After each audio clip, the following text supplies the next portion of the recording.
You're watching the 420 Pace Network, found at 420radio.ca and paceradio.net.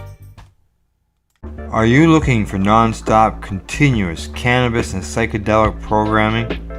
If you are, then turn your browsers to 420radio.ca or paceradio.net, where you will find the 420 Pace Re-Rolled Saturday.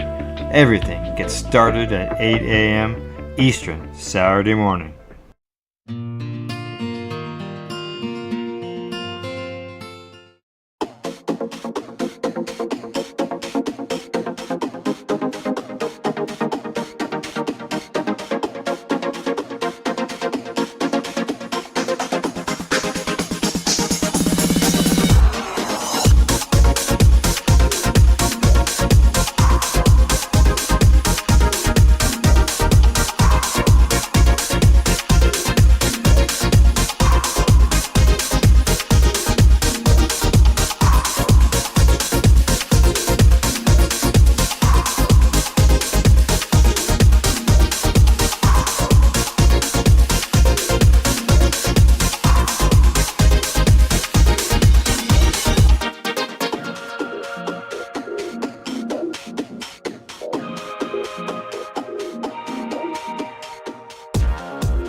Coming up on today's show, we're going to be looking at what's been happening in the news. And then we've got Timmy's cinema review, where he's going to tell us just how did Harold and Kumar escape Guantanamo Bay. As well, we're going to be looking at what gets me going. Well, what gets me going? And what gets her going is the death of cannabis retail. That's true. And of course, part 2 of our special interview with Canadian rap artist Chocolate. This podcast is for adults only, should not be used as a meal replacement, and may contain nuts.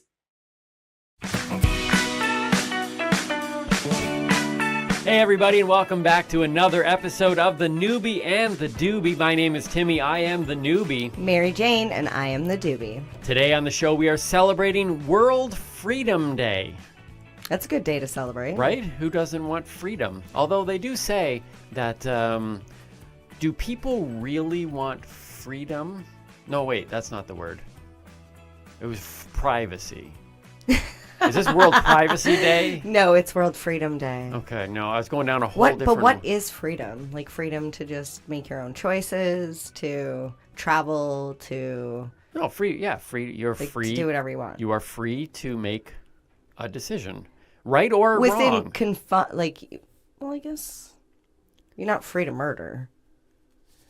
No, you are absolutely, you are free, okay. But you have to take the consequences. You are free to murder, but you need to accept the consequences of that decision. So don't do that, don't murder. A free world basically allows us, it's like if you're being a parent and you're giving your kids freedom, that gives them the freedom to make wrong choices and to fail, and to experience the consequences of those failures. And as we grow up, parents no longer in there. But I think freedom is simply that. Freedom is the ability. So like you're saying, I'm free to walk on that parking curb if I want to. Yes. And if I fall off and hurt myself, I have to deal with the consequence of but the you're free to swollen do ankle. that.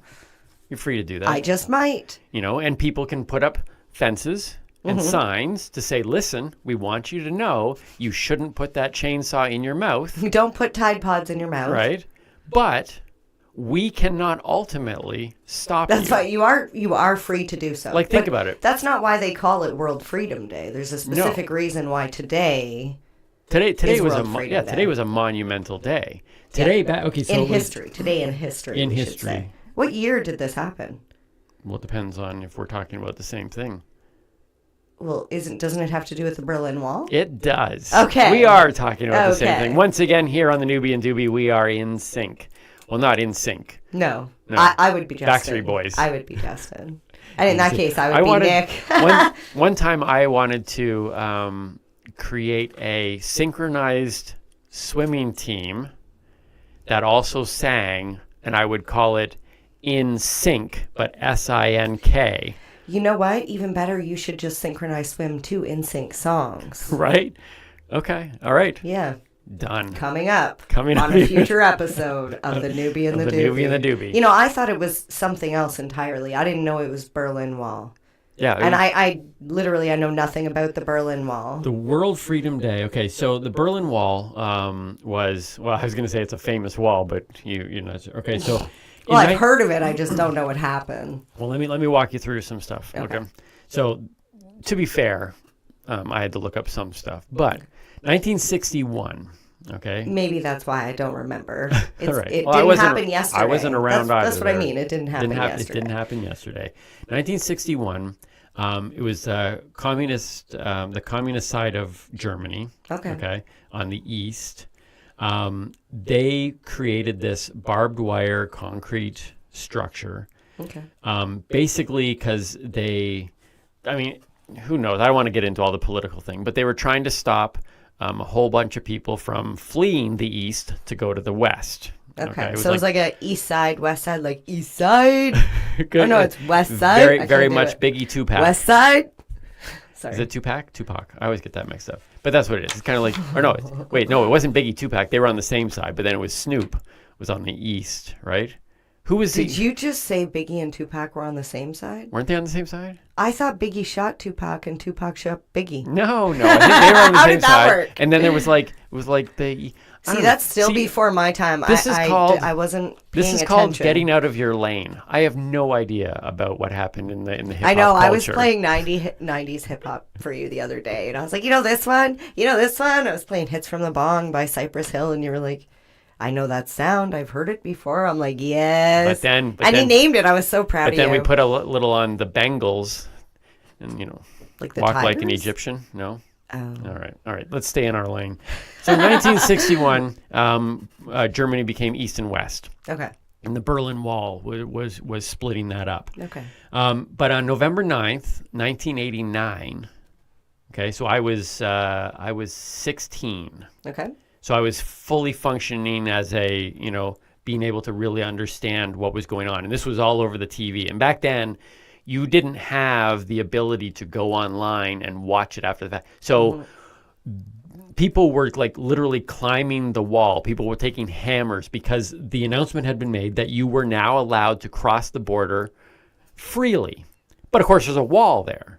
So it's kind of like that hindrance, but you can go it if you want. And sure enough, So the people went were out like, there. that's enough. And we were watching it on TV as people were not only climbing the walls, but taking hammers. And it was this. Oh my God, I would have cried. It was an amazing I celebration. want to cry now. It just the feeling of those people. Oh my God. Can you tell it's that time of the month? I'm like so emotional. But like the feeling of tearing down that wall Yeah, no, to it get was, to freedom. once it not only was a very physical moment in history, but it was symbolic in a lot of ways. Yeah. And sitting back in Canada as a 16-year-old boy who had no idea. I was in a pretty chill household. I didn't have a whole lot of rules. The concept of not being able to freely go and come as you please, those type of things, like to have the only wall that ever stood in my way. You are tearing up.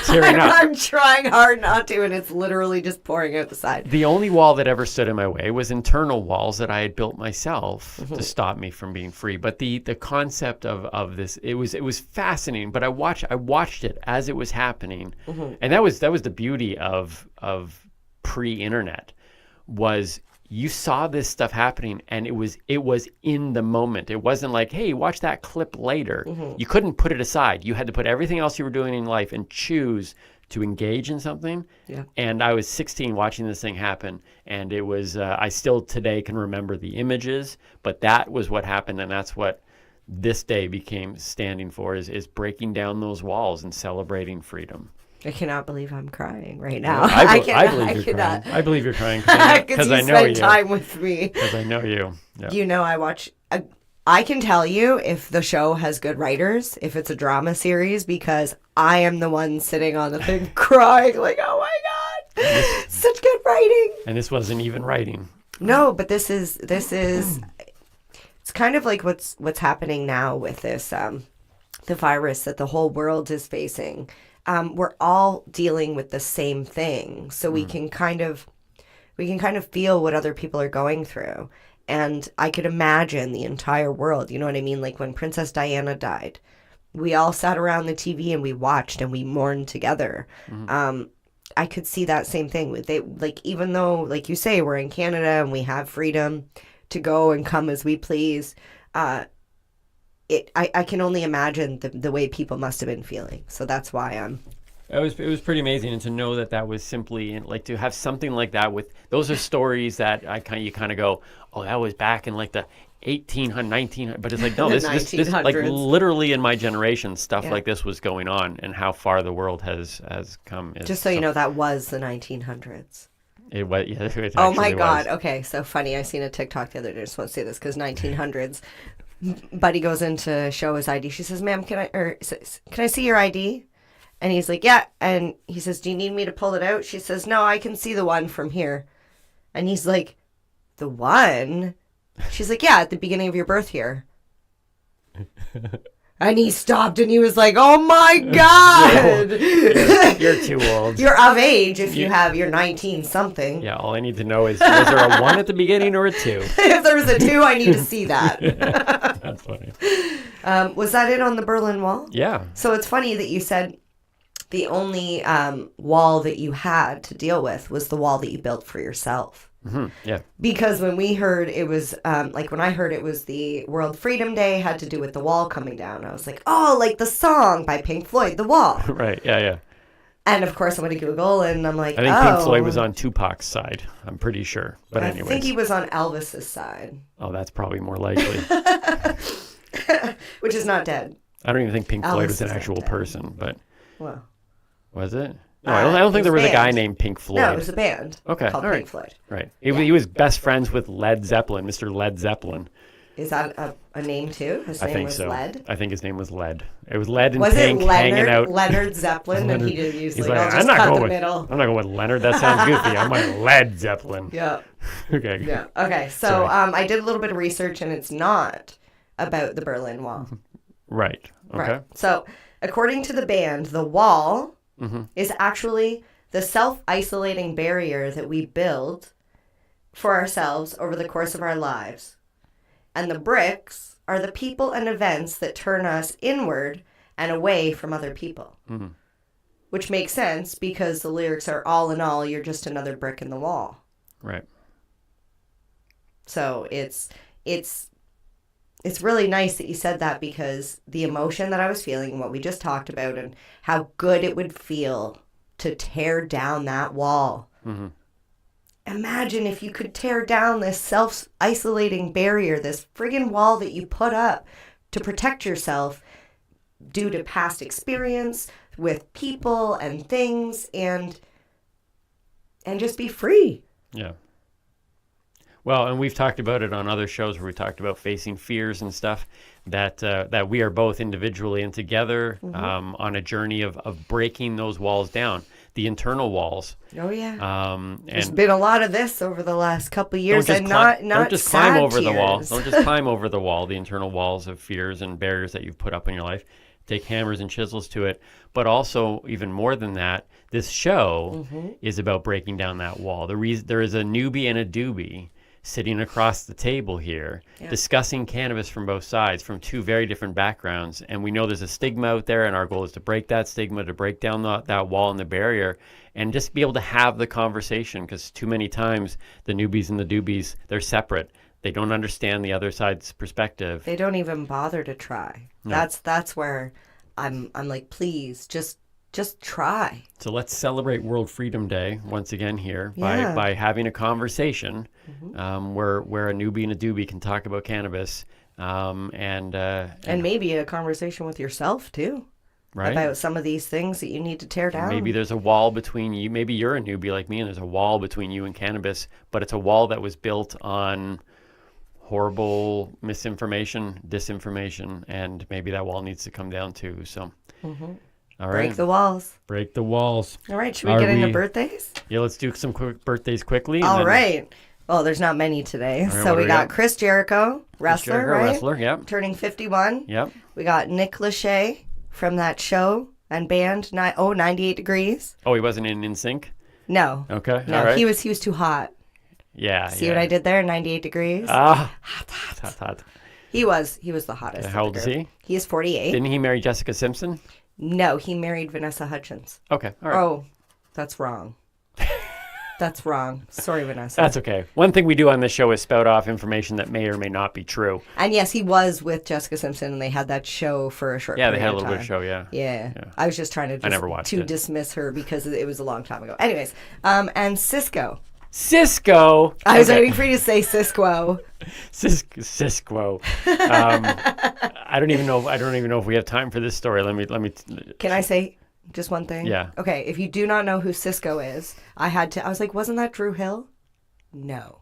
Cisco is a member of Drew Hill, which is a band, and they're still going strong today.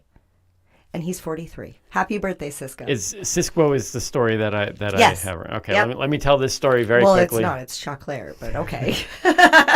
So we met with Choclair, not Choclair, and I told him this story, and MJ said, "Don't tell him the story," but I had to tell him the story, and I sat down and I said, when I heard that we were going to be sitting down and meeting Choclair, I was like, "Oh, that's awesome." I remember Thong Song, Thong Thong Thong Thong Song, or whatever. Don't ask me to sing the song. Yeah. And MJ's like, that wasn't Choclair, that was Cisco. I said Cisco. Cisco. And I was like, Stay in your lane, Timmy. So I'm like, I can't wait to tell that to Choclair. And she's like, do not tell that to Choclair. So we get on the stage. He comes out, sits down in the interview. And what do? The very first story I tell him Yep. is that I thought he wrote Thong Song. And you know what? He took it like a champ. Yes. Well, what's funny is he actually had a story about what he was doing music-wise when Thong Song came out and Right. how it was like overplayed at the bars, and yeah, it was fun, but yeah, that's my- not so much funny when Timmy was like, "I'm gonna do it, I'm gonna do Choclair's it." a good dude, and I'm sure Cisco is too. I've never met him, but Thong Song. I used to love Drew I don't even know. Hill. That's not even I right. used to love Drew Hill. Are we ready to get rolling? We are. You know, I'm always ready for that. Roll it.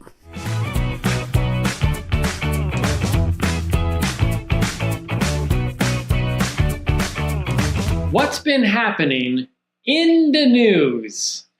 Well, a rare smelly corpse flower, aka the penis plant, bloomed for the first time since 2018. Yeah, I got nothing. I got nothing. It's a corpse smelling penis plant. That hasn't bloomed in a while. Some things literally just write themselves, folks. Road trippers from North Carolina buy lottery tickets in 11 different states, winning them the $2 million Powerball prize in Virginia. After tallying their fuel receipts from that trip, the couple celebrated their $32 profit at a local Denny's. Two brothers and a friend from Idaho set a Guinness World Record by passing a beach ball back and forth 673 times in just 3 minutes. And in other news, there is clearly nothing to do in Idaho.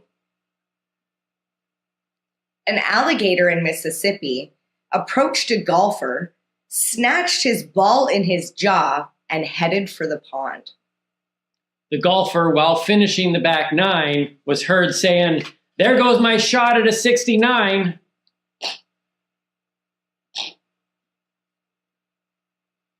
RCMP remind Nova Scotians to lock their doors after a pair enter the wrong home and clean it. My door is literally open all the time. Sponges are underneath the sink." You know, I would literally allow myself to be tied up, pistol whipped, and left for dead if somebody would come in and clean my house. That is a home invasion I would welcome. Take note. Police are hunting for a loose monkey spotted in Tokyo. Bangkok responds to the news with, "Hold our beer." Now to the serious news, shall we? We shall. Okay. So the High Tide Cannabis Store is going to be transitioning to a discount club model. Like a Costco kind of thing? Well, sort of, I guess. There's going to be exclusive benefits, kind of like a loyalty plan. Okay. So a little bit about High Tide. They have over 93 locations in 4 provinces. They've been around for quite a while. They have e-commerce sites. They sell multitude of cannabis things.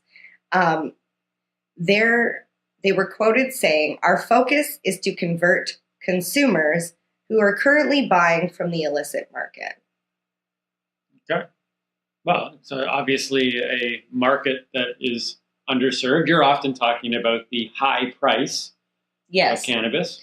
Yeah, so because of the rules and the regulations that are in place, it make it really difficult for producers as well as retailers to be able to offer, quality product at a cost-effective price at a discount price. So, kudos to High Tide for being able to try and implement some sort of system for people who are still continuing to purchase from the illicit market.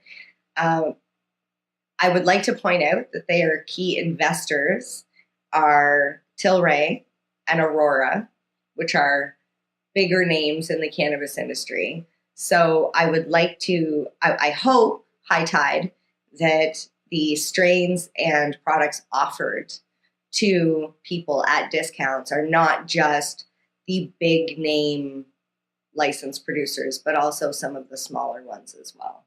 So is this a good idea? Absolutely. We need discounted cannabis in the industry. And it's also a great way for them to, who wants it? Cheap weed, cheap. I just come on. I just pictured people, because I think Costco right away. I just pictured people like going in like with those huge like trolleys, like with big bags of weed. Well, technically you can't do that because you can only still purchase your 30 grams at a time. Oh, still makes a funny picture. See, rules and regulations. So it's great that companies are finding ways within the current rules and regulations to boost their sales, to help the customer. And I'm going to get a little bit more into the rules and regs and specifically into Ontario and why I think they're monopolizing a little bit too much. And if we just chill and changed a couple of those things, people like High Tide Cannabis and other retailers would be able to provide us consumers with a lower cost, better quality product than maybe say Buddy down the street. Buddy down the street, you can't compete with this, man, unless you got a really big trolley. Is that it? That's it. That's what was in the news.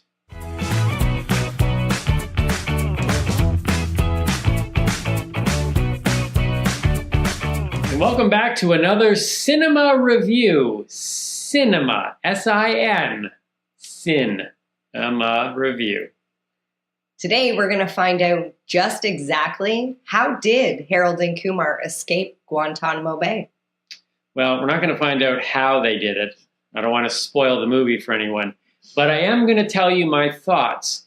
Over the years that MJ and I have been together, she has been on a quest to show me the iconic stoner flicks.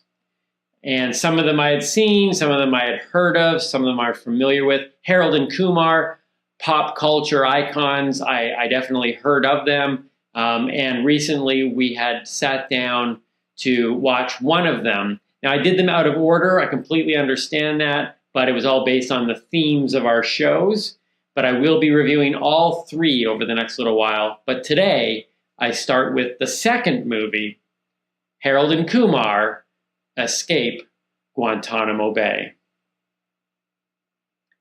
I have a feeling that I'm about to hurt MJ's heart. It's all right. Just don't talk bad about Kumar.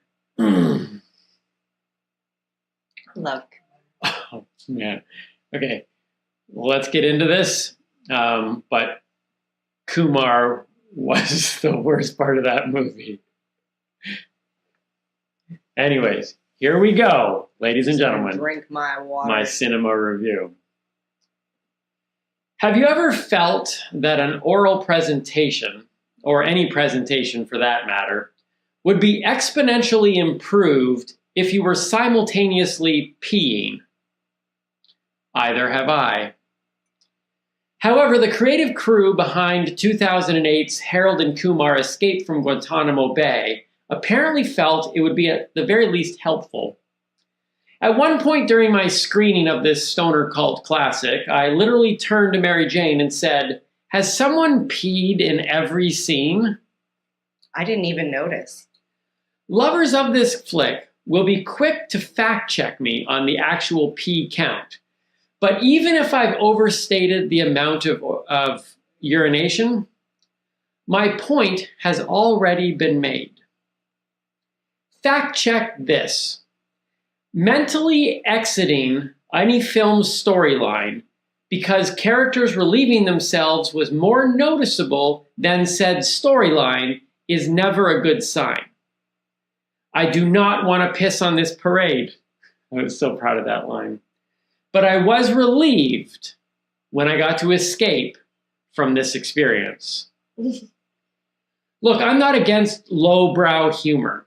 In fact, there are many movies on my favorite list that utilize some of it masterfully.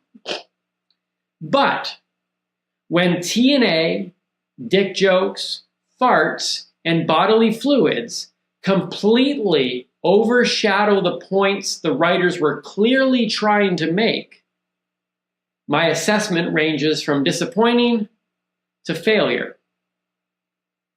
If this movie was a Seinfeldian film whose sole purpose was just to get laughs, then for some people, the creators might just have achieved their goal.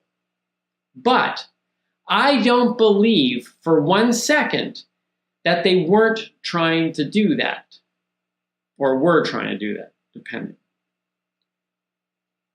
There was an obvious attempt to bring to light things like friendship, love, and even more blatantly, corrupt government, and the many deep issues surrounding race.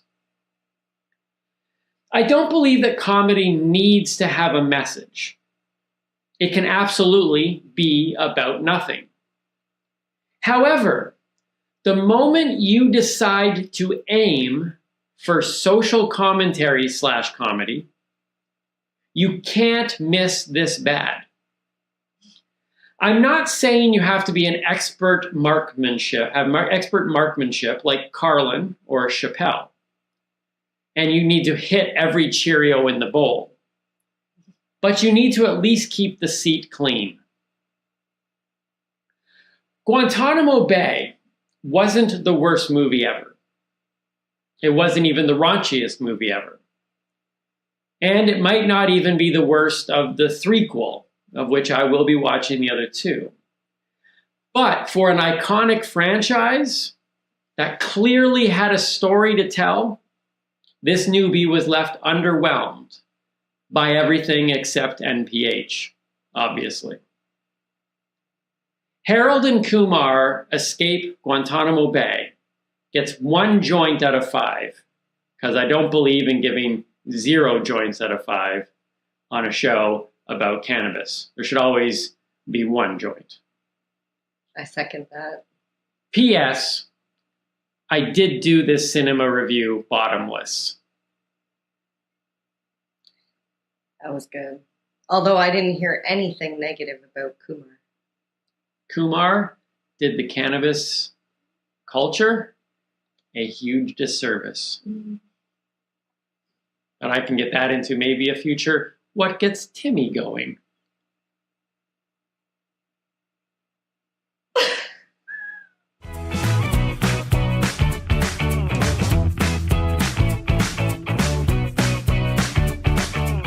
It's time for another What Gets Me Going. Well, what gets me going what gets her going? Take it away, MJ. I Okay. just made that up. Okay. Timmy. See, it takes me a little bit longer. High five. High five. No. Not today. What gets What me gets going? me going? Got it. Okay. Don't confuse them. This is going to be confusing enough, okay? So just try and stay with me because it's a lot. It's a lot of information. This is based on an article that I read in Now Toronto. Just gave me a little bit more information as to what exactly is going on here in Ontario. So this is entitled, How Ontario is Killing the... Sorry, I had to double check that there. How Ontario is killing the cannabis retail. I almost said retail cannabis. Cannabis retail. Okay. So in 2018, Canada legalized cannabis straight across the board. But they left it up to each province and territory to figure out who was going to distribute and sell to the general public. Okay. So in the beginning, it was the Ontario Cannabis Store, or the OCS. I just want to go off on a little side tangent. I'm going to try and keep it short. Mm-hmm. The Ontario Cannabis Store is a subsidiary of the LCBO. The logo for the OCS, you know where I'm going with this, don't you? Yes, I've heard this what gets me going as well. The logo is reported to have cost $650,000 to create a circle with the letters OCS. That's it. Nothing fancy, no colors. They didn't want to appeal to any children. No, 650. Anyways. it's a free market. Yeah, nothing free about that. Anyways, so the OCS did a male-only model. Not like... I'm a male-only model. I knew that was coming. So they would... Basically, you had to go online, pick the product you wanted based on whatever THC in the photo on the screen, and then it was mailed to you. But you had to pay by credit card. You couldn't use any other form of payment. So if you didn't have a credit card, you were SOL. If you didn't have a mailing address, you were SOL. If your package got lost in the mail, same thing. SOL. Yes. No. LOM, lost in mail. Oh, okay. Or LOT, lost in LIT, lost in transit. Lit. I love it. Anyways, another side tangent. There was a lot of issues. Basically, there was a lot of issues that came with the mail model, and sounds funny now. No issues with me, folks. So they decided on a brick and mortar type situation where they were going to allow 25 retail locations in Ontario, only 25 in all of Ontario. And in order to become one of those lucky 25, you had to throw your name in a hat, and everybody did, and you only 25. It was a big lottery that they did. It was 25 lottery winners. If you were lucky enough, fortunate enough to get one of those lottery spots back then, you're probably doing really well right now because you were able to establish yourself in your community. Yep. You know, you've got a good foothold. You got a foothold. Is that the word? Okay. Where am I lost on my card here? So basically, what most people don't even know is that in order for those retail stores to sell us cannabis, they have to purchase their cannabis through the Ontario Cannabis Store still. So they're not allowed to go to the producer to get the cannabis like the Ontario Cannabis Store does. Mm-hmm. And you're like, but why? Like, why is it this way? Well, the Ontario Cannabis Store is trying to ensure that everybody pays the same price for the cannabis. So there's no favoritism if a producer actually owns stock in a retail location, which happens. You can only own a certain percentage, and there's rules around that as well. But it's to prevent them from undercutting somebody else, so that way they get a better deal, and then, you know, it's just to make it fair for everybody. So I get that. But there are ways around that. We could rewrite the regulations to make it so that way, you know, the producers are the ones selling to them and they have to sell to the same price across the board. So, like, I feel like it's one of those moments where I'm like, why is it this way? And in the selling process from the Ontario cannabis store to the retailer, they're still, yes, they're still selling it at a wholesale price, but it's still higher than what the OCS is getting it from the producer. So if you get it, I was like, I got my little chart over here. Let me see. So initially, it went from the producer to the Ontario cannabis store to the customer. Then they decided they weren't going to do that. They're going to do brick and mortar stores, right? Then they have the producer to the Ontario cannabis store. Now there's two options. Same before, like to the customer, or you can go over to the retailer, which then goes to the customer. But in this process, Timmy, $2 a gram, the OCS buys it for. Yeah. Then it goes to the retailer for $4 a gram, who sells it to us for $8 a gram. Doesn't matter if we buy it from the OCS or from the retailer, we're still paying the same price. But the OCS is still making money off every single sale that they sell to every retail store as well. Right. So everybody's making money. Yeah. Except for us, because we're spending it on a product. But that's normal. That's normal. That's normal. Okay. When you buy a product, you generally don't get money right. back. And the doubling up, the more middlemen, obviously, price is going to go up. Right? Yep. Okay. So not only is the Ontario cannabis store setting the price, but because they're also controlling the supply through the producers, they're also controlling what products the retail stores are actually able to obtain. So they're controlling the price and they're controlling the products. Mm-hmm. Sounds to me like they're controlling the entire market. Okay. Now, I'm just going to give you a little bit of, so I went online and I looked specifically at a strain from an LP, 3.5 grams in Nova Scotia, cost $35. 3.5 grams in Ontario cost $59. Huge difference. And it's not like we have a different currency. It's all Canadian money. It's all the same. There's no like, is that when you trade money? Exchange rate. Yes, there's no exchange rate. It's legit. It's straight up money.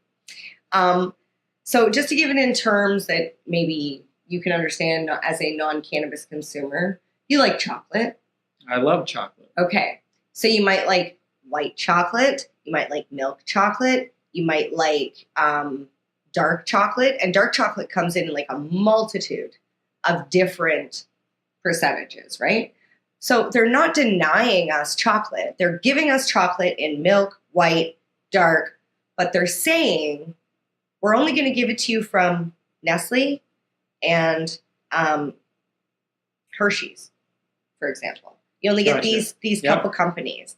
And what happens is it's usually like a pay-to-play system. So if you want your product at the cannabis store, at the Ontario Cannabis Store website, it's generally the larger producers that are getting in, which is pushing out the smaller producers. Okay. Not really leaving us with a lot of variety.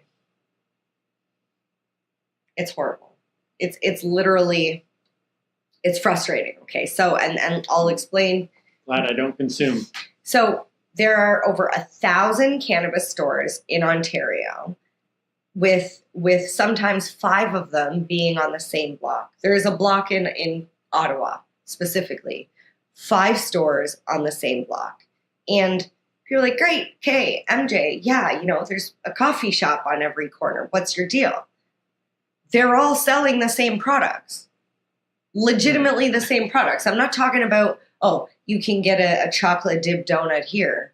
You know damn well a chocolate dip donut from Tim Hortons tastes different than one from Coffee Time or Country Style or the corner store that makes donuts because they're in a small town. Right. So I know I went another food analogy here, but I like to eat. That's probably a side effect of my cannabis. So it's frustrating when you go into a store and you can only get ABC products. Now, the OCS has also been accused. I'm not saying they've done it. I'm saying accused. Don't know, I'm not the OCS. But they have been accused of hoarding high demand product to keep for themselves online, while retailers are sitting there with no stock and no ability to purchase. Let's talk about the stock that the OCS keeps. They keep it in one warehouse in Guelph, Ontario. Guelph. Good old Guelph. Everything's The east center, of the right? center of the universe up here in Canada. Absolutely. One damn warehouse. It's like the Fort Knox. I want to go there. I'm like, this would be like the amusement park for cannabis people, or it would be the worst place ever. Because I would not want to try and find a strain in there, for sure. I'm sure it's all like meticulously like set out and whatever. But the problem with having one warehouse for all of Ontario is a lot of times it takes months for the products to even reach the consumer. So when you're talking about consumers wanting a nice, fresh, clean product, they're getting dry dust because it's sitting on the shelf for months when it could be in the store. Now, let's talk about the store. Say you want to start your own retail location.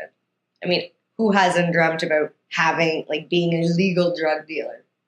Okay, maybe in that I dream side of the about world. Survivor.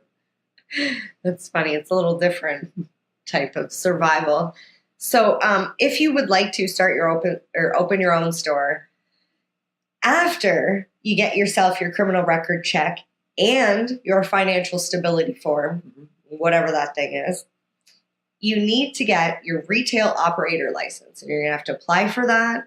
$6,000. There's renewal fees every 2 years, but I'm not going to get into that because this is enough money that we're talking about.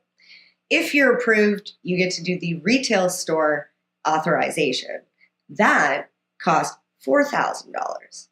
And just to put that in perspective, because I know these things actually cost money and they have to be in place, but if you wanted to get a retail store authorization for alcohol versus cannabis, alcohol $1,500, cannabis $4,000. A little bit of a difference there. And when receiving product from the Ontario Cannabis Store, because that's the only place you can purchase from, their terms of payment are no credit cards, cash on delivery. Obviously, they don't care. It doesn't have to be like cash on delivery, but the money comes out of your bank account the day of delivery. I don't know if that's what Justin Trudeau was intending when he said he was going to legalize cannabis in Canada and leave it up to the provinces. Now, I specifically, living in Ontario, reading this article was like, yes, I need to discuss in depth what's happening in our province. Now, I'm curious as to what's happening in your province, in your state. Is it legal? Is it just medical? Is it recreational as well? I want you to reach out to me and tell me what the issues are in your area, because I think we need to talk about this. Canada specifically wanted to legalize cannabis for 2 reasons, they said. 1 was to reduce illegal activity. 2 was to reduce availability to the youth. Based on the current rules and regulations that they've put in place, it has not stopped the illicit market with packaging rules and where they can order from. People are finding a lack of supply, lack of variety. Pricing is too much. There's something that needs to be done within the rules and regulations. And as advocates, as consumers, as non-consumers, I really feel like we need to do better and look at these regulations again. 3 years has gone by since legalization has became a thing in Canada. And I feel like it's long enough that we should be able to see what needs to be changed, what's working, what's not working, and how do we fix it? Are you with me? I'd be silly to say no. I'm sitting literally right beside you. Are you with us? And that is what gets me going. Gets me going. Cheers.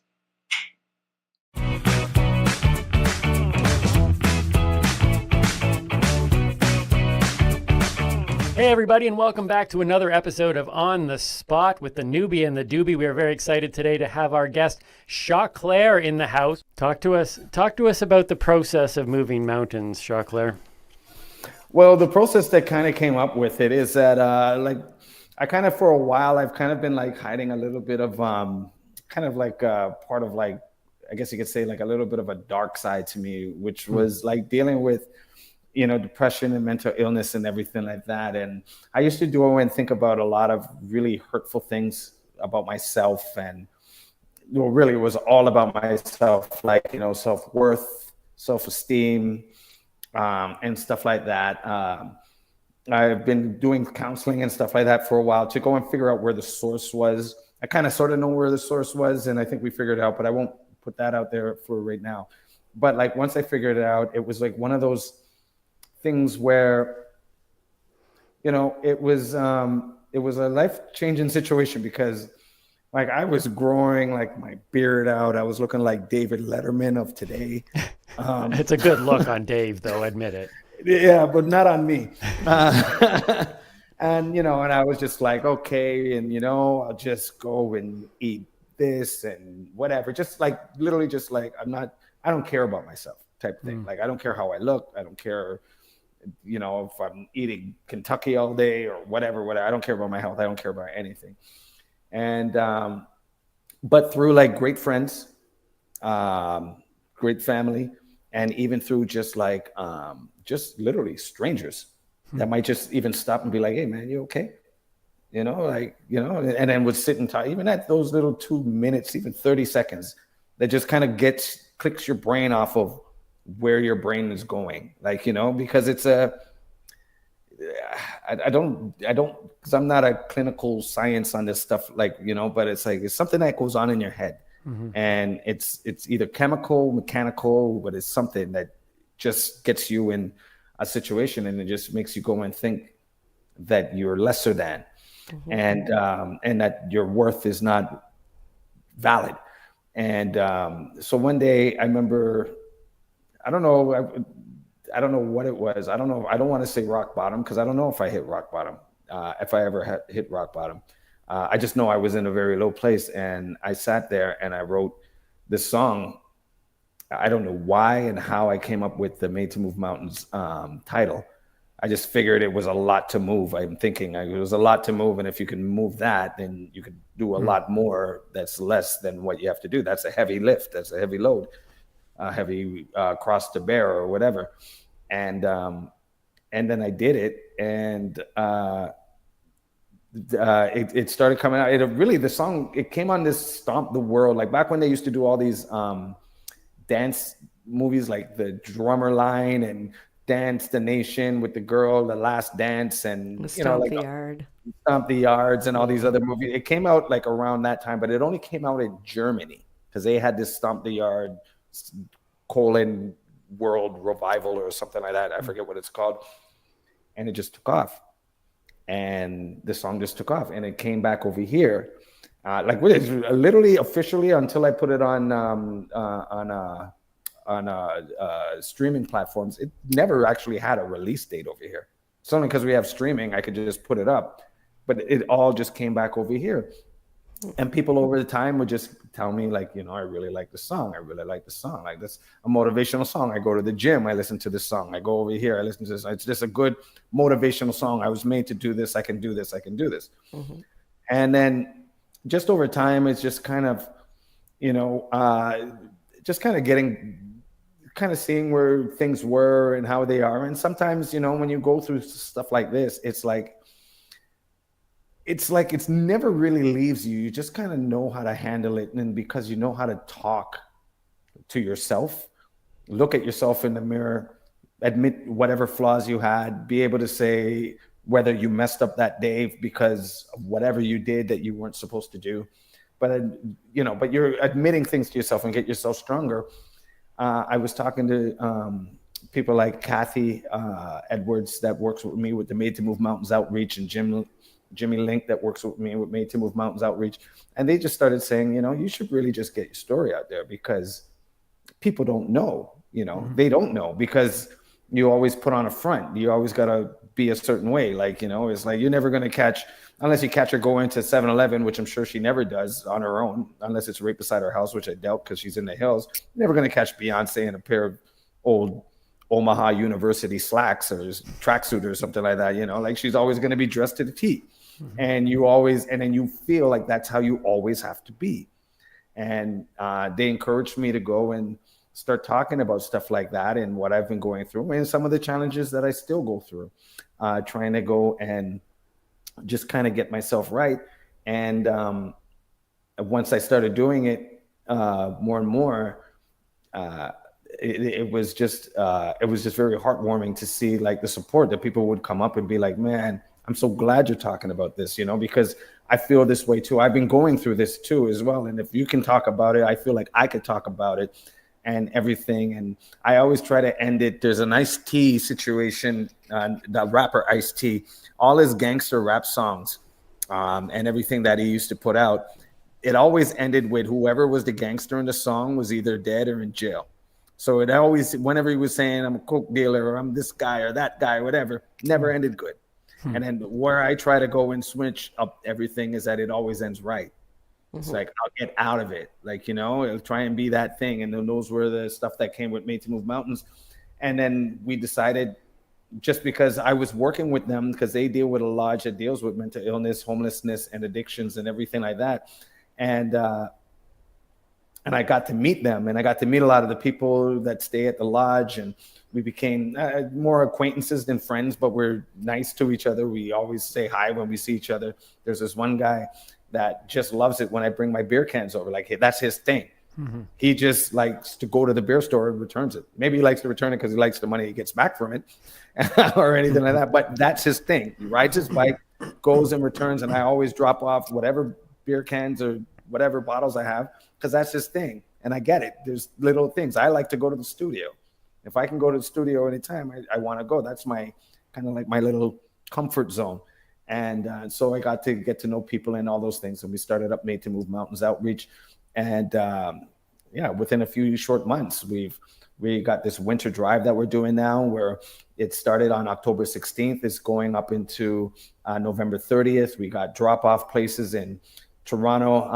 I'll link you guys up with all of the places, exact locations where they are. But we got a few in Toronto, we got Leamington, we got out here in St. Thomas, we got London. Like, we're pretty much going up and down the corridor. And then just to imagine that Kathy, who had the lodge, until we did the Made to Move Mountains outreach, had no help. Their own money. People come up to come up to the back of her building, knowing she's the only one that helps in the city, and she makes them sandwich. If they need to go to, if they need $10 because they haven't eaten and she doesn't have it right now, whatever, she gives them $10. But she knows them, so she knows they're not using it for a different purpose. They know that they're just hungry, because these guys sleep in the car washes and turn on the water and use their money to go and make it hot. So they can sleep when it's cold, because the steam warms it up. That's the stuff that we're trying to go and try and fix and try and get proper help from that region of Ontario and other regions all over across. We're just starting small, but that's what our purpose with Made to Move Mountains is. And with the Made to Move Mountains outreach on the 29th, where we the event with at Meza. Will be like a great event, and we'll have everybody out there. We're going to raise money. We got a lot of giveaways and everything like that. That on the 30th, there was also kids' day, like hot dogs, hamburgers come, because it's Halloween. They can dress up in their costumes, bouncy castles, this, that, and whatever. We have Stoner Chef coming around, that he's going to be helping us to go and give out food. People can go and buy food.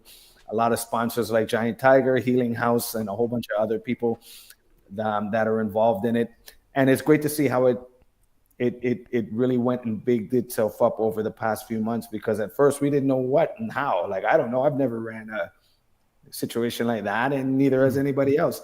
But the support that we're getting and the people that are really helping us out, we appreciate it. And 100%, like, there's no administration fees. There's no this, there's no that. Everything that goes in, literally, if you do like an e-transfer, it goes directly into the account. to where the people that are helping and volunteers go and sit there like we did on Thanksgiving. We were able to go and give out meals for Thanksgiving because of the donations that we get from people. And it's not just cash donations that we take. We need stuff like toothbrush, sleeping bags, socks, mittens, hats, personal hygiene for women.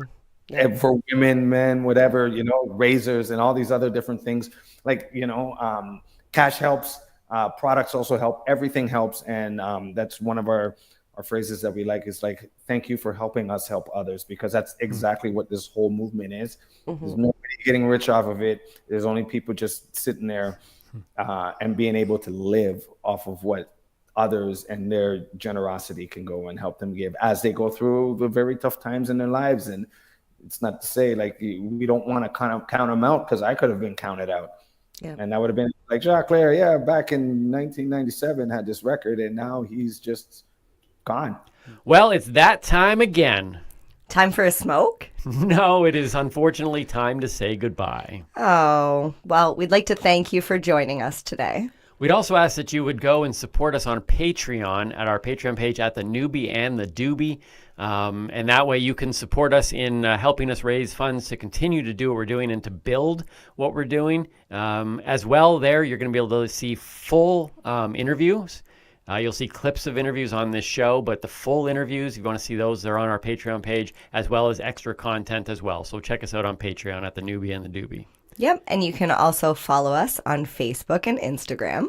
And of course, you're going to want to be subscribing on YouTube and on your favorite podcaster. Push notifications, whatever you need to do to make sure you do not miss any of our episodes.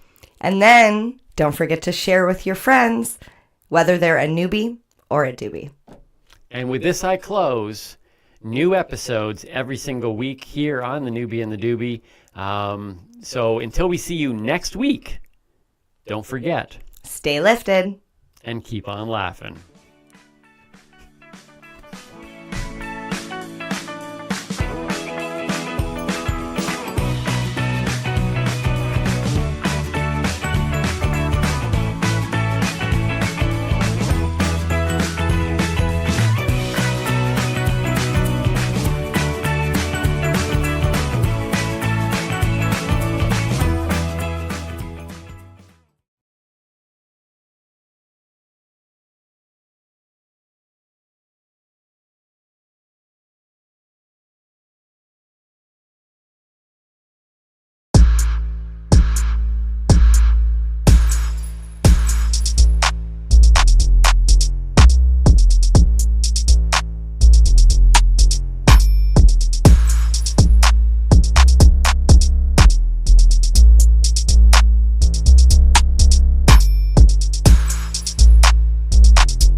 And it's pleasant to not pleasant. Why don't you do one of the pre-rolls now? Or sorry, not pleasant. Oh, you'd have to register everybody. Correct. Yeah. We're just staying in the one kit. It's easier this way. 11 is overall enjoyment. No. Whether you want to. And then would you buy this product? No, we could do it afterwards. Okay. Like What was number 10 there? Whether you want to have Number one 10? broadcast I of the missed indica kit Effects and and experience. one broadcast Pleasant of to not pleasant. the Or not pleasant pre-roll to pleasant. kit. So you basically have to shut down and start right back up again. Or we just wait till afterwards and I'll just edit it and cut it in half. It's gonna be too long to play it as a replay anyway. No, at Puff, the end puff, I puff wouldn't there, buddy. bother. Not a spoon guy, Okay. I'd So like. this is sample number 5. five. It feels like we're over the hump. Okay, visual appeal. Okay. Do all the things you gotta do. Dancer. Holy, on 5 already. Okay, sound. Okay. I don't know if I can. Oh, sorry. I don't know if I can smell that from here. If that's just the other weed still floating around. He expected something to come through with a pizza. You know, like yeah, it's not. I'm still smoking number 3. Yeah. Got a lot of crystal. Yeah. But I find that smells pretty faint actually now.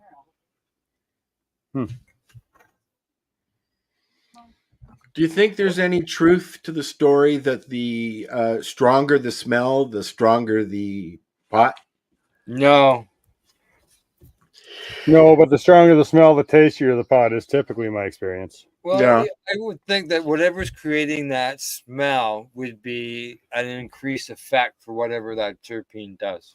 You would think. Yeah. All right. Number But 5. it might not, other visual effects appeal. might not be as good. So your overall I think they effect could be, shortchanged you know, on the If the ground. pot smells changed. Do you guys like a terpy weed or a not terpy weed? Terpy weed or non-terpy? Number 2. I don't. beans put into it, I don't like at all. Yeah, like But flavor crap of anything. anything with added flavor agents. No. No, You say it No. just- I think it's no. And I've seen that in vape pens where the flavor agents are added. That's And- one of the and things that upset me the most about vape pens is there's hardly any that taste like weed. They all is this weird flavored profile of fruits and candies, and I just want to smoke weed and I want to be able to they smoke a have vape. botanical terpenes. Yeah, added to all of them. You All want of them. just a straight up natural. Yeah, and I can't find it. No, eh? Either I like it or I don't like it, and if I don't like it, I won't smoke it because it's doing Okay. something to me I don't We're like. into grinding. All right, we're on to the grinding. Grinding. Grinding. We need grinding music. We're gonna find out if it's fluffy. Any lumber? No, because lumber is weight. You know, I've had to. You got I've 5? had to Oh, you're working on Yeah. cut the nugs to And put then into the sticks as packaging to contaminants. go out for a kit in the What's past. that? None. And the lumber that we would have sitting there at the end was unreal. The amount of lumber that was sitting there. There's not a lot of lumber in these packages. Yeah, No. you could take a pound and have an ounce or two of just lumber. Yeah, I'm impressed with how nicely trimmed and manicured Yeah. these buds are. Yeah. Generally, as far as the LP weed goes, generally I'm finding my only true complaint is being too dry. They don't usually have a lot of stick. You don't get hair and gross stuff usually, but unless they're putting the little packets inside their packaging, Yeah. It's harder than a rock. I've had stuff that was so hard, and the minute you put it in your grinder, it just falls apart and it's dust. All right. You can't roll that. Just got word. We got another judge coming. They'll Cool. be here in the next within the next half hour, 25 minutes. Well, we should be all sitting here, unless of course we're napping. When he shows up, everybody everybody do this when he comes. I gotta say, for being 5 joints in, or actually 10 joints in already, I'm not feeling that high. There's 5. I guess it's double joint. Yeah. But it's still ounce I'm okay. or grams. Grams. 5. I it's 5 can't grams. crisscross now. Yeah. Okay. Next. I actually did. Adam's grinding. I've had no shortage of puff. No. I know. Oh, I know. I've had 90 milligrams. Yeah. Okay. There's water there. Don't forget the I've water. got some here. I was gonna fire the barbecue when we switch. I didn't know that. I got a feeling the pre-roll is going to go a lot Nice quicker. to know that they're monitoring that stuff now in California. That's for sure. Yeah. Oh, really? Yeah, Hey, halfway done watering the plants. Someone's still watering. Good. Good to know we're in someone's garden. Be nice to see the gardening, but I don't know how they do that. Oh, there you go. Yeah. Anybody want any munchies? Yes, While we're waiting? Well, you I want to could get have me to a roll the glass joint, of water too. then, please? You want a bottle? Yeah, please. Yeah. No. Thank you.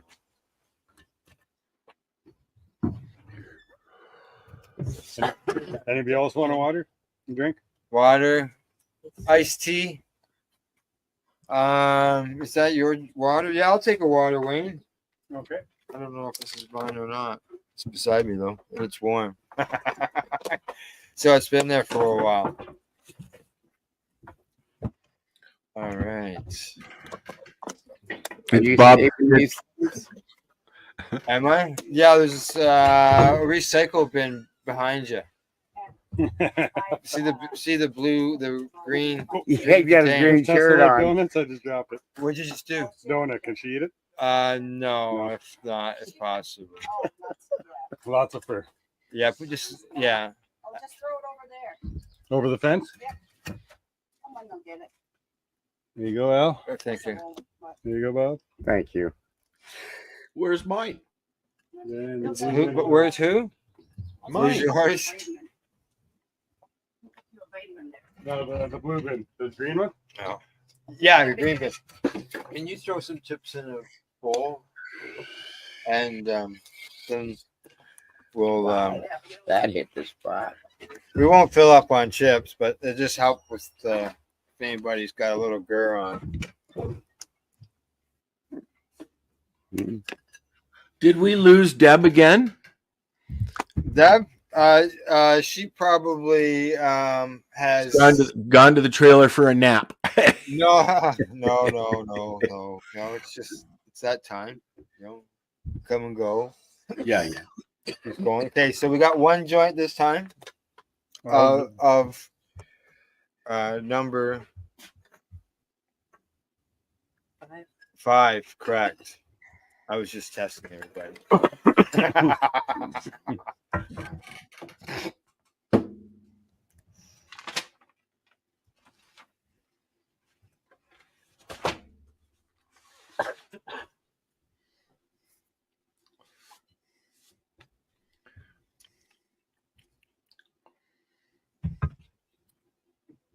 My number 5 here says it's a sweet smell, a hard bud, panicky, sleepy, moody, and a bit grumpy. Those are my notes for number 5. Number 5, eh? Yeah. You're right. So what was the final note? I said a sweet smell, a hard bud, made me feel a little bit panicky, sleepy, moody, and a little grumpy. Everything sounds good until you get into the grumpy. The grumpy, yeah. Yeah. Yep. I find with the ones that we know as sativa strains, Pretty that nice. I just they give me sometimes too much energy. Yeah, it's just like afterwards. I'm like that normally. For doing too much. Yeah. What number we on? And then when you don't do stuff on a sativa like that, you get really wound up. I find, anyways. No, sorry.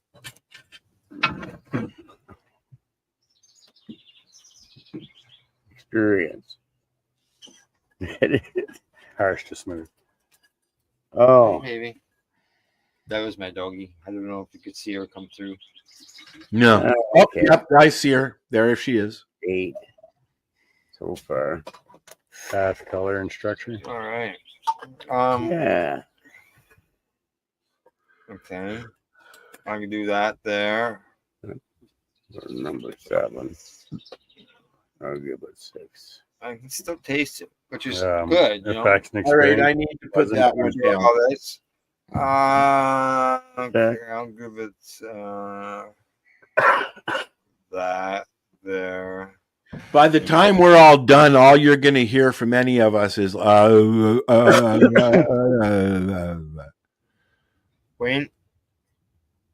Come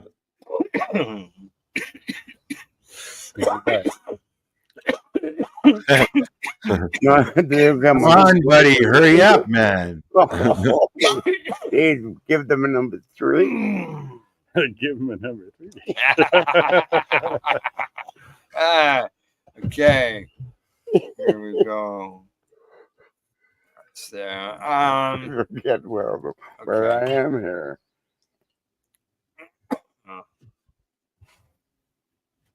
Save and finish later. Save and finish later for anybody who is looking at buying one of That's these. what I said though about the last one too. Yeah. Put it in the roach pile. Okay. Did anybody want me to roll the other joint? No.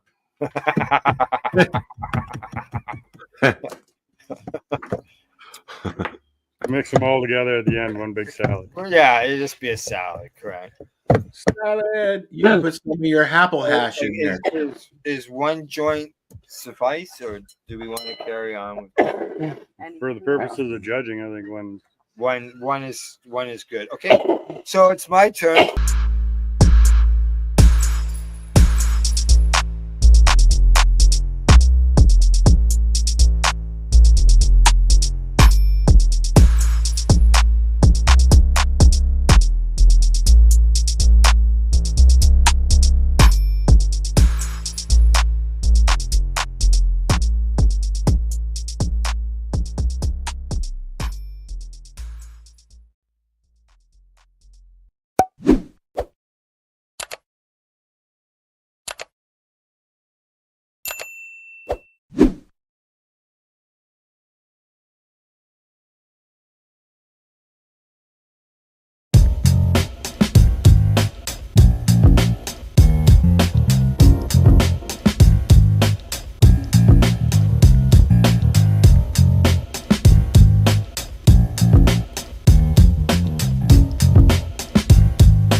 Stay tuned. We'll be back after this toke.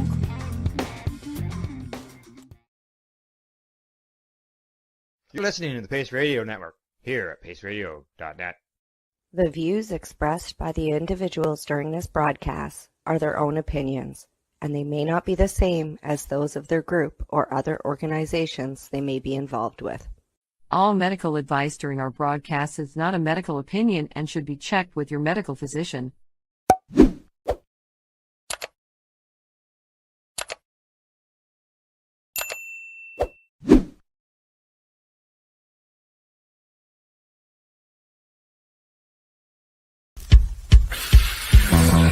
Oh yeah, baby, that's lovely.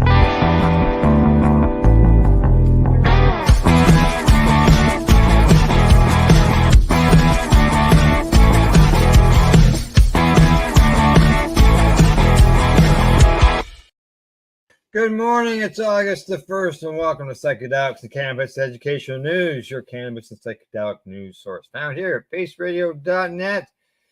Good morning, Glenn. How you doing? I'm doing great, Al. How are you? Not too bad. Not too bad. It's sore. Sore?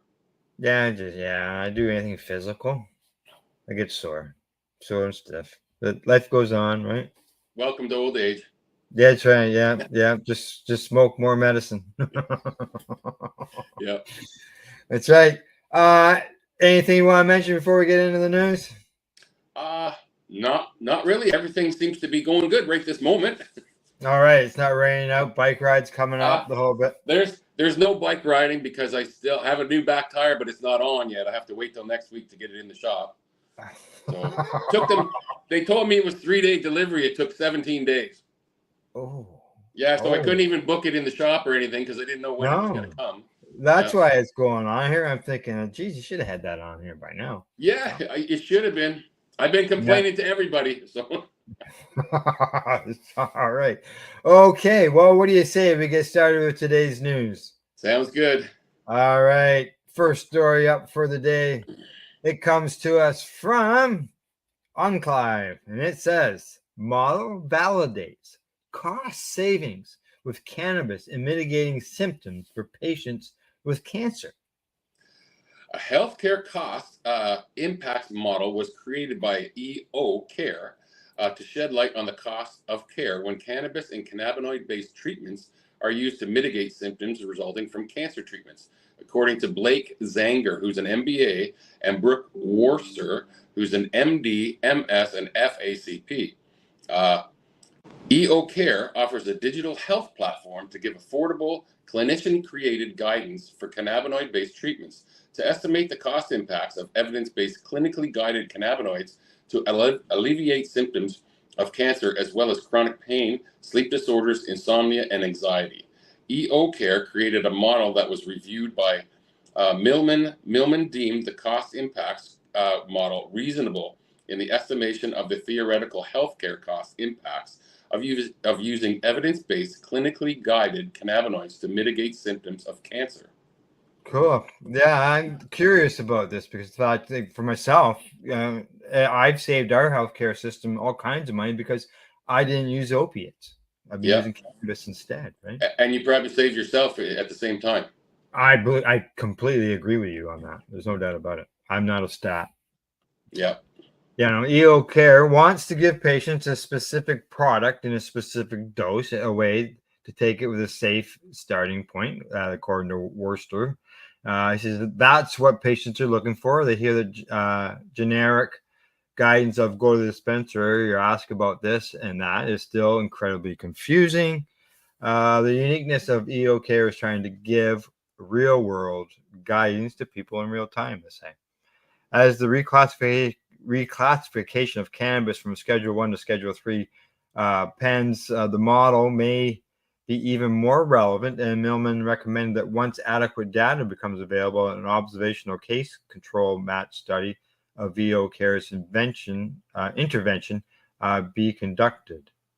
I just like to say that we're not allowed to give any advice on what the strains would do for you here in Canada. So you can't really ask at a dispensary because they're not allowed to tell you. Correct. Yeah. At least here, I don't know the rules in the States. So. Yeah. Exactly. Yeah. They're different. Yeah. It's important to understand that the model that's being addressed by Millman report is intended for employers and payers from the perspective of an oncologist. They need to know that there is evidence from the data that shows there are cost savings associated with the appropriate clinically guided administration of cannabinoids, Zenger said. When they are using these EO Care services, they're not adding to the cost of care for the patients. Zenger, who's a strategic advisor for EO Care and former CIO of Equity Healthcare, was joined by Brooke Worcester of Jefferson Health in the interview. Worcester is an associate professor of medicine, division director of supportive oncology, chief medical officer at EO Care, and director of the Cannabis Medicine Science and Business Masters Program, Institute of Emerging Health Professions, all at Jefferson Health in Philadelphia, Pennsylvania. Now, in an interview, Zenger and Worcester dove into the report and what oncologists should know about the administration of cannabis to mitigate symptoms resulting from cancer treatment. Now, Worcester says the biggest issue with cannabis use is that there is not any real connectivity to healthcare in general. Patients will want to use cannabis for all kinds of things, cancer, whether it's cancer or not, and they may or may not feel comfortable talking to the physician about it. The physician may be open to it, most of them are, but they don't have a lot of data on how to guide people. The reality is the science behind what is happening in the real world. Oh, for sure. Oh, yeah. Yeah. What is so unique about EO that, to my knowledge, doesn't exist anywhere else is they help give very specific guidance to patients using the data that are out there with a focus on minimizing any risks. And this entails understanding that other medications, or what other medications patients are on, what they're looking for, and what they want to avoid, other health problems they have, and recognizing there are products in the marketplace that are very potent that can cause a significant burden of adverse effects. Zenger says, we created an economic model and had Millman review it because one of the groups that EO Care is approaching with these solutions are employers and health plans payers. Even though from our perspective, the services that are provided by EO Care are the right thing to do, independent of the cost of them, employers and payees often need confirmation that they do not add to the costs, especially based on what's happening with healthcare costs in general. Putting in a new program where payers are being approached by 50 different point solutions every year about what they should put in this year and what they shouldn't is difficult. Yeah. Now, one of the barriers for entry of any program is the cost. Is this going to cost us more money or save us money? The economic model was about a couple of things. Research that's been done is somewhat limited because of the Schedule I status of cannabinoids and cannabis. They wanted to create an economic model based on the best literature that could be found. And from the literature that they say that they looked at, prevalence rates for cancer and chronic pain, the efficacy rates of treating these conditions with cannabis, and a number of different factors. They say that they also want, okay, go ahead. Sorry. And we also wanted to make sure that there is an independent review of the methodology.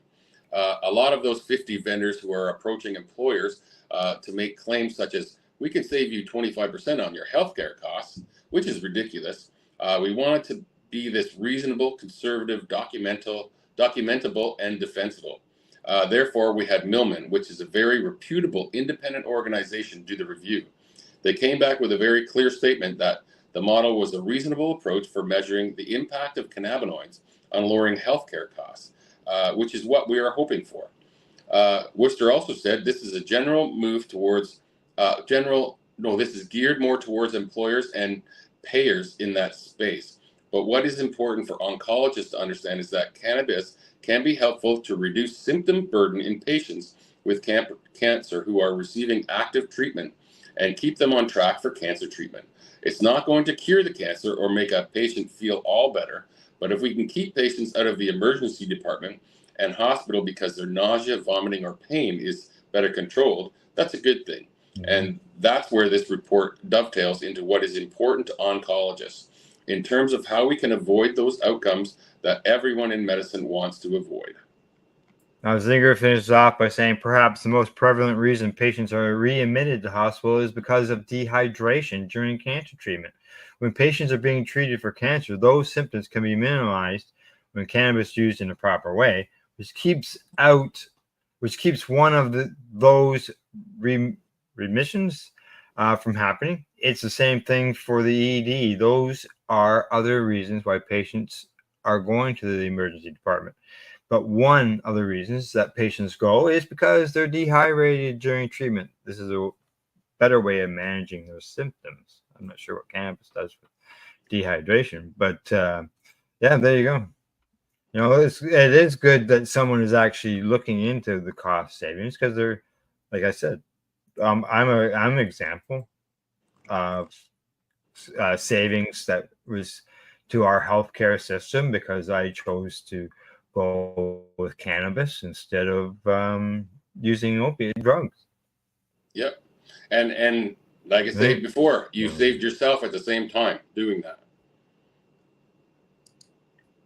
Oh yeah. I completely agree. I've heard way too many stories of what opioids do to people. Yes. On to the next story. This one comes to us from Benzinga. The headline here is lost. Where did it go? There it is. Philippine lawmakers once again passed bill legalizing medical marijuana use as treatment for various conditions. Good. The Philippines House of Representatives voted Tuesday in favor of the medical marijuana bill, House Bill 10439. Under the measure that passed in 177 to 9 vote, medical marijuana will be legal for use as treatment for various health conditions. The bill also proposes the establishment of the Medical Cannabis Office under the Department of Health, which will be in charge of regulating the program. Among other functions, MCO will provide authorizations to licensed physicians to issue medical cannabis prescriptions upon prior and mandatory clearance from the Dangerous Drugs Board, that the physician is not included in the agency's dangerous drugs watch list.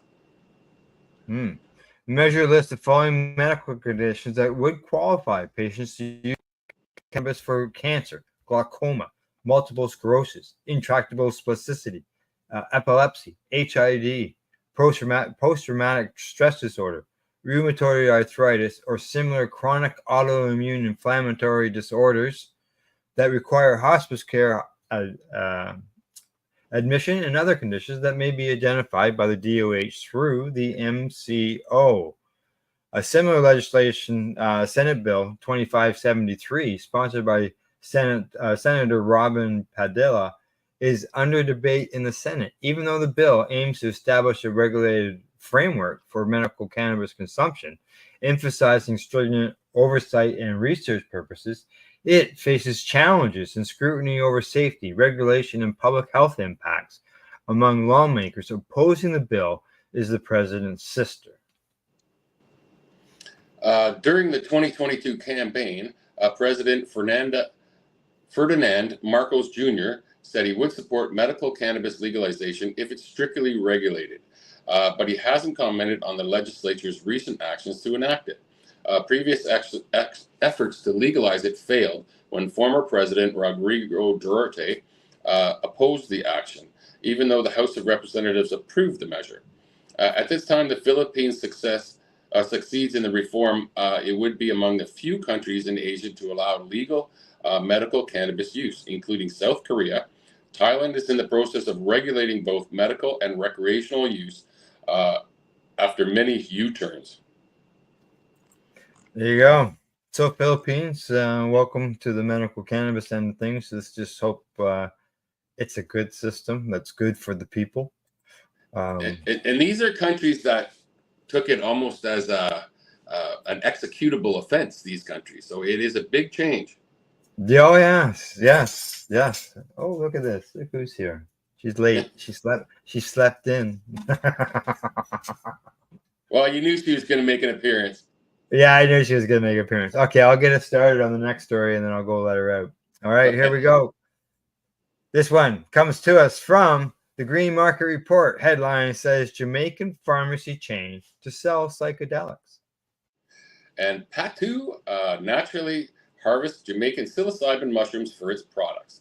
And Jamaican pharmacy chain Fontana Pharmacy has partnered with the country's first legal psychedelic consumer packaged good company, Patu, to sell Patu's suite of legal and lab-tested psilocybin-infused products at several locations across the island. Jamaica has evolved into a sanctuary for those pursuing inner healing, and we are honored to offer our meticulously crafted products as alternative plant-based remedies to consumers, said Kevin Burke, who's the co-founder of Patu. Jamaica is one of only a handful of countries worldwide where the cultivation, sale, and consumption of psychedelic mushrooms are legal. The island nation is also a prominent region for the psilocybin industry. It doesn't hurt that Patu's co-founders, Burke and Charles Lazarus, serve as an inaugural advisors on Jamaica's psilocybin mushroom industry technical committee under the Bureau of Standards, where they advise on the formalization of industry guidelines and regulations. Fontana Pharmacy said that the Patu products will be securely stored behind retail counters, and there are age restrictions on buying the products. The company also said that Fontana staff will receive comprehensive training on dosage, benefits, and safety measures to ensure informed and responsible handling. And since 2018, Patu has naturally harvested indigenous Jamaican psilocybin mushrooms for its products. The company said in a statement that its products are manufactured in a good agricultural practices certified facility that is compliant with the Jamaican Bureau of Standards and the Ministry of Health. Fontana said it would carry the following products: microdose capsules made from Patu's proprietary mushroom strains that contain 200 milligrams of psilocybin per capsule; microdose honey, handcrafted and unprocessed psilocybin-infused honey; chocolate bars, psilocybin-infused premium chocolate crafted with 100% organic Jamaican cacao; and vegan gummies made with proprietary psilocybin biomass and organic ingredients. Very interesting. There you go. Yes, exactly. Yeah, it's as it said, mushrooms are illegal down there, and in our country, and they have retreats where people can go, for therapy and things like that. A friend of mine was involved in one of those, Teresa. Alrighty, we get our next story here all lined up. This one's coming from Canada. And this one comes to us from StratCan. Headline says, Health Canada plans to share a document about health products containing CBD this fall. In 2022, Health Canada also released a report on health products containing cannabis. In their forward regulatory plan for 2024 to 2026, released earlier this year, Health Canada also said it intends to create a regulatory pathway for health products containing cannabinol that would not require practitioner oversight. The 9-person expert panel report in 2022 included recommendations for some very limited forms of therapeutic CBD use for both humans and some dogs. Yeah, they've been working on this proposal since 2019.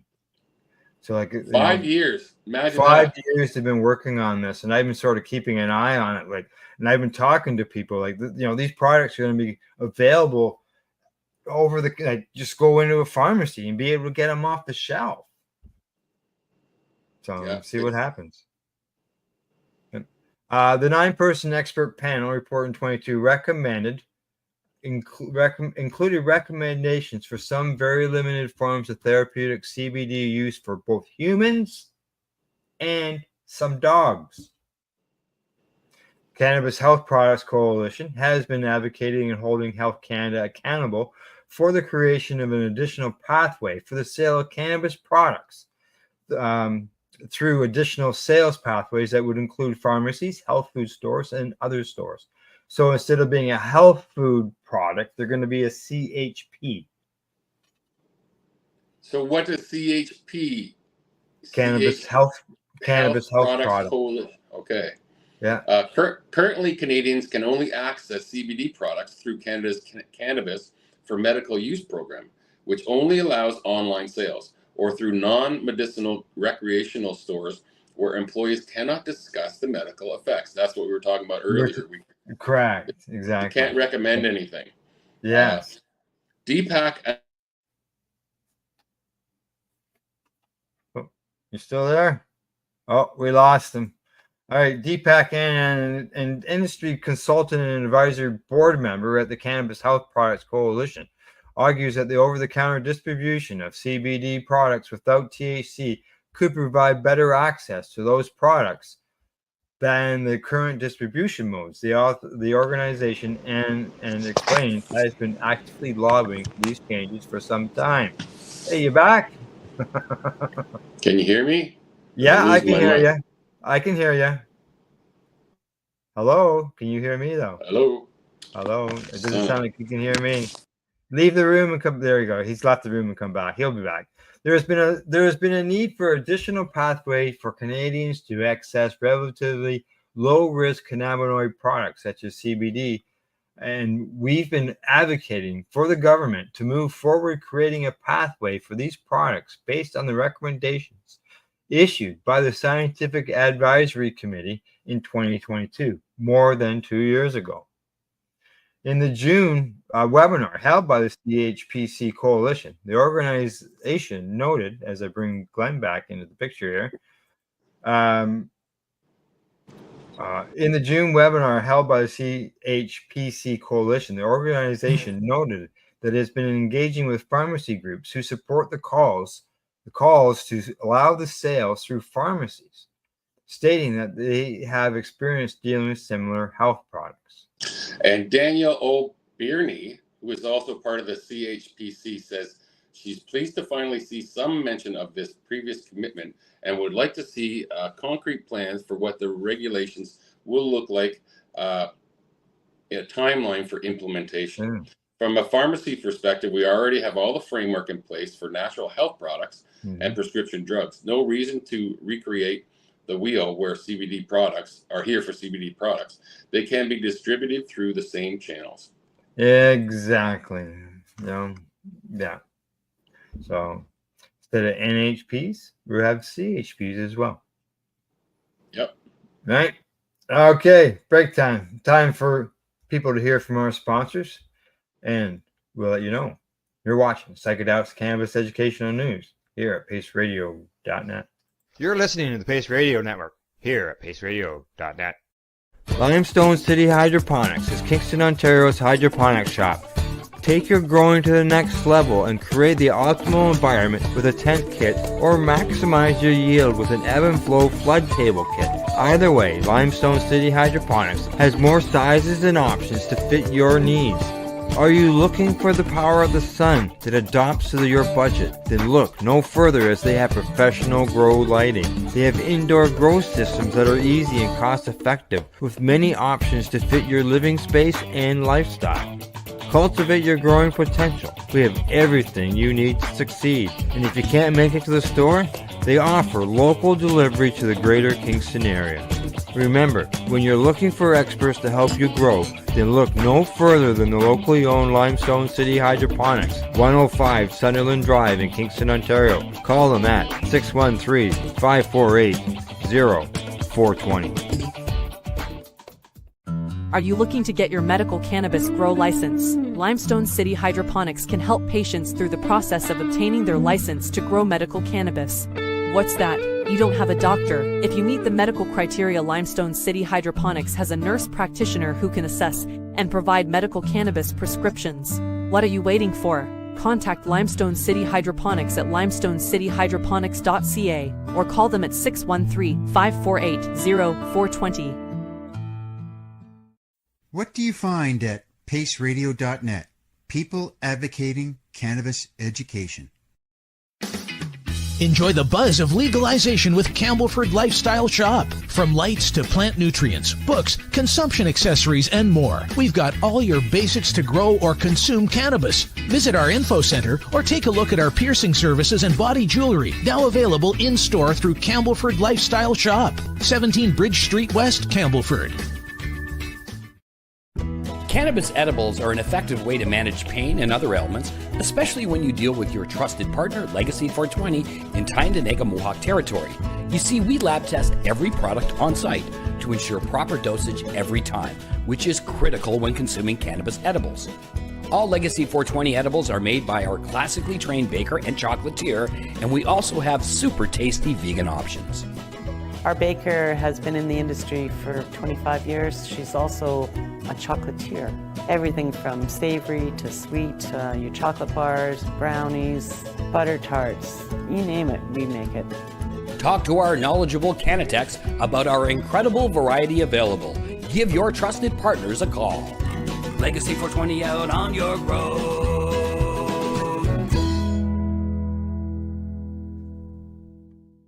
You're listening to the Pace Radio Network here at paceradio.net. And welcome back to Psychedelics and Cannabis Educational News. All right, Glenn, we've got a story we're going to be coming up here. You know, it's about the third one in. We're going to be talking about some odorless cannabis. So if you're just tuning in, if you've never heard of odorless cannabis, you will by the time the show is over. I never heard of it till this morning.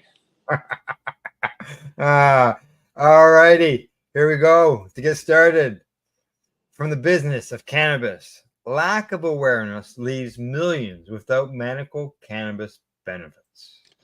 Over half the UK's population could benefit from medical cannabis, but the lack of awareness means millions of potential patients continue to turn to other treatments. A nationally representative survey of 4,100 or 4,210 UK citizens conducted by the Medical Cannabis Clinic Relief found that 50.2% of the population suffer from conditions such as chronic pain, anxiety, depression, and more. Despite nearly half the respondents with eligible conditions reporting that their condition impacts their daily lives, just 41.5% knew that medical cannabis was readily available in the UK. Furthermore, a fear of stigma and legal repercussions means that less than 1% of the population has an active prescription. Relief set out to examine the potential impact of medical cannabis treatments could have on the UK's population, which suffer from a long list of debilitating conditions, including chronic pain, menstrual cramps, appetite disorders, depression, fibromyalgia, multiple sclerosis, Parkinson's disease, PTSD, ADHD, and anxiety. In June 2023, Relief UK released a comprehensive report on the UK's attitudes towards medical cannabis. The survey, conducted in April 2023 with 4,210 respondents, reveals significant insights into public perception, awareness, and the potential benefits of medical cannabis. Well, here we go. See what the survey tells us. Eligibility and awareness. They say that a striking 50% of UK adults suffer from conditions that could be treated with medicinal cannabis, yet awareness is low, with only 41.5% knowing it's legal. And 34.75% mistakenly believe it remains illegal since its legislation in 2018. This equates to around 16.5 million adults still in the dark about its legal status. Holy smokes. The pain and quality of life. They say that nearly half of those eligible conditions experience significant discomfort affecting daily activities, work, and personal life. Conditions include chronic pain, anxiety, depression, and more. About 35% report their conditions impact their family life, and 32.8% say it affects their ability to work or study. And prescription uptake. Despite the high number of potential beneficiaries, less than 1% have secured a prescription. This suggests that a systemic barrier to access, likely compounded by the fear of stigma and legal repercussions. Approximately 24% of potential users worry about police scrutiny, and 34% fear being perceived as acting illegally. There is, however, a substantial interest in medical cannabis. Over 70% of those with treatable conditions would consider it if recommended by a doctor. Additionally, around 25% have already used cannabis medicinally without a prescription, with many finding it effective for managing low mood, specific medical conditions and pain. The findings underscore the urgent need for public education. I guess so. On medicinal cannabis, its benefits, and legal status. Addressing these gaps could help millions access beneficial treatments, improve their quality of life, and reduce stigma. Relief CEO Tim Kirby explained, "We know that when challenged, showing that FP10 prescription can be intimidating and requires explanation or confirmation that the medication listed on the prescription is medical cannabis. We wanted to remove this fear factor and stop any challenges in the tracks by having a convenient card that requires no explanation." Alongside this, it assists the UK police force as they can make a quick and confident decision that when the patient has a relief medical cannabis card, they are consuming cannabis for medical purposes, and their entire supply chain is completely 100% legal. Yeah, and patients here, for the longest times, we had a card until the machine broke down, and then they issued those great big legal form papers. They did that from the beginning, but they also gave us a card. But in the end, the cards were gone. We just had that big piece of paper. And you try to fold that up and put that into a wallet. Like I had that big pink piece of paper, and like you said, you put it in a wallet. It's absolutely huge, and then after about 4 months in your wallet, you can't read half of what's on the paper. Cracked, and then it's all cracked and everything. And then what you're supposed to do then is you're supposed to take that cracked out piece of paper that's falling apart. You take it to your local MP so they can sign it To show that it's legit. Why the hell would I have to have an MP tell me it's legit? Because that police officer who pulls you over or whatever, or stops you on the street while you're walking down the street smoking a joint, could look at that piece of paper and say, I can't read any of that. What's that say? But if it's got the MP signature on it, yeah, back in the days, I'll tell you. Alrighty, now our next story. This one is coming to us from cannabis.net, and here's the headline: Weed that has no smell is now a thing. Low odor and odorless cannabis helps you stay discreet even with nosy neighbors. Odorless cannabis. That dank smell of bud is a major hallmark feature of cannabis. Fresh flowers can be easily identified meters away, and it's also the same odor that can stick on clothes, walls, and carpets. A sniff or two of good cannabis can give us hints about the strain's flavor and aroma profile, giving us insight into its potency and freshness. Aside from that, the terpenes in weed are the very compounds responsible for its aroma.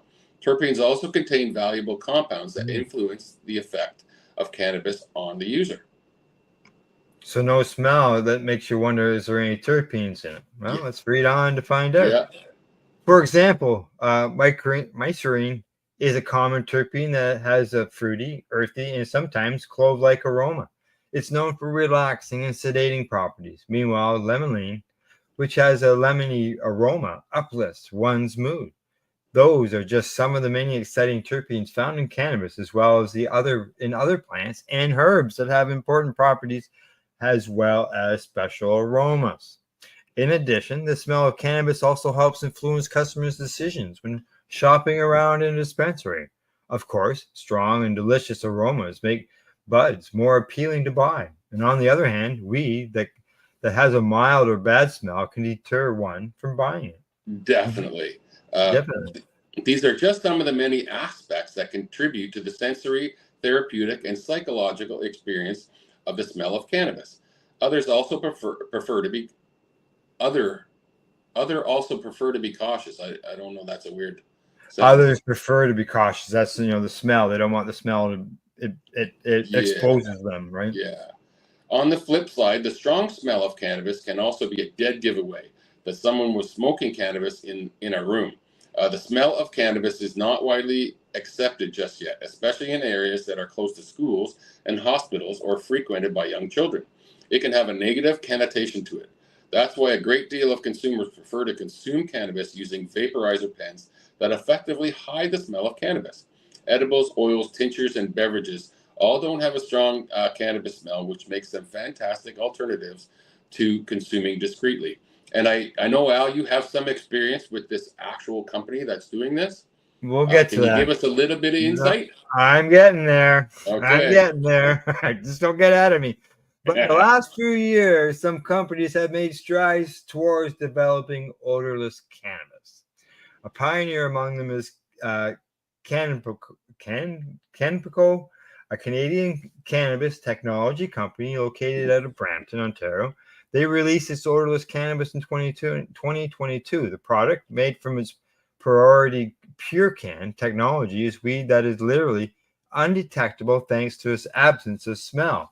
It was developed to help solve the problems encountered by many property management firms related to the strong smell of cannabis on premises. Now, to get to Glenn's thing, I've got some experience with this. I have not smoked any. Okay, I have not seen any, but I have spoken to the company.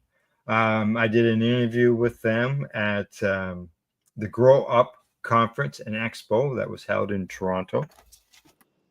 And while I was there, I got the package, odorless cannabis, right there. Okay, it comes in pre-rolls, half-gram joints, 30% plus THC, 5 to 10 packs. is what it's on the outside of the package. Got this brochure all about odorless cannabis.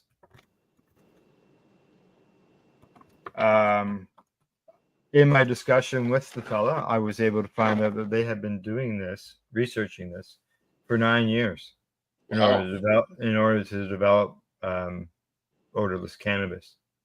Now, the unfortunate thing is, in my sample bag, there was no joint in there.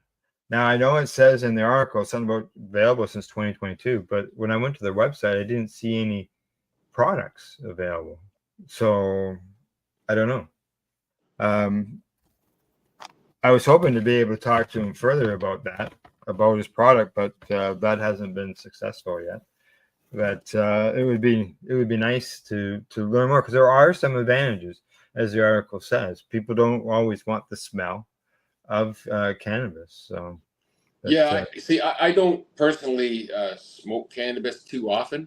It's very rare, but I really, really enjoy the smell and the taste. Strains. Yeah, they're number one to me, man. and you remove part of the joy of consuming cannabis. For me, anyway. Right. Like I said, I don't usually smoke a joint. So the stuff the way I you hit a bong. I used a vaporizer bong. Yeah. With you still smell or taste. There's still some taste in it. A little bit of taste, very, very little bit of smell. Yeah, but definitely the taste. Different strains have a definitely different taste, and I do enjoy that. But it's nowhere near as intense as the taste you get from smoking a joint. Oh no, something really like a dank, or that diesel kind of smell. That I love that, right? Yeah. All right. I do miss that, and I'm curious though. I want to try this now, just to try it, right? All right, continue with the story. Pure Scent weed is a trademark product that was successfully developed after years of research. It's also concentrated, is less harsh, and has effectively retained all of its properties thanks to its being a full spectrum product. Cannabco's Pure Scent is also the very first odorless cannabis of its kind to be launched in the industry. Consumers can choose from odorless cannabis engineered from several popular strains, allowing them to enjoy their favorite cannabis without having to worry about the odor of cannabis sticking to their clothes or alerting fussy neighbors. Back in 2019, Float Technologies, a company out of Los Angeles, also launched a cannabis product called Free Leaf. Float Technologies, which is run by renowned cannabis chef Jeff Danzer, produced smokable cannabis flower using a process that retains the potency and taste of bud while successfully getting rid of the odor. That one didn't seem to take off, though. However, Jeff does have some excellent tasteless canna butter and canna oils that are perfect for budding home cooks. Yeah, they say they expect to see more odorless products in the future being developed and launched into the market. They say in the meantime, there are several low odor cannabis strains in the market that you can consider growing at home or even buying from your neighborhood dispensary if they carry it. Before you turn your nose up, remember that just because a specific cannabis strain is low odor doesn't mean that it won't pack a punch. These plants contain a unique terpene profile that enables them to have much more discreet aroma. And specific low odor cannabis strains grow well in dry climates, and they can result in large yields after 2 months of flowering. You can be as sneaky as you want when growing and smoking these strains. A disclaimer though, as of now, there is no cannabis plant that is completely odor free, but all of them have to grow dank and stinky blooms that call attention to your home. But not all of them, sorry. They say that low odor cannabis strains are ideal for people who grow cannabis indoors, are on a budget since it doesn't require an air filter. Save an air filter, and live around intrusive neighbors. And they have some some strains here that they list that are low odor. Yeah, go ahead. And they sound like the strains that we know. Well, see, super skunk. Yeah, I don't know how you odor. do that. Critical mass. I can tell you, critical mass. We got in trouble for that when we were doing Treating Yourself magazines the booths at home shows for Treat Yourself magazine. There was one particular year there where we had critical mass, and the trade show organizers came to us and asked us to cover up our plants. They wanted us to put garbage bags over top of them so that the smell wouldn't get out. And it was critical mass. Boy, did it ever stink. And I grew white widow. I know there's a whole bunch of different white widows, but I grew white widow before, and it had a lot of smell too. Ever been smell proof? The delicious aroma of cannabis can be an important factor, but it doesn't define everything. For some consumers, discretion and privacy can be even more important, especially for those who prefer to smoke good old cannabis flower. Thankfully, low odor cannabis strains are available, and perhaps the growth of odorless cannabis in the future will have more options than ever for medicating without having to announce to people through the smell. It makes sense. Oh yeah, exactly. I know, like they said, people have swapped to vape pens to get a product that doesn't have that smell. I find a vape pen doesn't affect me the same way, and that's why I don't use them a lot. Right. So yeah, there's odorless cannabis out there. I don't know whether you want to call it GMO or what, but obviously there's no smell to it. So interesting. Yeah, if I get a hold of a doobie, I'll let you know. Thank you. I'm really curious about it. Yeah, me too. Alrighty. On to the next story when I get her brought up here. And this one is, I read this headline and I went, what? And this comes to us from the Green Market Report. Synthetic cannabis resurgence in Oklahoma, a threat to public safety, official says. Synthetic cannabis. Oh, we missed the story there. I don't know. Which one did I miss? The pregnant. Oh, that's at the end. Oh, okay, then I'll have them backwards. I'm sorry, people. Synthetic cannabis resurgent in Oklahoma. Both law enforcement officials and medical cannabis industry spokespeople are voicing concerns about a new surge of synthetic cannabis goods appearing on retail shelves in Oklahoma in products they say are neither hemp nor legal. The Oklahoma Bureau of Narcotics and Oklahomans for Responsible Cannabis Action told KOCO News 5 that the new surge of synthetic products is likely both extremely profitable and against state law, but that many retailers are confused due to the proliferation of nationally legal hemp products that are easy to order online. It is not a hemp product that can legally be sold in Oklahoma's grocery stores, gas stations, or other types of convenience stores. We believe what they are doing is 100% illegal, and we are working investigations right now, according to Mark Woodward, with the Oklahoma Bureau of Narcotics. He told that to News 5, noting that synthetic cannabinoid products are banned in Oklahoma. Woodward also warned that such goods can be laced with dangerous alternatives. You don't know what you're getting oftentimes. It's not made by people who are following a legitimate medical cannabis protocol. When they're manufacturing their product, they're making it out of chemicals, Woodward said. The questionable goods are turning up at vape shops, gas stations, and other common retailers, CKCO News 5 reported. Jed Green, a spokesperson for ORCA, pegged the overall value of the synthetic cannabis trade at $100 million for goods being exported out of Oklahoma. Green said such products are far less safe for consumers than state-regulated medical cannabis, which is lab-tested for purity and potency.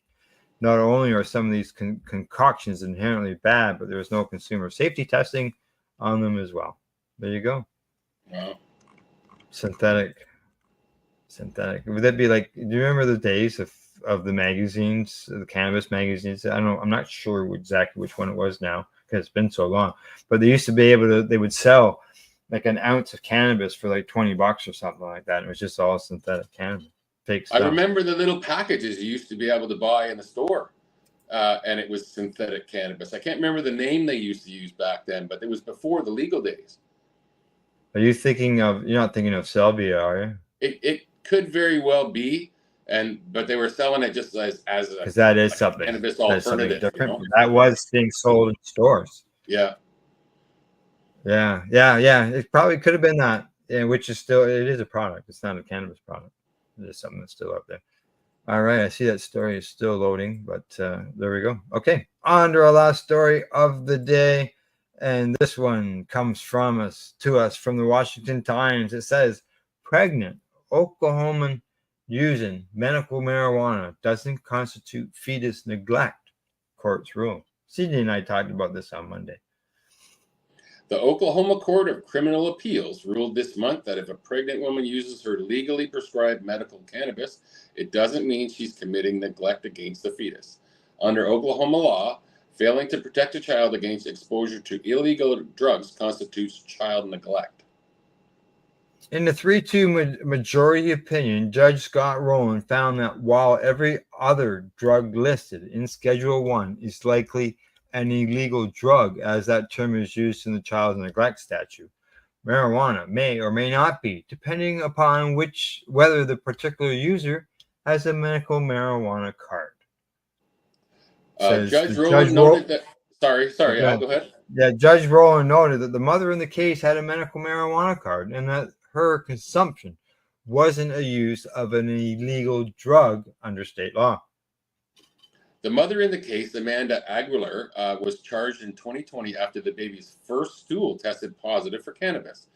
Why did they test her?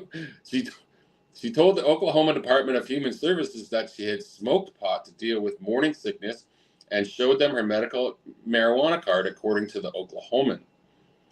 In the dissenting opinion, Judge Gray Lumpkin argued that the ruling is devoid of common sense as the drug is still an illegal and unlawful drug once a baby without a medical card is exposed, and that the majority opinion strains a gnat's hair to disregard the status of the unborn baby, since exposure to cannabis could still be considered harmful.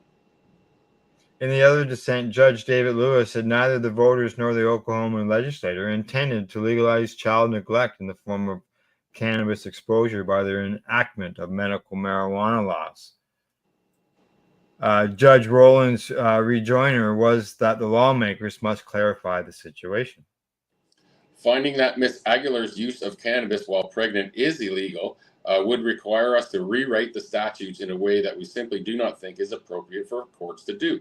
We urge lawmakers to consider an addition to the law, making clear when, if ever, the licensed use of cannabis may constitute child neglect, Judge Rowland wrote. And Ms. Aguilar is not the only Oklahoman mom charged over medical marijuana use during pregnancy. At least 17 women with medical marijuana cards were prosecuted for using cannabis while pregnant over the past decade, with most taking plea deals in exchange for prohibition and the hopes of their cases being dismissed, according to the Frontiers news site. There's so many moms that are going to take these charges just because they're terrified, Miss Aguilera told the paper. At least 5 of the cases, including Ms. Aguilar's, were dismissed when courts found the uses of cannabis was licensed and therefore legal. There you go. I don't know if it's a good thing to use cannabis while you're pregnant. I truly don't. So, I mean, take it with a grain of salt because we don't know.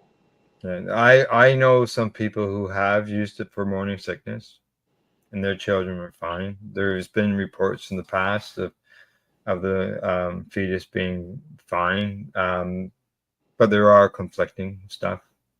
I understand in that story they're going the legislator didn't complete the legislation. Right. Yeah, so, because yes. Exactly. And that's what because the courts can't just change, they're not supposed to just change laws. The legislature. It's up to legislation to do that. Yeah, they're supposed to validate laws, whether they're good or bad, right? I understand it, but I'm kind of torn on that story. Yeah, I know. I understand where you're coming from. Alrighty. Anything you want to mention before we say goodbye? Nope. Peace, everybody. All right. From the Legacy420.com news desk. That's the news for today. We hope you found it educational and informative.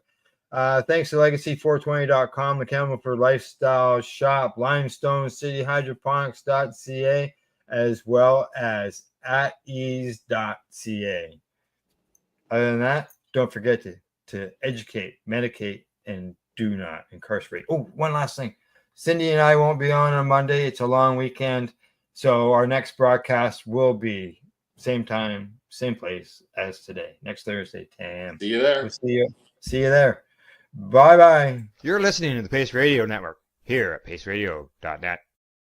The opinions of the individuals during this broadcast are their own and may not be the opinions of their group or other organizations they may be involved with. All medical advice during our broadcast is not a medical opinion and should be checked with your medical physician. When you have a pain that's reached its peak, Legacy for 20, it's so unique. If organic cannabis is what you seek, here's your trusted partner 7 days a week. Suppository salves, vapes and drops, topicals, edibles, infused pop. Just when life seems like it ain't easy, at Legacy 420, enjoy a pop freezy. Lab tested products, make them the GOAT. Legacy 420 out on your road. Legacy 420 in Tyndonega Mohawk territory. Indigenous organic cannabis at its finest.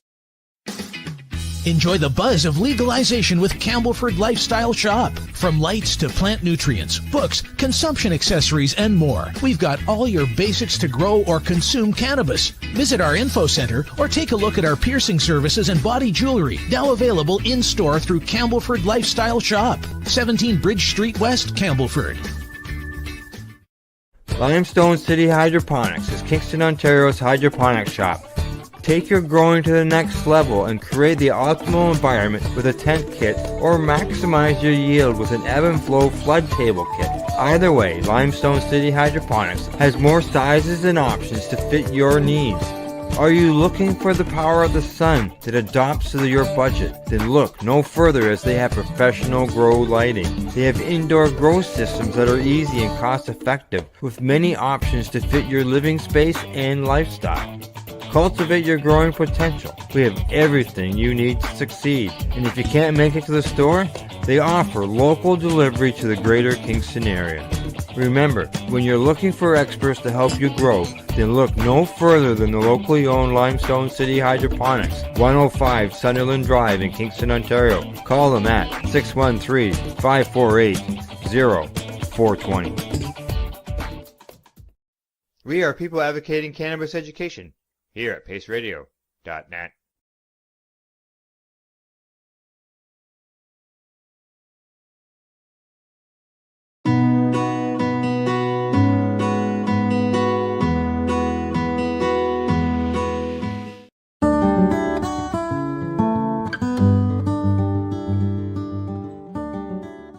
JJ. Hi. Got a minute? All right. I've got JJ O'Brien with me. So what do you think? I think it's great so far. I've just been making my rounds through the vendors, and I'm only about halfway through. So, but it's been very interesting. It's a great crowd here. It's very busy. So I'm just slowly making my way through. Yeah. I saw you up on stage during the seminar there. Yes, I was very proud to be representing Education and speaking on the Sovereign Inherent Rights panel with my colleague, Jose Bourgeois, who's absolutely amazing, and with Kathy and Sturgis. It was a great panel, and I was very honored to be a part of it. Yeah, good. Now, I guess you're spending the rest of the day walking around. Are you in any more panels? No more panels today, but I'm going to walk around some more, and then I'll be seeing everybody in the consumption lounge later, and hopefully hitting it at the after party. It was raining when I was outside last, so I came in, do some more interviews, but it was nice out there earlier. I know. I'm hoping it's going to clear up and we can. It was crowded. It wasn't big enough. No, I know, and they kicked a bunch of us out, so I hope we're getting back in. I just have to move out of the way. All right. What else offhand? Can you let us know we're doing anything independently? But I know you're with Education. Shout out to them. Yes, absolutely. Shout out to Education. We're a nonprofit here in Canada that's dedicated to promoting responsible cannabis education in Canada. So check us out at education.info or send us an email. We do have a membership. We have a community and leadership membership. If you have some level of cannabis education, come and join us. Or if not, come and join us as well, and we can educate you. All right, super. Thank you very much. All right, I'll let you go and make your way. Okay, you too. Bye-bye.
Double O today.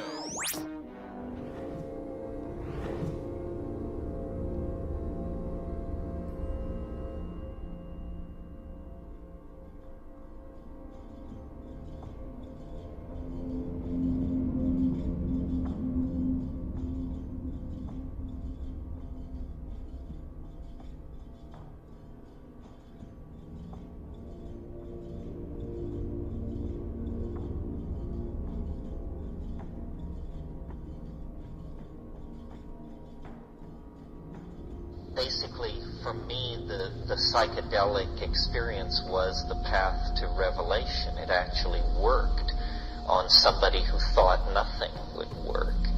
And then, and that's still a large part of what gets talked about in these weekends, simply because there's an endless crop of new people who are interested in using these botanical materials for purposes of self-exploration, and doing that safely, sanely, and in a fully aware manner involves coordinating a lot of detail: botanical, chemical, ethnographic, geographical, evolutionary, biological, pharmacological detail, which we can spend as much time on as the group will tolerate. What I like to talk about, and what I have very little competition in terms of talking about, is the content of the psychedelic experience, which is very difficult to English or to bring into any other language, and which is not predictable or is confounding of the expectations of students of mystical experience.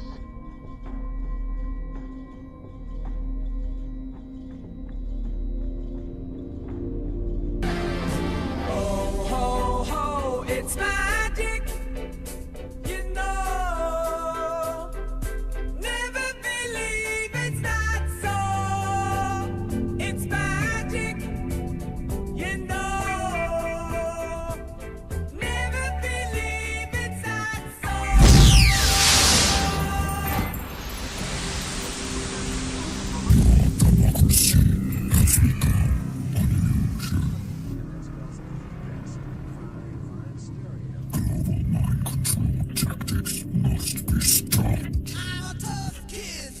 Alan, Ladies and gentlemen, you're having a nightmare. What if it's true? ladies and gentlemen, Alan, it's a possibility, isn't it? The very word secrecy is repugnant. Secrets. In a free and open society. And we are, as a people, inherently and historically opposed to secret societies, to secret oaths, and to secret proceedings. We decided long ago that the dangers of excessive and unwarranted concealment of pertinent facts far outweighed the dangers, constant, extreme danger, which are cited to justify it. Even today, there is little value in opposing the threat of a closed society by imitating its arbitrary restrictions. Even today, there is little value in ensuring the survival of our nation if our traditions do not survive with it. And there is very grave danger, extreme danger, that an announced need for increased security. This is Conspiracy Queries with Alan Park. Will be seized upon by those anxious to expand its meaning to the very limits of official censorship and concealment. That I do not intend to permit to the extent that it's in my control. You're crazy. And no officious, high or low, civilian or military, should interpret my words here tonight as an excuse to censor the news, to stifle dissent, to cover up our mistakes. Isn't the Pentagon suspicious that all of building would blow up? Or to withhold from the press and the public I think you're just looking at things for the first time. the facts they deserve to know. You've had your whole f***ing life to think things over. What good's a few minutes more gonna do you now? The facts they deserve to know. They deserve to know.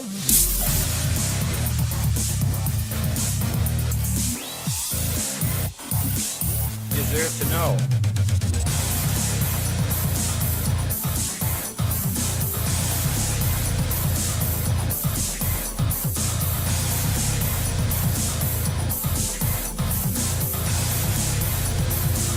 Deserve to know.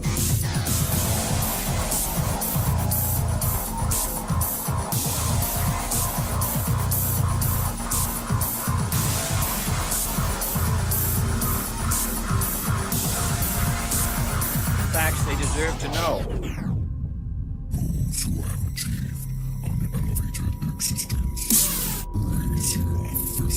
Episode 56 and 128. That's where we are. Green Crush, Allen Park, episode 56. We're back from Legalize. Legalize. They even tell you in the word, right? They even mention it in the word. Legalize. They've wrapped it up in legalize.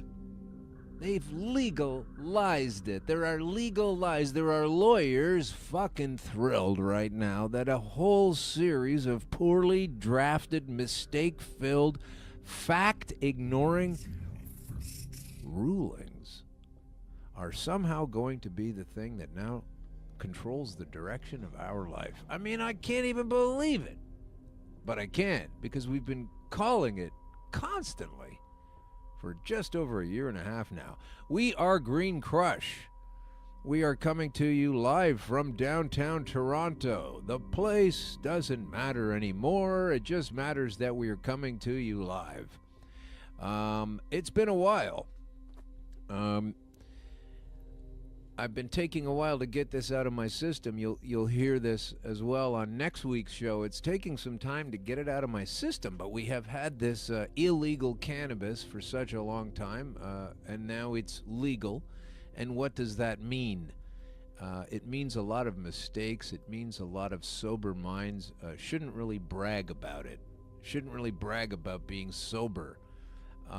We've had a lot of reasons, I think, why it took so long. And now, if you're following along from around the world, Canada was going to, it seemed like our new prime minister at the end of 2015 anyway, he was going to usher in a time of, he was even known to have used cannabis and was very acting cool, I guess would be the thing, against the other conservative government here. Oh yeah, no, when I get in, we're going to legalize this thing, and oh boy, and we all believed it, or so many of us did.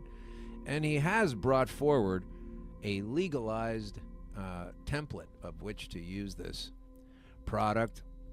But it's certainly not what so many of us had hoped for. And when I say that, us, I mean the folks that understand what it is and how it works. And that there are very much so a multitude of very well-researched papers, experiments that have gone well, notations have been made, and yet still you have people wandering around in this day and age thinking, well, they don't have any tests on it or anything, so that's why it's still illegal. But that's not really why it was illegal. And why did they need to change the timing of this? They said that initially it was going to be probably, coming out in 2016.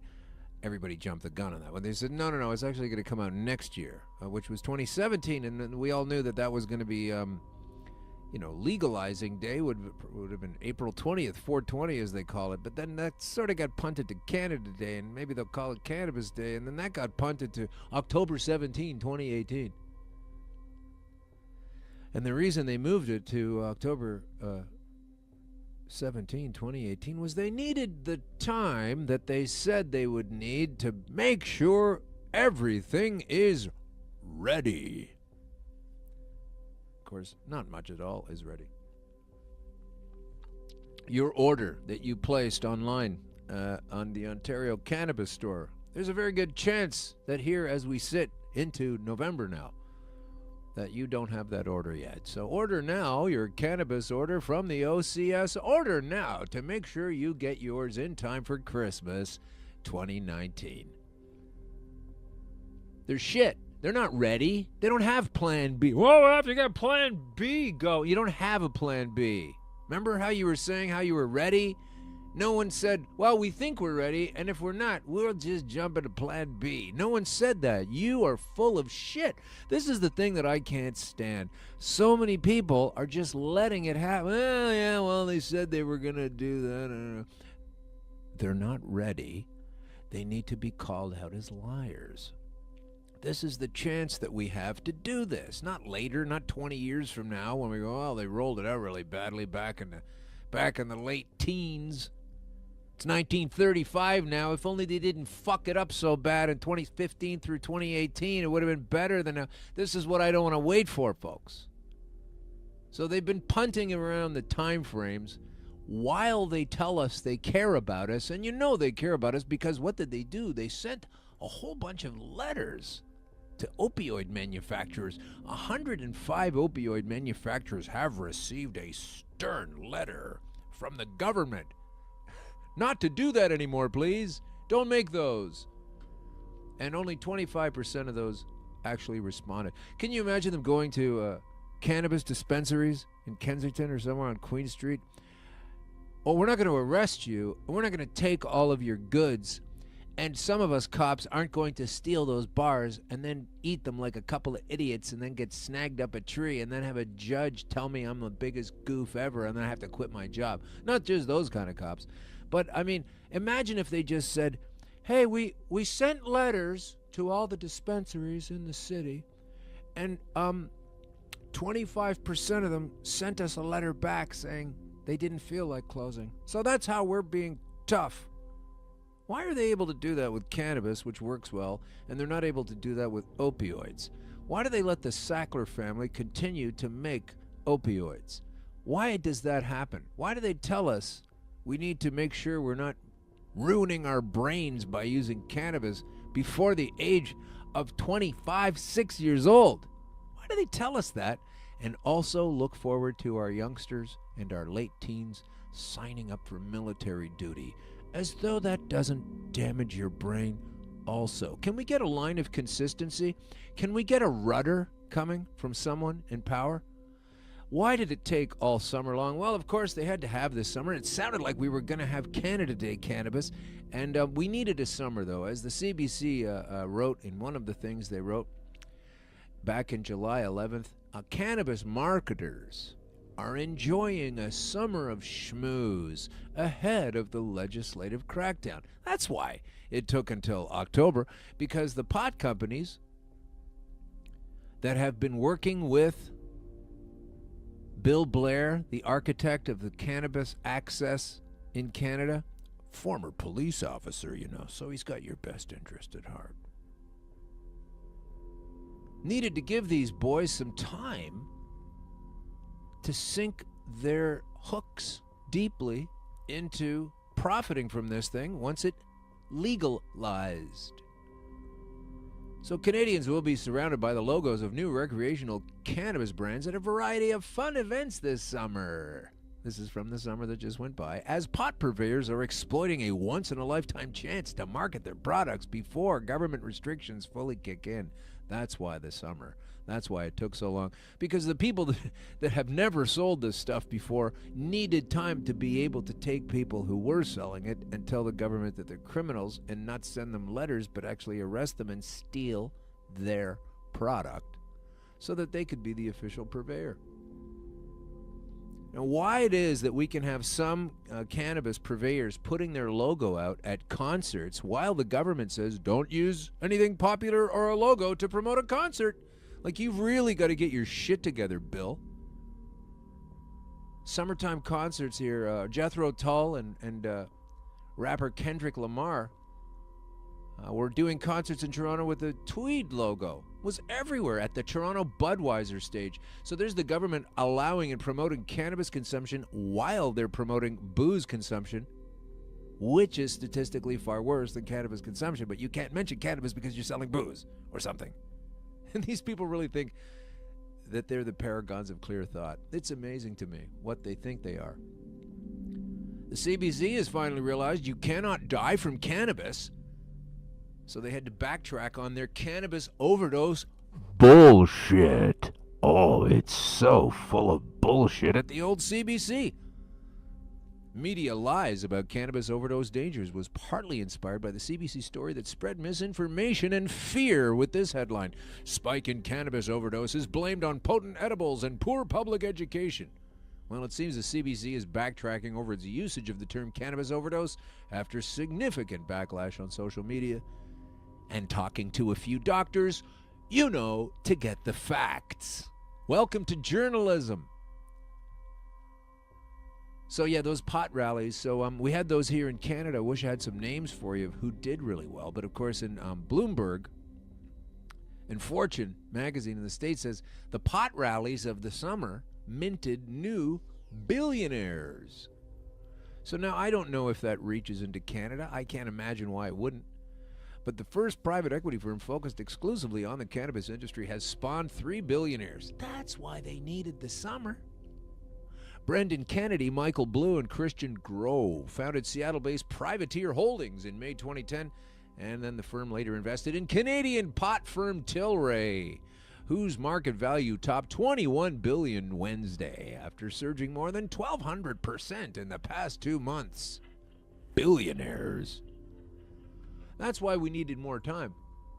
We needed more time to make sure the people that have always sold this and are friends of yours and you know that their stuff is okay could be replaced by people who needed a summer of bending the ears of politicians to be able to make sure they could suck on down some huge profits while the rest of us are dealing with a kind of bullshit like the complete list of punishments for driving high on marijuana. Let's talk about driving high.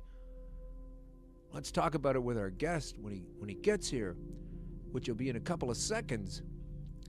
He's very close by. I wanted to mention something else about driving, is that in the States, so the problem with driving here, of course, is that you are going to be found positive for cannabis. They're going to equate that for being positive for being impaired.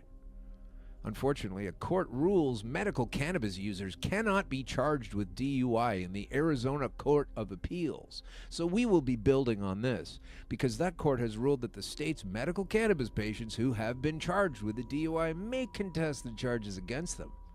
This is from December 28, 2016, just a couple of years old.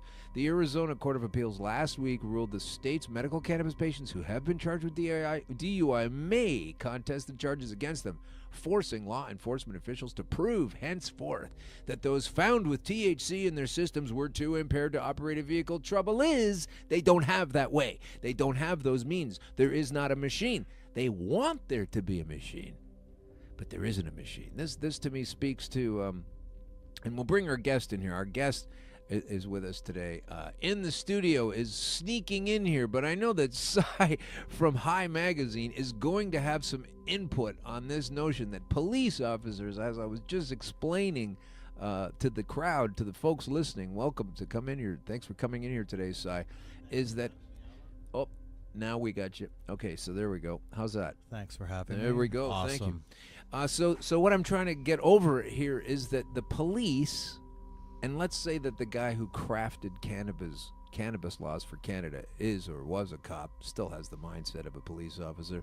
The police have actually created a system that ignores this kind of information. Oh, that absolutely. says, and they do want a machine that can justifiably, accurately tell if someone is impaired, as they do have a machine like this for alcohol.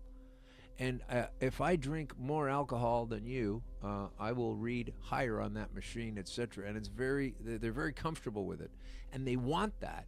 But this is what's funny to me about cannabis and the way they say it affects your mind and your brain. Yeah, you want that. Great. I want a car that flies and I never have to put fuel in it. They just don't exist. So you want that machine, but it doesn't exist. And so instead of that, they're rolling out the Draeger 5000, where they say it does that. And they're just going to go ahead with this bullshit move. Well, it's one thing to measure THC levels in the bloodstream or saliva, but it's totally another thing to measure cognitive ability while using cannabis. I know people who can smoke, a significant amount or consume a significant amount of cannabis and drive like it's no problem at all. I know other people, they take 3 hits on a joint and they're stupid. They cannot move. I would not want them driving. So the different amounts for different people, until we can address how it's affecting people cognitively during roadside tests in conjunction with what the THC levels might be in your bloodstream or in your saliva, then perhaps, and this is going to be a little bit away, I think, then we can perhaps a little more accurately gauge what's safe in the public environment. Well, we have some reports coming out now that there's more than a few reports that are saying that it doesn't impair as much. I don't even like that phraseology as alcohol. It doesn't impair as much, and then some say it doesn't impair at all. But then it's like, what test do they look at? What test do they use to create the law? I'm sure there's a variety of different tests available right now, probably internationally in the U.S., and I'm sure we're going to see some of these tests emerging here in Canada as well. It's a tricky subject, Alan. Thank you. It really is. The people who created this law come from a law enforcement background. So we see where they're coming from. They tell us that they have the public's best interest at heart. Medical patients will tell you, well, hey, you don't have my best interest at heart. Right. Well, let's go right to that. I mean, it's fascinating to me. I don't subscribe, or I am not a medical patient per se. Neither am I, as they say. And so at this point, I have been reading things about how medical users have not been able to get their supply ever since the. Well, not just supply. Let's talk for a second about the increased cost of medicating. If you're on social assistance or disability, how the hell are you going to pay for your medication now when they've upped the prices, they've reduced the quality, and they've added so much tax? There are good groups out there like James O'Hare and CFAM who are really fighting the good battle to have make sure that cannabis is not taxed, that cannabis as medicine is not taxed. Right. And that's the thing that's disgusting me the most right now. Tell me about it. With our Ontario cannabis stores, or just cannabis stores in general, the amount of tax that they are putting on, making it cost prohibitive for people who are on disability, who are struggling with their health to find proper access to the medication of their choice. It's incredible. I mean, they keep telling us, I'm going to shoot this one day. I'm still working it out, but I'm working on this little bit that's kind of like the P and the 3 cups. Okay. Right? You know that thing where you that little sleight of hand game. Yeah. It's a Swizz, right? It's a ripoff. The 3-card Monty is another version of it. And so basically they tell us it's like certain things. And and then you go, oh, okay, well, it's like cigarettes. Okay, well, it's dangerous and has to be regulated like tobacco. Oh, okay, that's what you're saying. And then as soon as you go to use the liberty of a cigarette, which means I can walk down the street as long as I'm not by a doorway, and I can smoke it. Oh, no, now it's not like a cigarette. Now it's like alcohol, you know. And we have to regulate. Oh, so I can sit on a patio out here on a nice sunny day and have a vape and no. Now it's like medicine. You know, and now it's like drugs. And you go, well, then how come you're taxing this and you're not taxing my drugs? Well, in that way, it's more like tobacco again. Well, and like we're seeing it emerge as both a medical necessity for a lot of people and a new recreational model. So, you know, it makes it a little more difficult on the public too when we're seeing all these new rec brands emerge, really pushing things home, like the Saturday brand or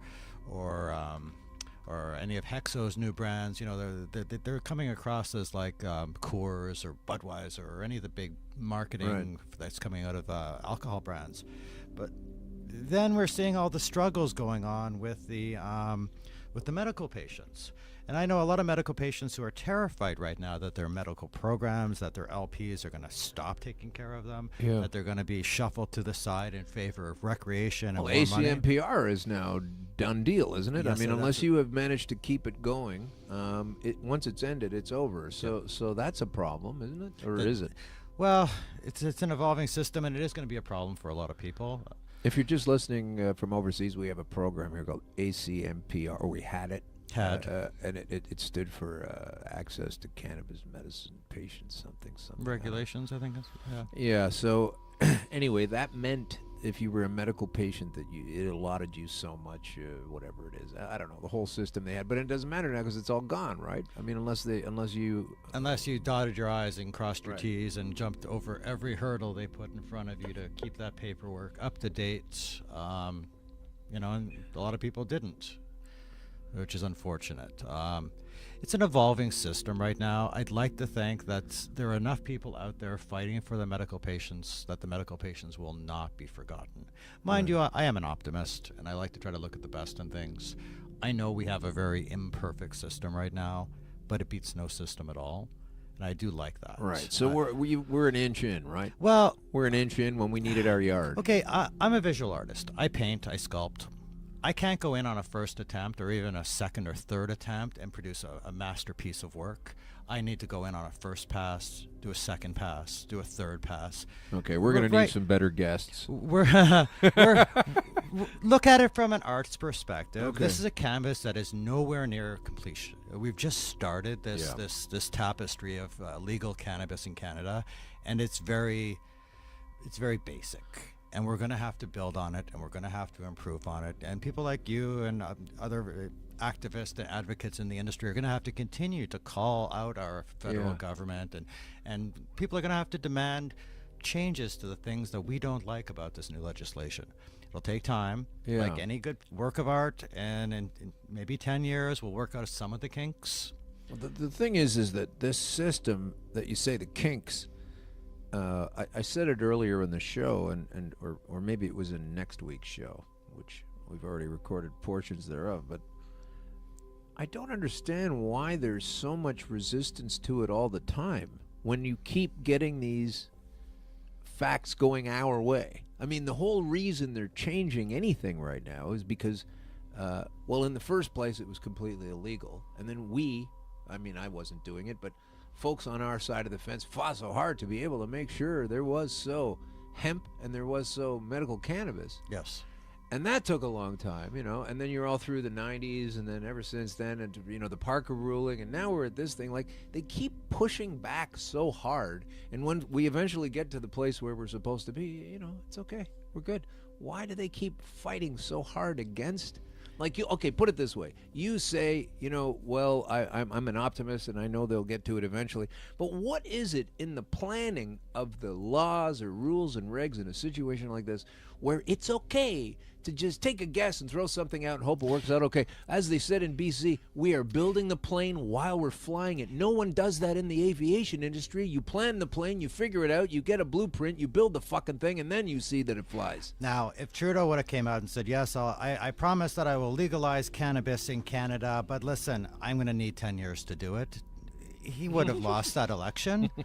If he would have backtracked after what he screwed up on his electoral reform, if he would have backed up on cannabis legislation, that would have been the end of his career. And then we have so many bigger players and all these big companies coming to board, putting pressure. I'm sure there's a lot of lobbyists in Ottawa that are putting a significant amount of pressure. And I hear about meetings going on with premiers in PEI and in Alberta and health ministers, and there are so many aspects of this.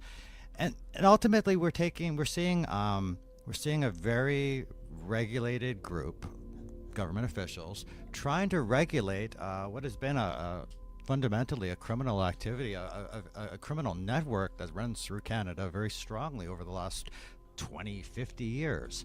The only way they see they can take that away from the unregulated market is how they're doing it now. We don't like it. I don't like it. None of my unregulated friends like it. People who've been running dispensaries or running their own grows, or who are passionate about working in the industry with hopes that they would get grandfathered in, they don't care for it either. But unfortunately, it's the cards we've been dealt. Yeah. Well, that's the thing. And so now you have to be vigilant that every single new deal from a new card is the right deal and not from the bottom of the deck, and doing it properly, right? I agree. And watching things like patience over profits, good moral cores and directions for some of these companies. I see some of these companies out there, and I'm a little disgusted with how opportunistic they are. Or I'll talk with a large group who are very passionate about cannabis, who've never even tried it, which is kind of like, it's hard to have a discussion with someone about how important cannabis is in Canadian society who's never even tried it. I just think it's right. I don't want to do it myself. All they know is what they've heard about CBD. They only know a little bit. I attended the Everything About Sex show a couple weeks ago, and I usually attend a lot of these cannabis conferences. And I've been getting a little disgruntled with the cannabis conferences. It's always the same people, the same businesses, the same group of individuals out there pushing cannabis forward. So I decided I'd try something different. I went to this Everything About Sex show. The Everything You Wanted to Know About Sex. It was the best show I've been to in probably 2 years.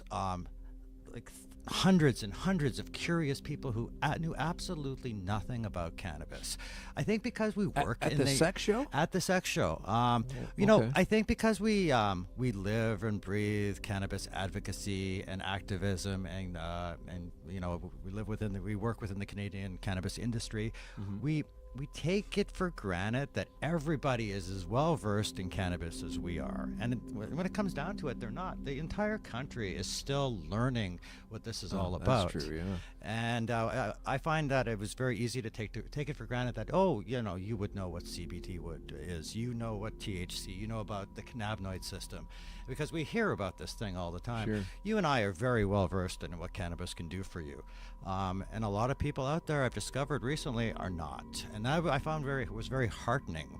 What was so great about the sex show, though, that was so much better for you than they were just presenting things in a fresher way? Or what? It was every single person who came to my booth was curious about cannabis and what it could do for them. All they read about is all this controversy in the papers, but there's not enough information, street level information, and people are really just figuring it out. They're trying to put the stigma and all the misinformation, for the most part, behind them, and learn about a new thing that's out there. It's new for a lot of people. It's just not new for us, and I think it's important to keep that in mind. We're fighting to make sure that these people, as they get used to cannabis, can experience the cannabis like we want them to. Right. We have this ideal of how cannabis should be in Canada. It should be, inexpensive. It should be accessible. It should be regulated, and it should be kept out of the hands of really big business. And we should respect the people who have come before us, all the growers and all the unregulated people who have really pushed this industry forward. Right. I just think that we get so caught up in that we forget about all the new users, the ones who really don't know anything about cannabis. Yeah, that's. I'm glad that people are going to a sex show and hoping to. Well, they didn't hope to find out. You were just there, right? It's not, well, myself and there were at least 4 or 5 other cannabis-based businesses, and I'm seeing the same thing at tattoo shows and art shows and farmers markets, where there's such a curiosity, a hunger for more information about cannabis as a whole. Yeah. So it is exciting. I'm seeing so much positive energy around this new cannabis industry as well. And I know that it is not perfect and it is a bit of a clusterfuck all the way around. But that being said, we're at the beginning of something really amazing, and people who have never looked at cannabis before as an option are now starting to look at it. Mind you, there are problems. The cost being one. What do you figure is the reason for that? The cost being a high cost. What's making it a high cost across the board? Okay, well, we have a higher standard of regulations that these LPs have to. That they have the really. I'm going to use this expression again, dot their I's and cross their T's. Everything has to be perfect. They have to follow a checklist of security options, of health and safety, and they have the public watching them constantly in case they screw up. The first time an LP screws up, or as LPs are screwing up online, I see people on Twitter and Facebook and Instagram ripping LPs apart every single day for the smallest things. Yeah, they use too much packaging. Yeah, that particular strain is crap. Oh, wow, you milled that particular strain. Oh, yes, it's also too expensive. Right. People are unwilling to let the LPs get away with anything right now. We're watching them as a public so closely. I think we're really going to watch them evolve. But don't you think that's a better approach than just letting them run in a wanton absolutely, fashion? Absolutely. I think they need to be watched. Yeah.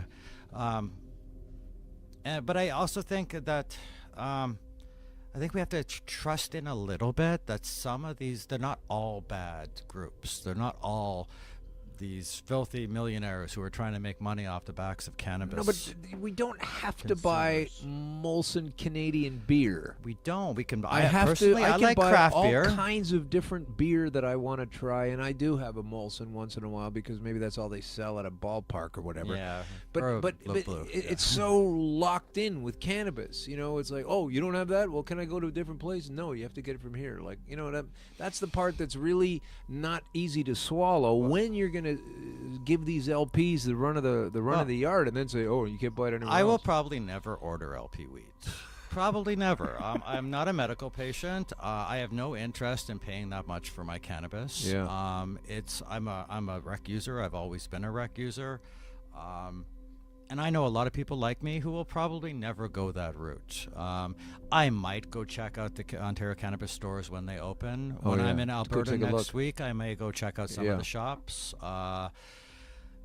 It's my mother would never buy cannabis off a dispensary or an online store, but she would definitely go online and buy it off the Canadian government because she's a senior and she trusts in her government. Maybe not entirely, but that's the only kind of group that she would ever purchase off of. And there are a lot of people like that who they don't want to be involved in something that was black market. They don't want to be going behind a dispensary to pick up cannabis. They want to get it easily and legally in their eyes. Right. And what were you saying though about cannabis that's coming from a larger purveyor that may not be as high quality, etc.? Like how those are the lines that people are really trying to keep How an eye long on. do you think people are going to be spending top dollar for substandard cannabis? Not very long. It's not going to take long for these companies, for the bad companies to show themselves as inferior, and the public is very picky about what they're purchasing. They're just not going to buy crap.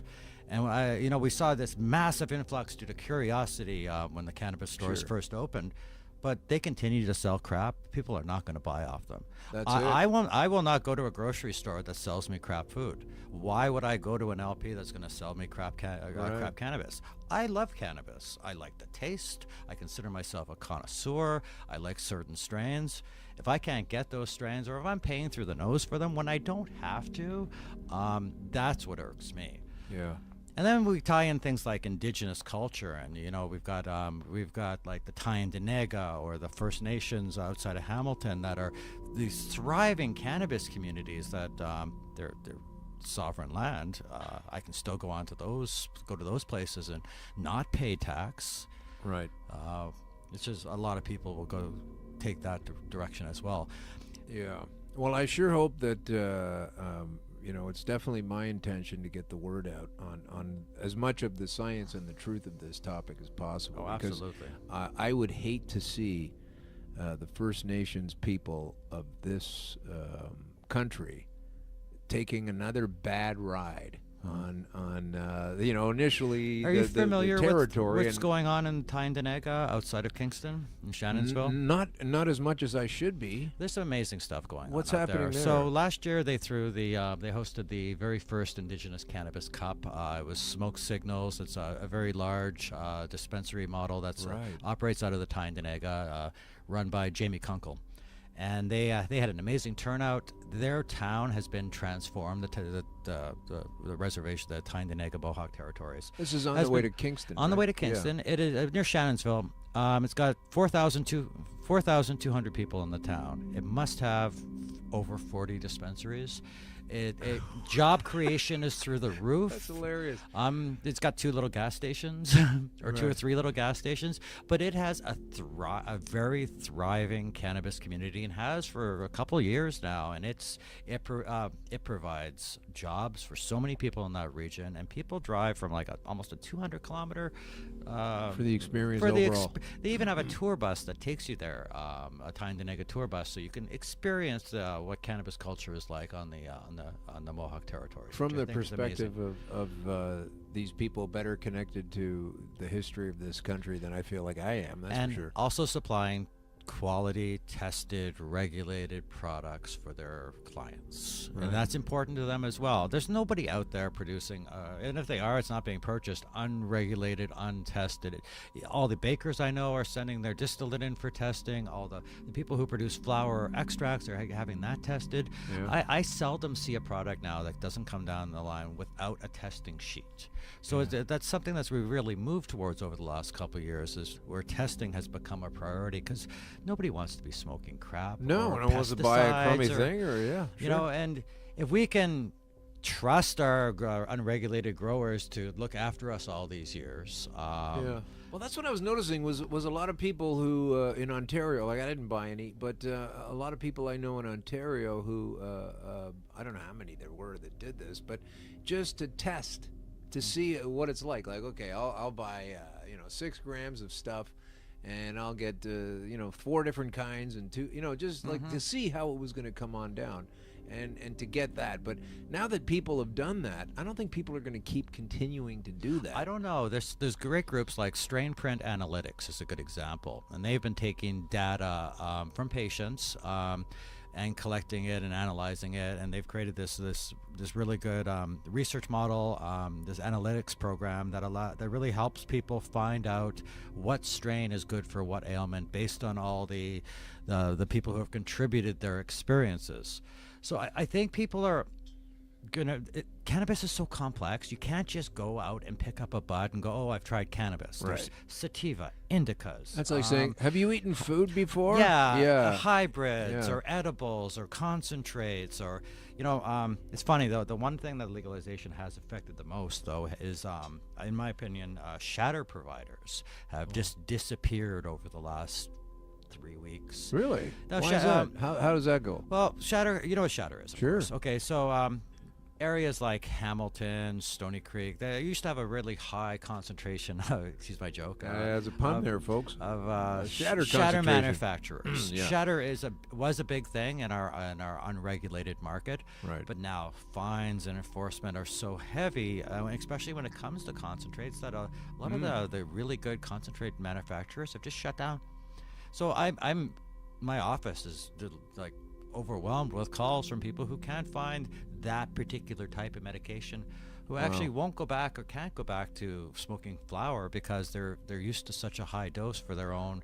But if you don't get the shatter for a while, won't your tolerance for the dose go down? You can go back to flower again. You could do a cleanse and kind of reset your cannabinoid systems. Take a couple days off, but at the same time, a lot of the people who are moved over to shatter have chosen to do so because it's stronger and it's more effective on their pain management. If you talk to people who enjoy shatter, you'll find that 9 times out of 10 they've switched over to shatter for the medicinal benefit. Okay, so tell me this then, because I really don't know anything about it, and we just got to legalize. What are we looking at for next year in the way of these consumables, these edibles and oils? I understand there's a lot of companies jumping on that right now in our research and development. Brands like Primo that make pasta sauces and olive oils are getting on board. I think we'll see. We saw O. Henry get on board around 420 with their 425 bar. We're going to just start seeing more stuff like that. And how are they finding, like if a policeman or someone hysterical is concerned about amounts taken in, and they are now telling us, let's be careful about children, how do you then go ahead in a few months start packing candy bars with weed? Well, here, I think that just common sense is going to be a big factor. If you're going to store cannabis-based edibles in your fridge and they look like cookies or fudge or gummies or whatever, put it in a locked box. You're not going to store a gun on the counter on top of your fridge somewhere that a child can access it. You're not going to do that with your cannabis either. It's really, you're going to put your booze up. If you drink, you're going to put your cannabis in a locked box to make sure if you have kids in the house that they can't get it. So we're really going to have to start really paying attention to stuff like that. Yeah, I just find it. This is another thing again about the children is that they say they're worried about the kids, but then what the first thing that happens is somehow they find out a way for smoking and vaping to become accessible, which they say is dangerous, and they prefer edibles, which there's no smoking and vaping. You're just taking it direct, but that's not coming till months later. Do you watch South Park? I know the show, sure. Okay, so South Park's on its hopefully final season. It's a big hashtag cancel South Park. I'm just glad they killed off Apu, because that was really... That's The Simpsons, I think. I think you're mixing up your genres. Yeah, but my point, though, is they did an episode recently, I think just 2 episodes ago, where they addressed the vape pen epidemic and the cannabis epidemic in Colorado. And they were addressing things like kindergartners being attracted to the sweet tastes, and they did a real mockery of it. One of the characters now owns a cannabis farm in Colorado, Integrity Farms, and we're seeing a lot of public interest in this sort of thing, and so even seeing a show like South Park that notoriously won't take anything seriously, addressing things like vapes and children, and it is a big thing too. Kids are going to get into their parents' liquor cabinets. Kids are going to get into their parents' cannabis. It's up to the parents to really make sure. I've really got a different take on that, because that is so, I think, case by case and individual. Like Probably. Honestly, the thing about alcohol, okay, when I was a little kid, I'm only going with my experience as a little kid, and everybody has a different. But as a little kid, what I knew about alcohol was that my dad and my mom were able to drink it, but it was an adult thing, and I wasn't supposed to have it. And whenever I smelled it or beer or something, it was kind of curious, but it wasn't treated like, oh, this terrible thing. It was part of the growing up. You just don't get to have that, just like you don't get to drive a car. And later on, and so I think that having that sensibility of, yeah, it's a legal thing, but you're not ready for it yet. You're not ready to dive off the high diving board at the pool yet. You need to grow up for that. And it fits into the category of so many different things. And I think if cannabis had already been in that category also, you don't have the sneaking behind the school and smoking the joints as much, because so much of cannabis appeal is doing it because it's illegal in the first place. True. Well, I was talking to somebody recently, a friend of mine who goes to AA, and she was explaining to me her perspectives on cannabis as it applies to AA, and how they take a very zero approach to that. They zero tolerance. Zero tolerance approach to cannabis within that program. And I was debating a little bit with her. hoping I could get her to understand that cannabis isn't like alcohol. It's not the intoxicant or the it's not the same as alcohol. Right. And but she was very close to that idea, and I think that's stigma. That's going to take a long time to get rid of because it has been decades of programming. You know, a lot of us got into cannabis in the first place because it was kind of notorious. It was a little bit counterculture. It was one of the last places of refuge for the counterculture revolutionaries. Yeah, people who can fight for change. And there's still a lot of fight. And we still have to. So that, you know, that didn't go away. No. And you know, it's to be honest, I feel it just started. I've published High Canada now. We're just starting at the beginning of our 4th year. So I've done 3 years as High Canada, and then a year before that as Rolling Stone. So those first 4 years were 100% in an unregulated market. I feel we've just started. Scratched the surface of how much information education we can put out there. And that's 37 issues in. Blows my mind to think that I've barely scratched the surface and just got started. Isn't that funny, right? I mean, how many? 37 now? And, yeah. And how many did you think you were going to sort of get a read on it? Not very many, I'll be honest with you. Because I had the same thing. I had the same thing with this show when I was coming back to you know, leave my sickness behind and get a podcast going again. I thought, you know, I'm going to do like 6 or 10 special episodes about the cannabis that I use, and then, you know, I'll explain everything and then get back. But it's been, 60 episodes or something like that now. I think for us, the secret to our success is we focus on cannabis itself, but we focus on the people behind the plant. You know, cannabis is such a multifaceted topic, from manufacturers to glass blowers to concentrate providers, or people who are industrial engineers, all the way to pharmacologists. There's so many angles we can take at it, and we like to talk to the people behind the plant, talk about things like job creation, cannabis as an exit strategy for opiate addiction. It's been a real successful model for us, and there are so many more stories to tell. This month, our 37th issue, we're speaking to Rahim Dawala, and he's the pharmacist behind the Hybrid Farm model in Ottawa, which is a compounding pharmacy. So if you bring your prescriptions in to see Rahim or any of his good people at Hybrid Farm, they will take a look at that prescription and see if they can find you something. Oh, wow. Specializing. Yes, something maybe a little more CBD, or hook you up with some doctors or a medical cannabis prescription, and try to help you that way. And I'm hoping to see a lot more of these compounding pharmacies and groups like Rahim and Hybrid Farm in Ottawa leading the way.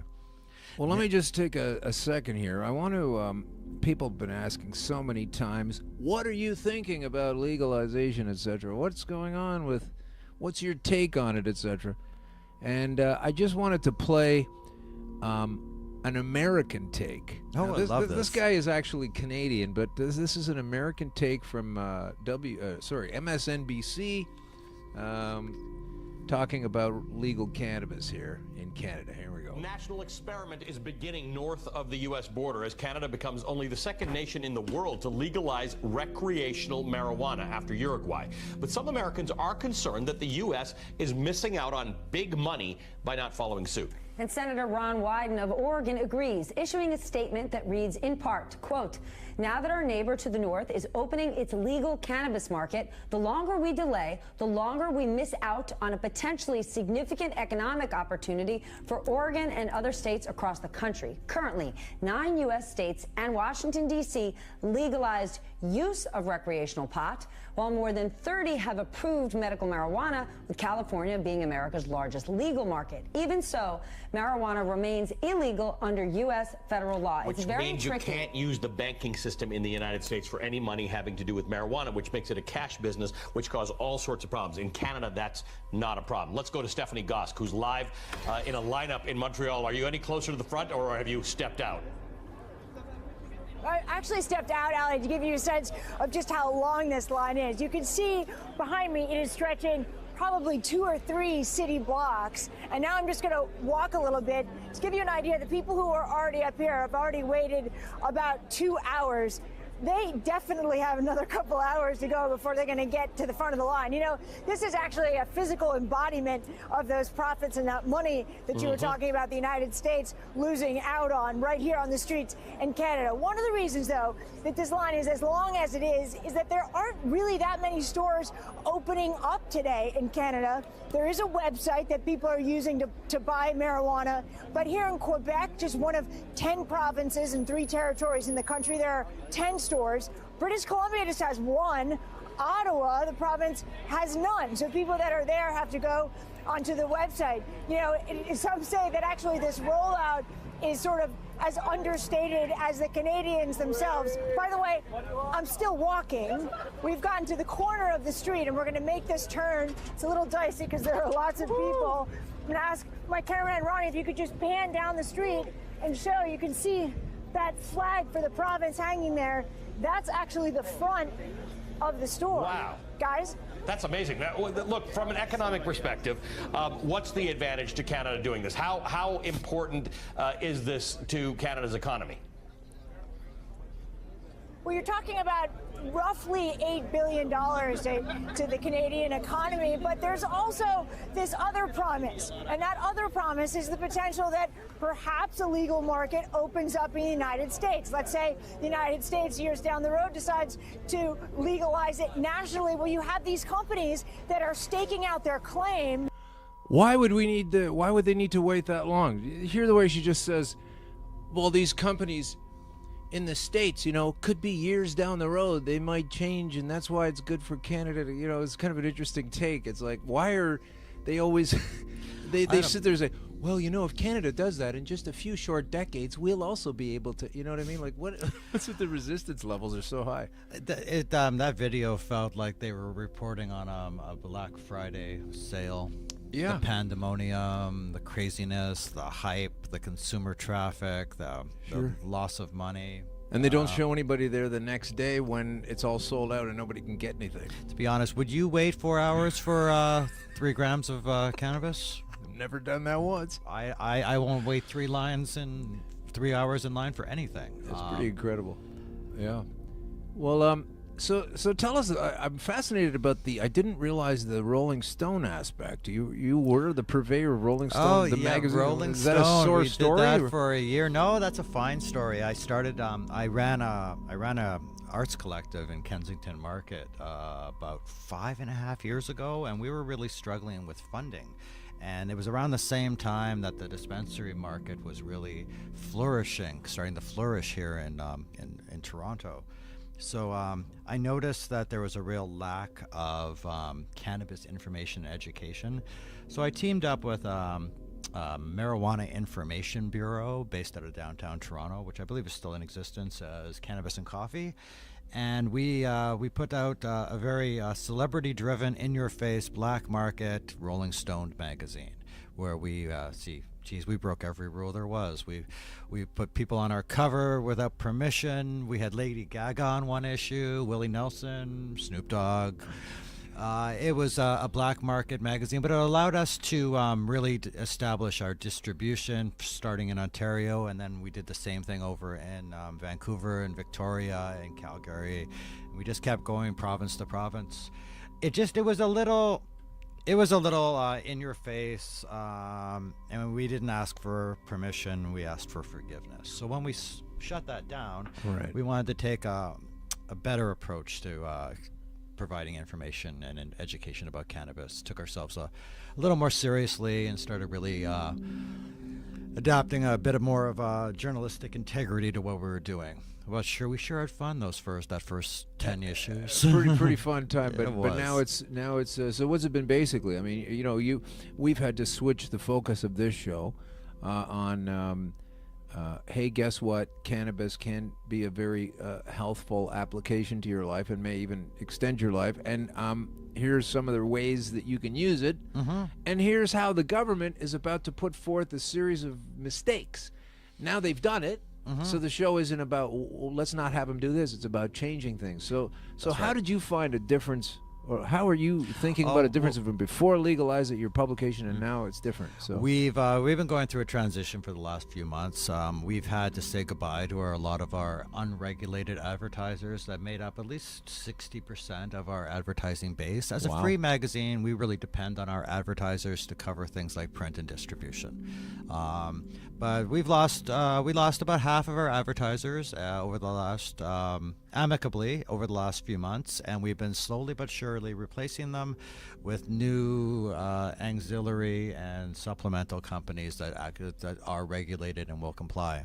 A lot of these advertising and marketing restrictions apply to the LPs, to licensed producers, licensed manufacturers, and a lot of the companies that had been working with us have either shut down or they're working themselves to transition.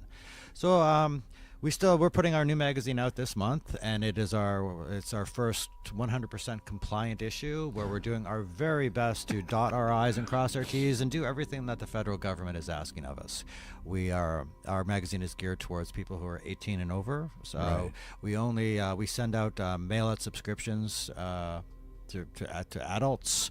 We send out copies of the magazine to age-verified shops and services, so we can do our best to keep this information and this magazine out of the hands of youth and not market towards youth. And as the purveyor of the magazine, how do you deal with or my very shoddy at this point interpretation of what the government says you can't have mascots, etc., famous people, no mascots, whatever. No celebrities, yeah, no so characters. There's a lot of it's just creative marketing. I've been in marketing my entire life. Right.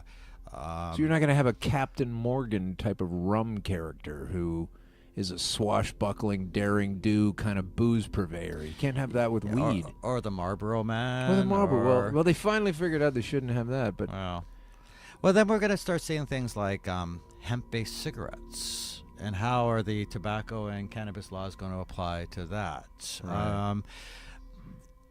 As long as you're... I think that if we find a happy balance right now between what the federal government is expecting in terms of our marketing and advertising restrictions, and still find a way to be honest and give good information about what is available out there, work with the companies that are actively trying to comply and exist within this new world, I think we'll be okay. But just for an example, like if you had a Paul Newman's salad dressing where his picture is on the cover of it, it's evocative of Paul Newman, the famous actor, is his company. He's got it on there. Okay, fine. So have that in your mind for a second. Now take a look at, say, Uncle Ben or something, or Aunt Jemima, who's not a real person. Still, it's a character, but it's a character selling, Uncle Ben's converted rice or whatever. So you can't have any kind of real people. So is that right? Like you can't have a Snoop Dogg and No, and you Tweed? can't have a Snoop Dogg. Well, what did he do? I mean, he signed a deal and then all the paperwork changed? I guess he made a lot of money on that deal. I guess so, yeah. I know I got to see Snoop Dogg perform recently at the Namaste party in Montreal recently, and that was kind of interesting. That was a big show of...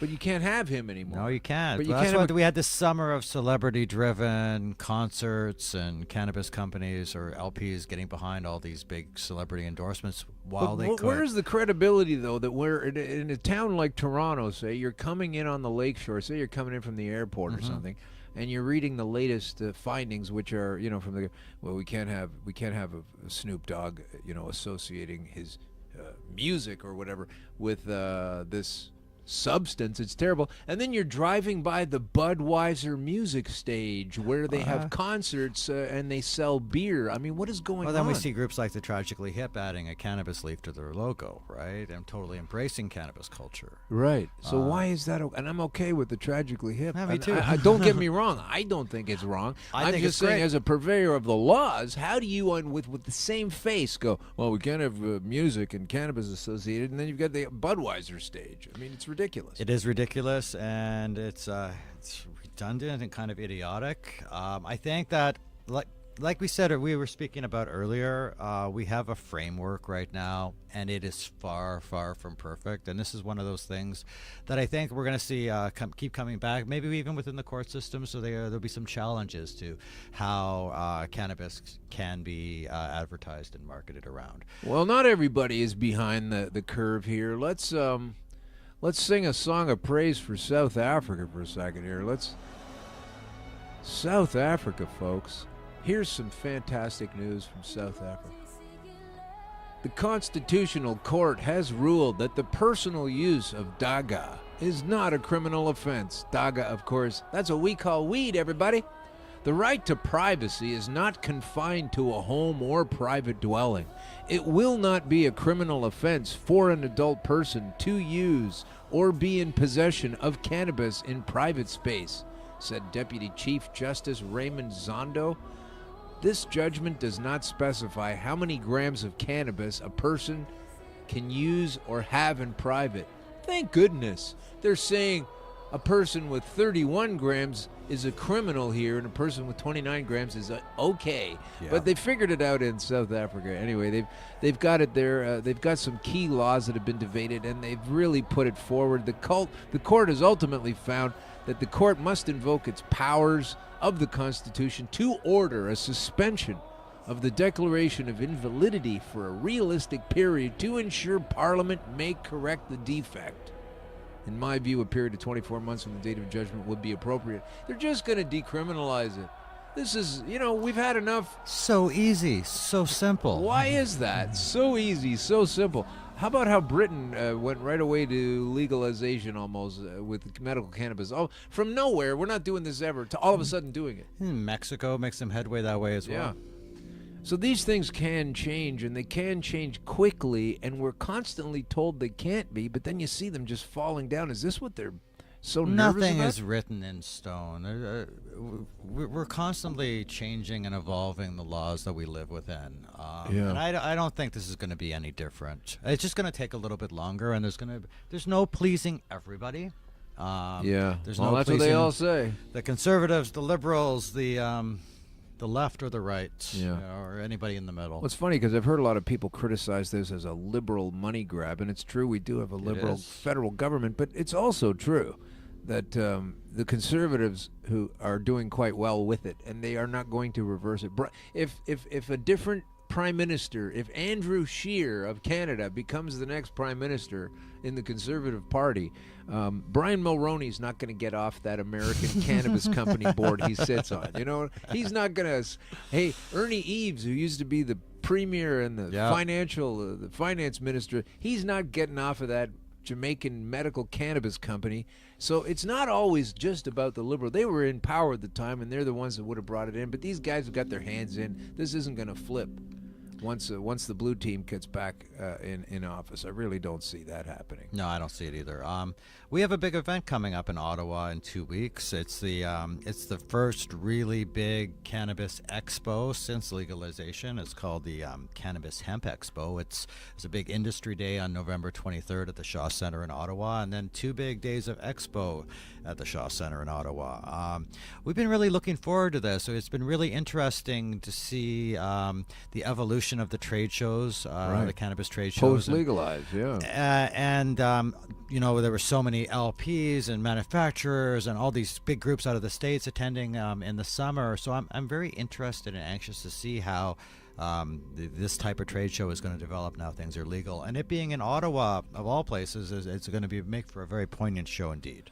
I think so. Ottawa is, we were there last year, Kim, I think, at that particular event, and it'd be interesting to see how it goes this time. From the government, this is a great point. This gentleman, Gavin Nascimento, says this about, because one of my biggest things about this whole cannabis legalization is that, while all the things are true, that they have made it legal and now we can build from a slightly better position, etc., but they've been sitting on a lot of things, and I really don't like the fact that they tell us and they tell children that children should not have any contact with cannabis whatsoever. This is a blatant falsehood.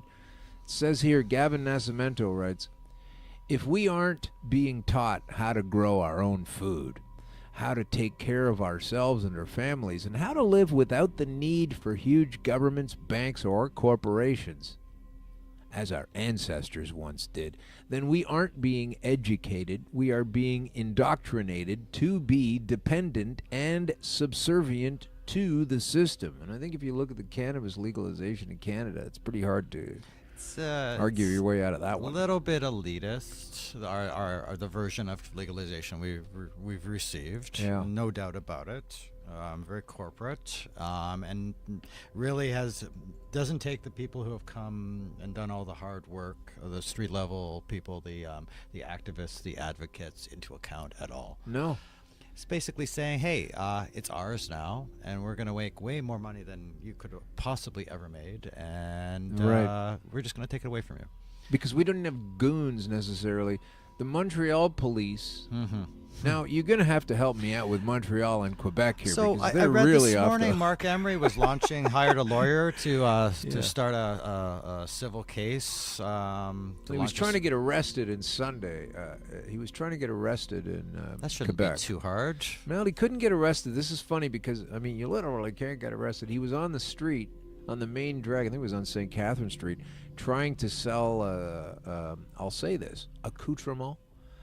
For cannabis accoutrement in front of some kind of cannabis store, and trying to get arrested because, from what I can understand, he wants to test the laws, which we all understand are shit. So he didn't get arrested, and the cops literally told him, we're not prepared to enforce those laws right now. So that's why, because exactly, they're going to fall apart under the pressure of and yes, he will scream bloody murder to everybody who will listen if he got arrested too, which would be great. So we'll I see what personally would happens. like to get a ticket for consuming in public in Victoria. Victoria is one of my favorite places to visit. Visit over the last couple of years, and I loved when it was the edible capital of Canada, and they were so free and open. So I find it very interesting that they've taken such a hard-nosed approach to cannabis consumption in public in Victoria. Well, because edibles you don't need to see that. Well, there was one point in maybe not too long ago, maybe 18 months ago, that Victoria was the edible capital of Canada. Every shop was set up like a bakery. Wow. It was amazing there. But they quickly learned that things get out of hand. Right. And they pulled back.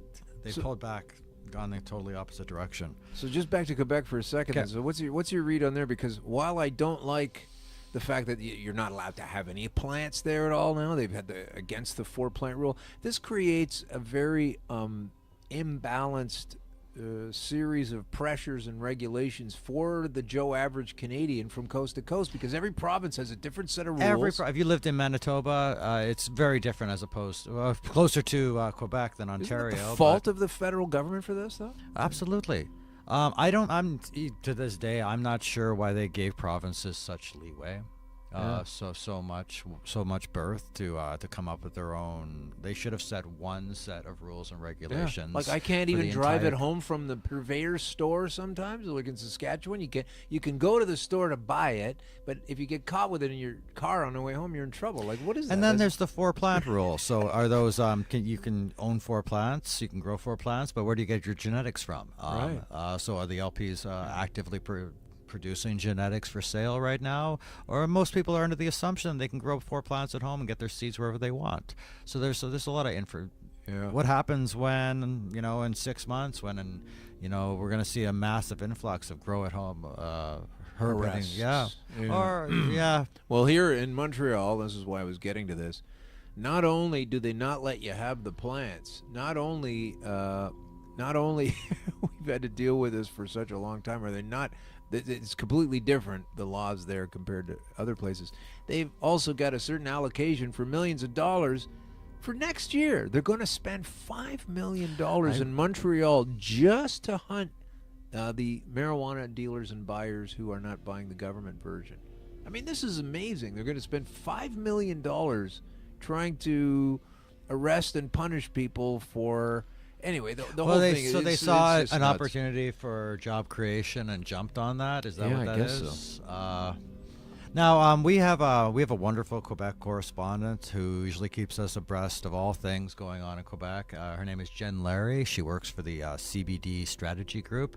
And Jen was telling us recently how the rest of Canada doesn't really understand what's going on in Quebec in terms of cannabis legislation and regulation because of the translation barrier. All these things are happening over there, and nothing's getting translated and sent out to the rest of Canada. So people like Jen Larry have been working hard to make sure they disseminate that information so that the rest of the country can find out what's going on in Quebec. There's a lot of people asking us what is going on in Quebec, and we can't honestly always tell them because unfortunately I'm not bilingual, and we're not hearing a lot about what is really going on, mostly from what I've told due to the translation issue. Okay, well, you can't hide behind that forever. Not forever, but I think people are working on correcting that right now. So Yeah. I think the rest of the country is going to be very educated about Quebec, much like we've gone through this massive education when it comes to Alberta and cannabis. Alberta's gone through a revolution, a renaissance when it's come to cannabis. Well, it's pretty funny, though, because you say Alberta, and I've got a segment here I'm working on, so I don't want to tip my hand too bad on it right now. I love going to Alberta. For a future show, but I have here on my computer, I went to, because I was trying to understand Quebec, and I primarily understand Ontario from living here, but I'm trying to understand all the regions as best I can.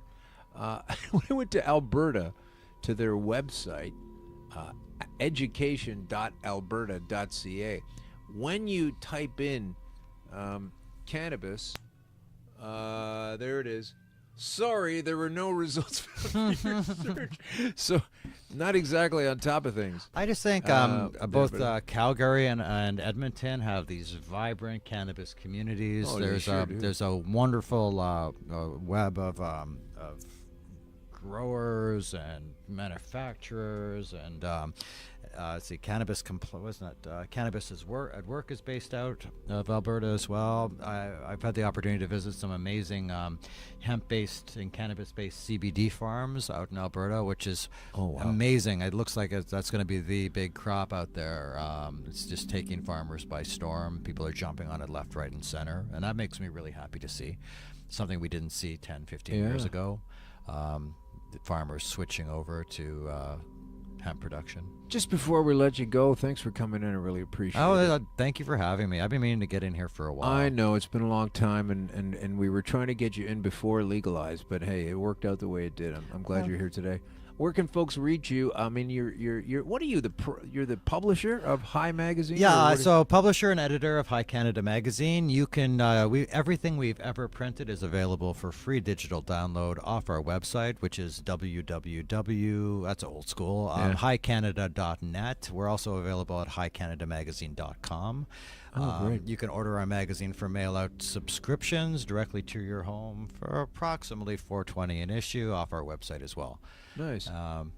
We come out monthly around the 15th of every month, and as I mentioned earlier, we're just about to publish our 37th issue, the beginning of our 4th year of High Canada Magazine. And while we don't have, everything's not all set up yet, we don't have edibles, etc., so at this time, where do we find your publication?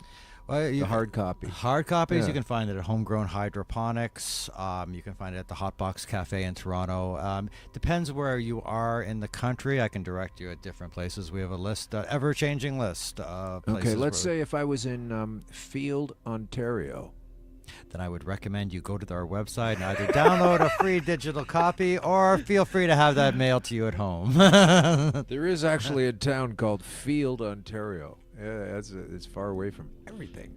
It makes North Bay sound like downtown. What's this?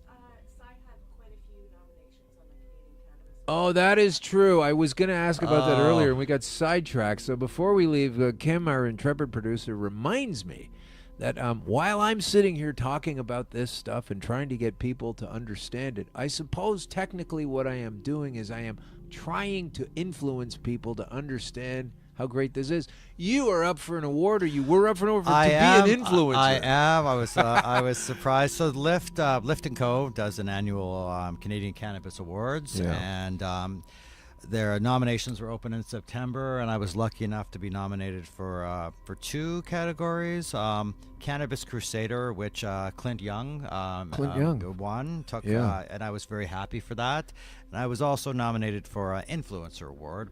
I actually feel I'm one of the very few people who've come out of the unregulated market to be nominated for this particular award. Right. I may win, I may not, but it was an honor to be nominated by my peers. And when is the draw? Or when is the award ceremony? Is November 27th. I believe it's held at the Carlu. It's that's already here. sold out, Oh. I understand, but we'll be covering it on behalf of the magazine. Oh, you're getting it anyway because of the Carlu. I come with some press. I'm sure you get your own press credentials at times as well. I do?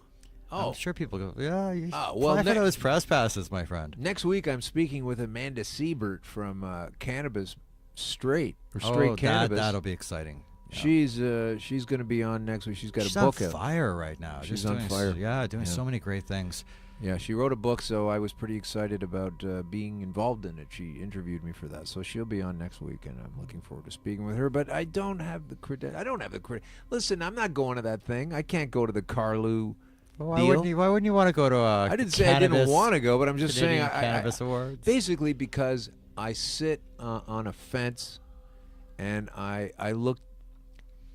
I don't mean this in an insulting kind of way, but I literally am looking down from a fence position. Yeah. I'm not a retailer. I'm not a purveyor.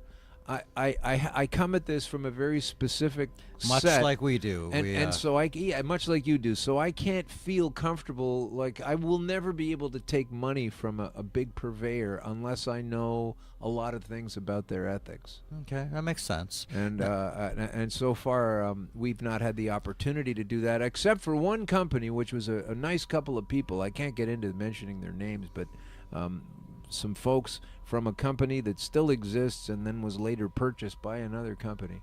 They wanted to help us out for a while and become involved in what we were doing here. Okay. But then some of the things that I was saying and we're saying and will continue to say were things that their vice president didn't want to have associated with. So fair enough. Like I'm sitting on this little tiny island. I'm not like, hey, yeah, I'm selling weed like crazy. I don't make money from this thing. So I mean, I'm trying to understand that there is a future in the greater field for me, but sitting there partying with guys that sell grams for $18, I can't do that. Oh, nobody said we'd be partying with them. We're just reporting on it. It's important for us to maintain a position like Switzerland of pure neutrality within the industry, act as a bridge between the two sides of the market. Although I am looking forward to go. I do enjoy a good party. I like to throw a good party as well. Well, that's the last good one I went to. You threw it in Ottawa last year. So that was a good. I caught on fire at that party. Yeah, it was really a good time, and it was great meeting you. I think I met you there actually, or did I meet you before that? I think I met you beforehand. I think I met you at Lyft last year. There, same kind of thing, same event. But we anyway, did a story on you sometime early. You last did, year. yeah. I remember that. Yeah, that's yes, I've been in some of these publications, folks. So listen, Psy at High Magazine, Psy at High Canada. I mean, that is, you waited a long time for that to be, okay to say. Oh yeah, yeah. Well, it's very nice that you've had me on the show. I really do appreciate it. I'm glad you're on because you and there's a lot of people that are in this business that I'd love to speak with and understand more about. There I've are really some been really great people folks in this business. industry. Yeah, some really good ones, and we've not had them all on. So if you're one of them, and I haven't had you on, don't think I'm. I would just like to point out that High Canada is not a solo enterprise. We have a really great team of dedicated volunteers that really work hard across the country every month putting this magazine together. From our proofreaders to our contributors to our photographers to our researchers and writers. There's easily over a dozen of us from Victoria to Halifax, and honestly, we couldn't do it each month without all of you. Well, thanks. I'm sure you will find some great information in there. I know I have before, and I'm looking forward to this first. It's interesting to see these first efforts at post-legalized, to see how it is, and who's on the cover and how's it going to go, and what are the new rules. It's causing me a little stress, Alan, I'm not going to lie. I had way more hair when I started this issue. Now you said you weren't going to lie, and you go right to Well, hey, listen, it's been great having you in, Si. Thanks very much for coming in. A real pleasure. The studio here, and we are looking forward to a lot more fantastic, cool people to be on the show. We know that you are involved in some aspect of cannabis, whether you're a baker of, cookies, or maybe that has left you in a place where you've got a cookbook where you decide to use all of the healthful aspects of cannabis in that way. And I know that can be done. I've met people at shows who regularly feast the taste buds with some unbelievable stuff. I want to find out more about it scientifically. I certainly want to find out more about it regarding cancer and illness and getting into shape, and the fact that the underlying theme of what I'm saying here does or would promote cannabis as a healthful substance. Let's call it an entity. If you don't like that because you're in the government or something, well, that's a rotten nightmare. I can't really help you with that. It's a fact that it's helpful. That is the one thing I can honestly say with every single person I have interviewed is that they have told me that cannabis has changed their life. And I have not heard that once, twice, a dozen times. I've heard that dozens of times from every single person I've interviewed that cannabis has changed their life. And that alone has convinced me of the power of cannabis. That's a great way to end it. That's 100% the truth. Deal with it, yo. Deal with it.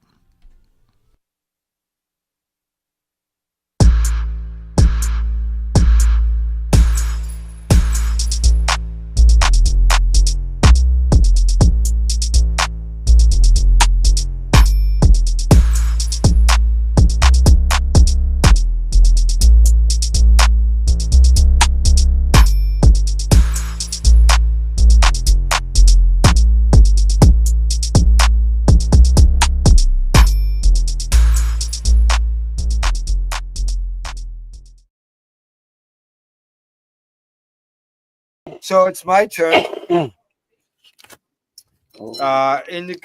Indica dominance number 6. Scissors.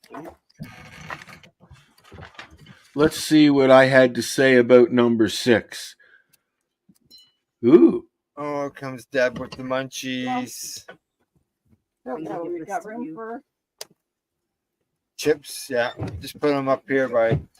Oh, do they block the screen? Hey, Al, let us know if this bowl of chips block. Does that block the screen? Or are we behind? Yeah, it? thank you. Then it's not going to make me hungry. Thank you. But the bowl is behind you, so we're good. Out of sight, out of mind. But I could be a prick and do this. I didn't. Okay, so this is great. I can just crunch it right in the microphone. This dip does No, not don't do have that.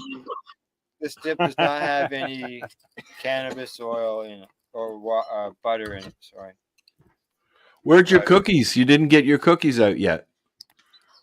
No, they're not out yet. Gail has them. Okay. She's got bits of bites too. Okay, this smells pretty good. Oh, I should tell her to bring bits of bites for her. So let me ask this question again. I've already asked it. Sure. Do you feel now, 4 joints in? 3 or 4? 3? 5 joints. 5 joints in. Do 5 you strains. feel that you are able to judge the next strain properly now that you've had these others? I think so. Yeah. I'm not, like I said, I'm not as high as I thought I'd be. Okay. No, not that. He probably won't like it. Okay. All right. No. So there you go. No, Right it's, now we are judging it for overall peel, And moisture. Uh-oh. How does it feel moisture-wise? I didn't do the sticky contest either. How does it feel sticky? well, he can just eat the vegetables like a good bird too. Here, I'll let you have a look at it again. Fair enough, buddy.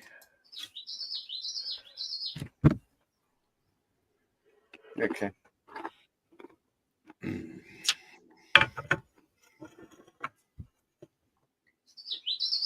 lunchtime. Yeah, it's That's why. That's what time I would regularly eat. Oh yeah. Sugar goes down. Even though I had two of those pot.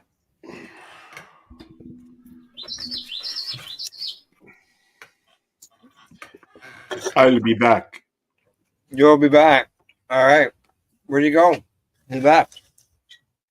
Now everybody can see your chips. Kitchen, water. Oh, okay. All right. Sounds good. Okay. What's this one? This one here is number 6.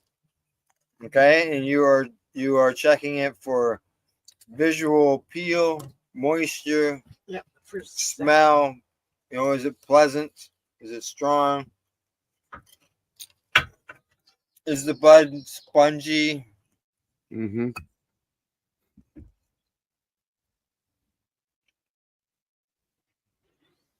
No. Yeah, there's 2 there. Is it pleasant? Moisture. No sticky? Is that number 2? Yeah. Okay, does anybody need this to come? Get the chips off my face. Anybody need it to come back around? I think I'm okay with that. You want Aroma to evaluate strength. any more Aroma evaluations? strength. Okay. Okay, I'm gonna grind it up now, Al. Aroma pleasantness. Al's gone. He's still gone. He's gone to get a drink. Okay. So far, no lumber, folks. That's good. Stickiness.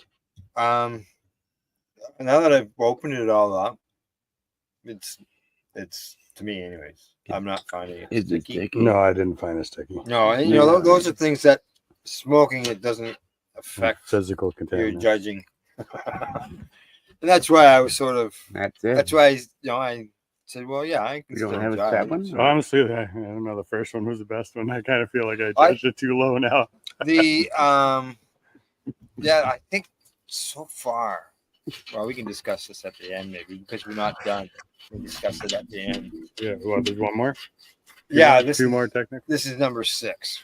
For this, we're almost we're halfway done to 6. Okay. No. It came out fluffy. No pot in it. It's not bad. Nothing wrong with it. There's no big chunks or anything. You still have a bucket in there, so Okay. still add it for later if I want it. Just roll the joint. But yeah, make a dip. Add 2 tablespoons, 3 Okay. tablespoons of butter.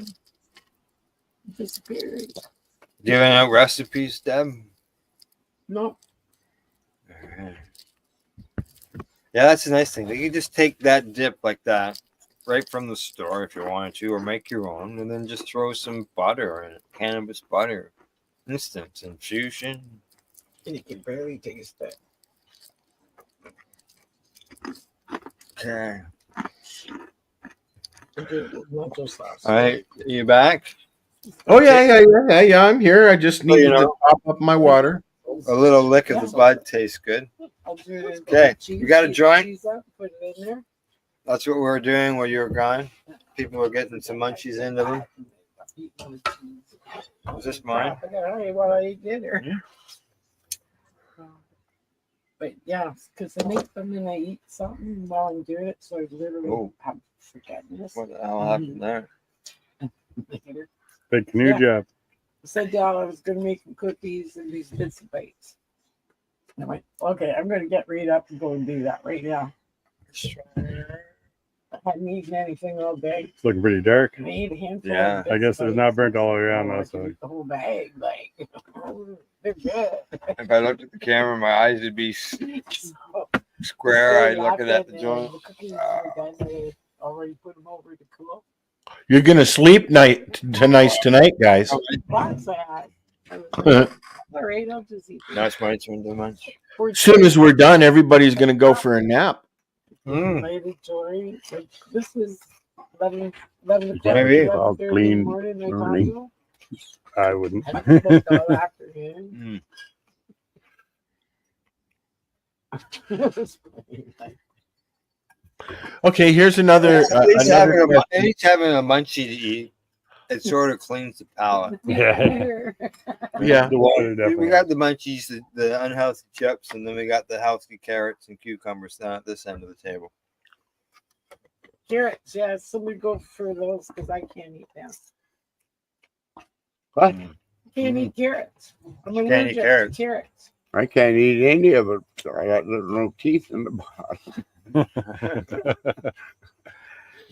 I tried that pepper and that's been chewable. It hurts. So how's it going? There we go. I'll let you know when I pass this on. All right. Okay. Is it hot there, guys? No. No, we're in the shade. In the shade. There's no breeze.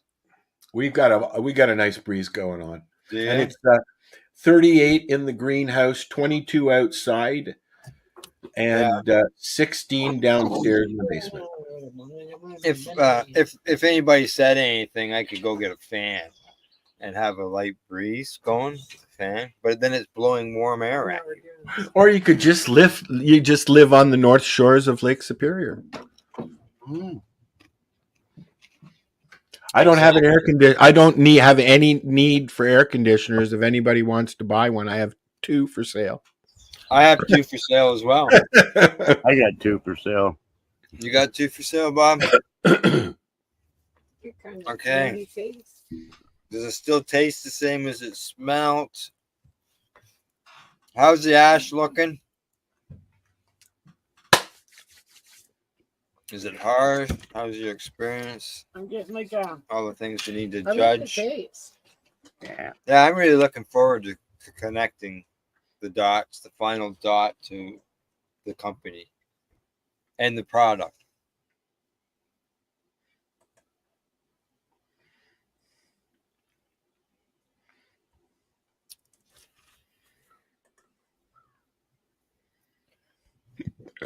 Excuse It me. looks a lot better now than when it left me. Yeah. Yeah, when it left me, it was same like what Deb had when she lit hers. It looked like there was a big black plug on it, right? Or even when I first lit it, it kind of ran right up the side. Not like a big runner, just a little Right. bit.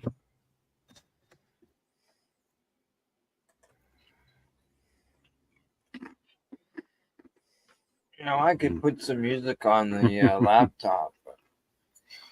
I can put some music on now. Bob, sound. We got food here. Well, you know what? I look at the paper. It looks greasy. What do you think that is? Chips.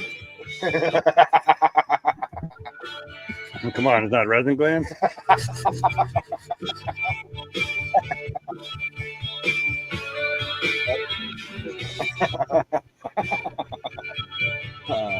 Yeah. Now we know chips are not always the best thing to use to have while you're doing this.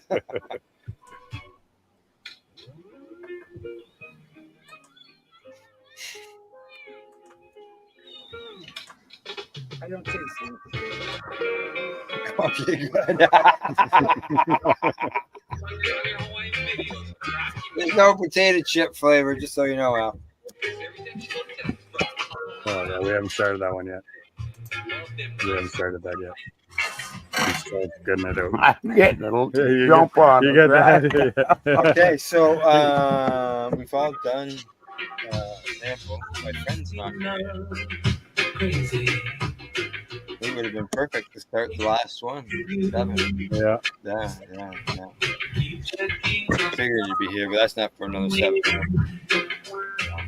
I got chips in my hand. I'm about to have the joint. What do you do? Get a trip to Arizona? Get It's paid or already- what? I guess it's already covered in grease.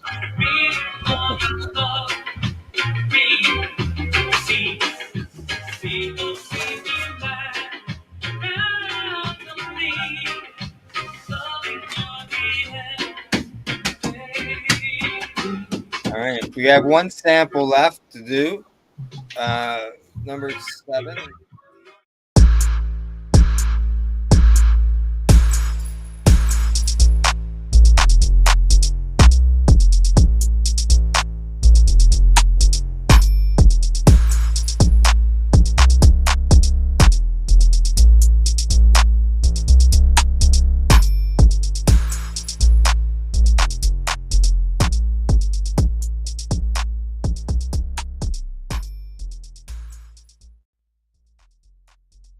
Are you looking for non-stop, continuous cannabis and psychedelic programming?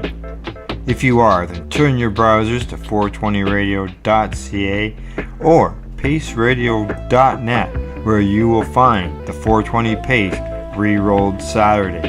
Everything gets started at 8 a.m. Eastern Saturday morning.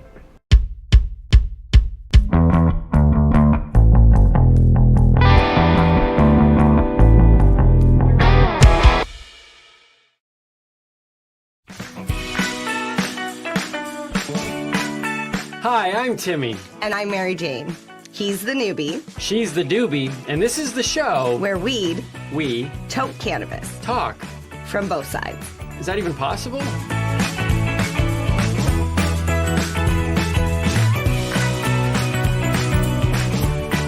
You're listening to the Pace Radio Network here at paceradio.net.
Pace Radio Network, created by patients for patients, and for those who need to know.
What do you find at paceradio.net?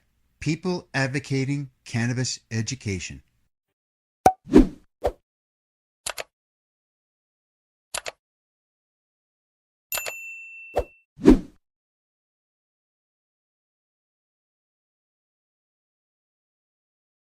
You're listening to the Pace Radio Network here at paceradio.net.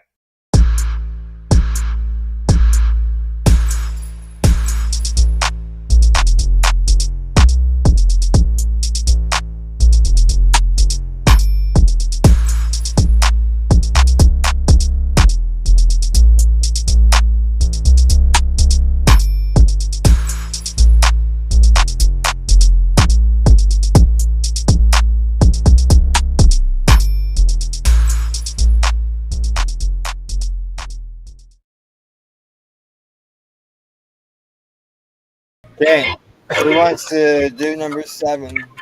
You. Just did it. Alright, it's been a while since you did. Okay, on to number 7. Wait. And then I'll get up and I will get the barbecue started. That is smush. Oh. Okay. Oh. That is, Look at that. it's completely flat. It is flat. Oh, damn.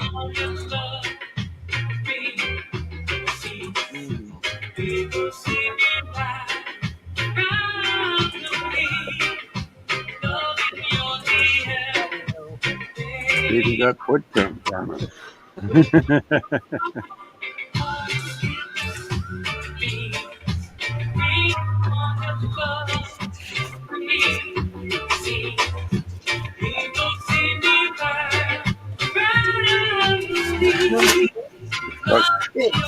Yeah, this is 7 coming around right now. I think number 5 is All right. the one you missed. Visual appeal. Oh, I just okay. That was okay. That's all right. Well, It's hard to yeah. accurately judge a bud that's smushed like that. Yeah, I'll go there. On to All right. 7. I think they stole the rosin out of it before they shipped it. I don't know. If Yeah. it's a white hair. So what was your number 7 like, Al? Where'd you go? The dog maybe floated over there. Al! Oh, I just seen one. Oh, what are you on? 2 or 3? Where? Probably Yeah. dog. 3? Oh, the dog was Okay, over Roman It's strength. hard to say. Okay. Number 3, yeah. Roman I strength. heard it's back. There he is. I lost my mic. I had to what was reboot your- everything. Oh, okay. Yeah, How I was thought it had been tested your number at 7? first, but that's not. I still have number Pleasant 7 Hills? here sitting in front of me. I'm taking a break. No. And you're just what? the smell. The I'm pleasant taking a break. No, okay. Right, because they do aroma strength. Is it a strong smell? And then is it an enjoyable smell? It didn't But yeah, look like that's that. not blonde. No, I haven't seen it yet. Number 5. Huh? There's a Stickiness. hair. There's that a hair. was. Stickiness. I wasn't sure if it was Tessa's hair. Stickiness. No, it hasn't been out of the package. That's why everything was Yeah. open in front of everybody. Yeah. I just wanted to make sure everybody saw it. Oh, I can It's see it in not- the sun. Yeah. Yeah. It's not Yeah. Delta. I can see it. Does anybody want Contaminants. Hang on. What is it? Hang on. What did you find? a hair? Oh, yeah? I just wanted to You see found what a hair. Is it a dog hair, human hair, or no, cat the hair? package was opened right here. It's not purple? No, it's crimpy and it's like blonde. Blonde hair. Package your hair. Right there, look at that. See it? Yep. Yeah. There you So go. there was There. hair. You gotta change that Okay, to here's hair. this. I don't know if you can see, Al. Cross out the no and put hair. No, not really. Hang on.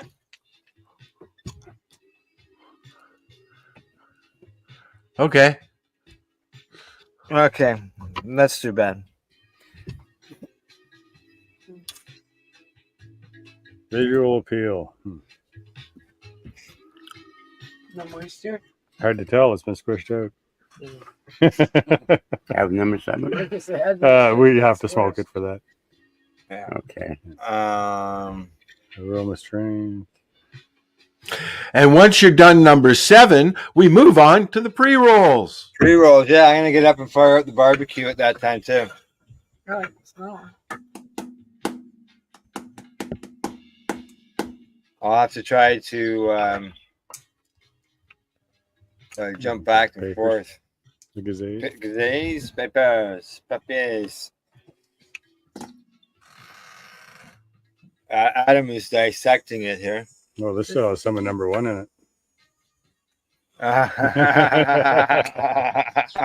You can smell it, eh? Oh, yeah. Smells familiar. I like the smell of it though. Oh, wow.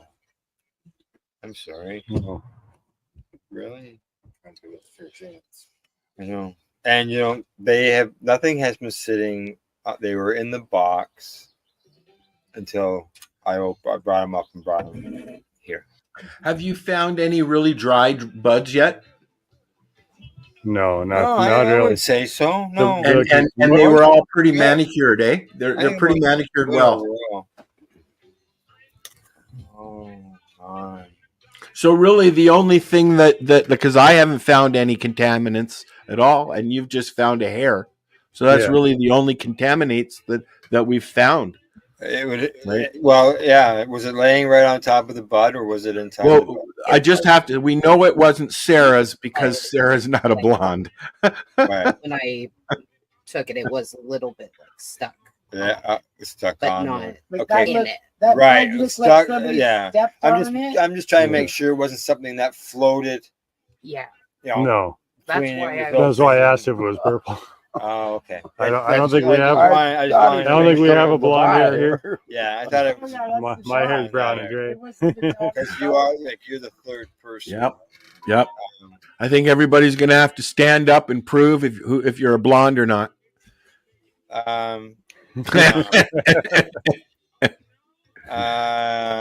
Was there any aroma to it? Yeah. Oh, there is. But Al's having a moment. I have a distinct smell that I smell from it. Poop?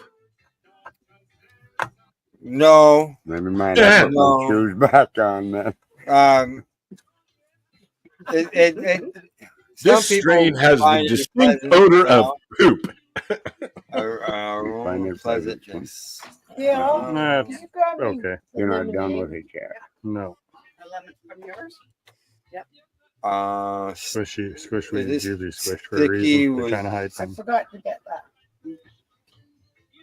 Okay. Now I didn't see any physical contaminants, but I saw it come off of there, so I saw hairs. Hair. Correct. Yeah, it's hair bracket. Hair. Hair. Okay. Great play Okay. and movie. Hair. Just saying. Okay, does anybody want hot dogs or just burgers? Yes, please. I'm just gonna have whatever everybody else is gonna have. I'm happy with whatever's cooked. Yeah. All right. Just be thankful we don't have to cook ourselves. Okay, so now you're rolling up a joint, right? Yeah.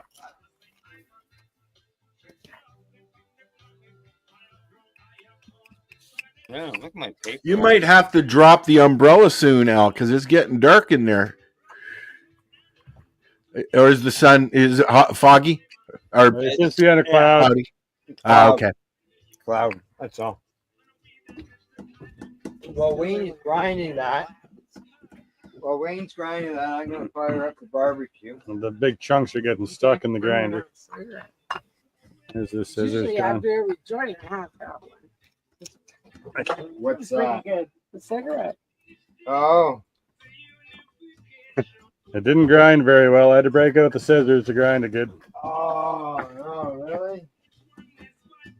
Oh, that's not good. Oh.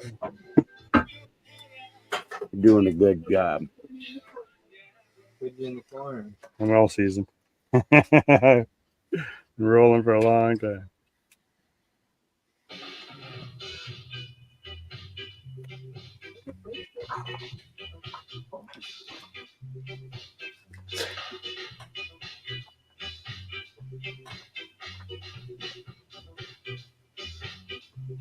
Hey, barbecue is started. There you go.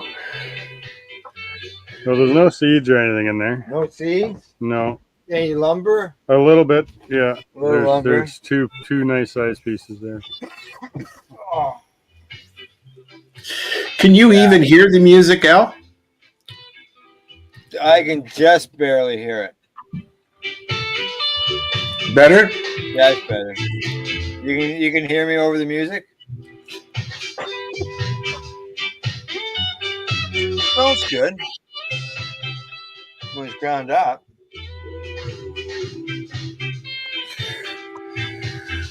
So ground it up fast. That's probably the way to do it. look at it all as a bud, grind it up, roll a joint, and then pass the leftovers back around. Second viewing.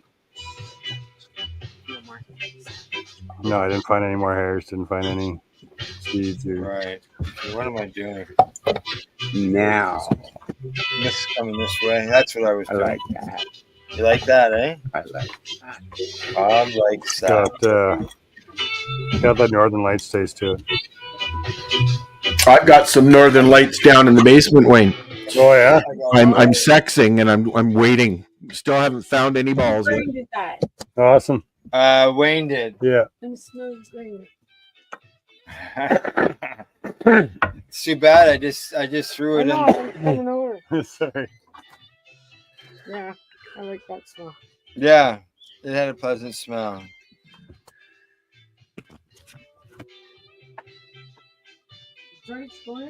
Yeah. It smells nicer than yours. Yeah, I'm definitely putting a guess in on the strain for this one too. So 2 out of 7, I'm guessing the strain. Oh yeah. Yeah. I know your first guess was a black dominant. Black dominant, yeah. But would a licensed producer be? I don't know, but the original, whatever they say it is, I'm going to be looking in to see what the original genetics are of it. You've been naming them, have you been, Wayne? Just 2 of them. Yeah, Okay. there's a question. Yeah. I saw that, but I just bypassed those Oh, two.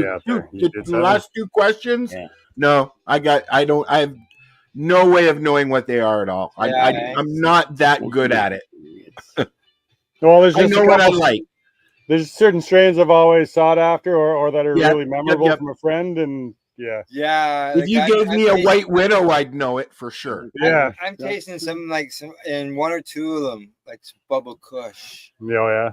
Yeah, and especially that I think it was the second sample that was purpley. It was really purple. Yeah. I think it was like one of the only ones that was purple. Well, the first one was purple, and then the third one was purple. The third one, there we go. Yeah. It was almost black.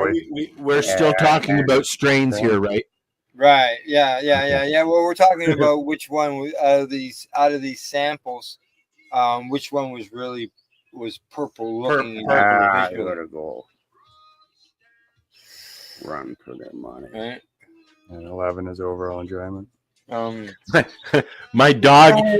Give them a run for their money. My dog is doing laps. She's walking around the hallway. She's bored. Yeah. Yeah. On payday.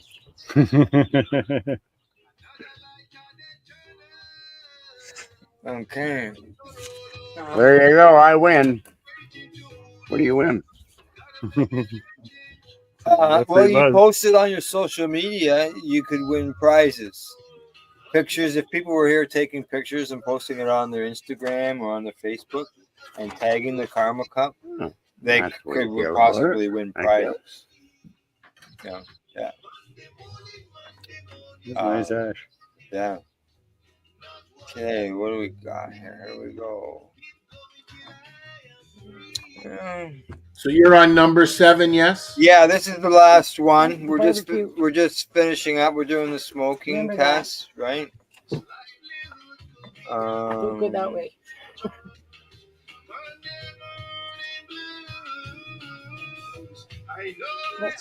I'm just looking at the ash. I don't remember what I was thinking.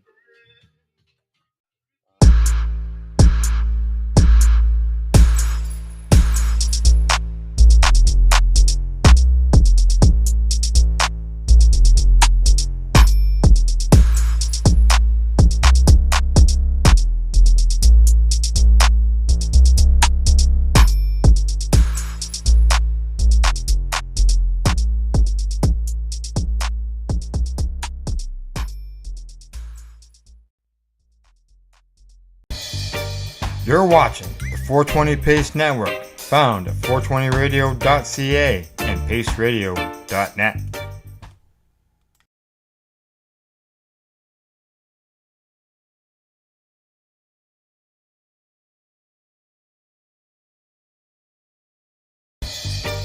You're watching the 420 Pace Network, found at 420radio.ca and paceradio.net. I'm already into the 420, damn it. So what are you doing? Nothing. Why not? Trying to get on this lifestyle radio website. Sounds like a cool website. Yeah, it's alright. Oh, wait, I might have it. You might have it. You're listening to Lifestyle Radio. The opinions expressed during this show are those of the individual participants and do not necessarily reflect the opinions of their associated organizations or Lifestyle Radio. You like music, you like weed, well, we gonna be good friends indeed. This is how much I like more than smoking trees. They'll make you dance the do-si-do and teach you how the cheese grows. Smoke a bowl on the 420 radio show. On Lifestyle Radio.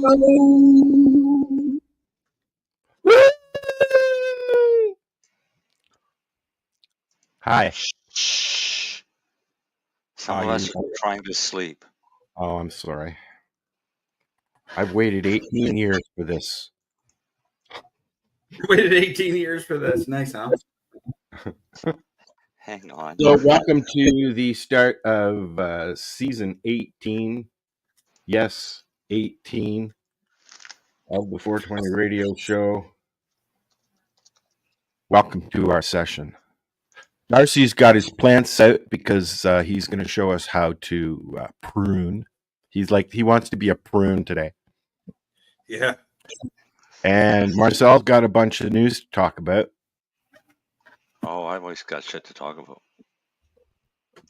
Yeah, sometimes it's boring though. But it's a new season, so like what's gonna piss me off this year?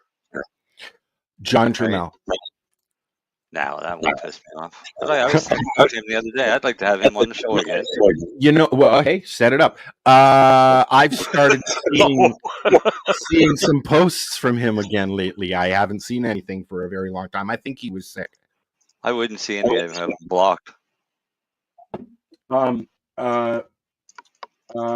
Allison Murden is going to be making an appearance on Montel's show. Montel's podcast. Oh yeah. Yep, I think that'll be good information for him to share because she's right in the thick of. She was in the thick of the weed thing, and now she's in the thick of the shroomy thing. Yeah. Right.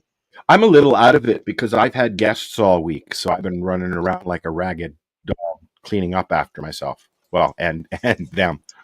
Hello, Len. Len decided to visit us in the dark today because he's on vacation. I figure I got about 40 minutes before I'm going to sleep. That's what happens when you everyday vacation, Lenny. Now, no, it's just a long weekend. It's not even vacation, just long weekend. Is it a long weekend in Nova Scotia? Yes, it is. NATO Day weekend. In the middle of the month, this month we have our drag races. They take over the little airport strip and make lots of noise. We'll hear it over here in my place. I'm waiting to see that Darcy's plant sit still with the camera running away. Don't you say that. Can you see it sitting there, Darcy? Oh, I can see it coming from the house here. You can see it when he looks at the screen.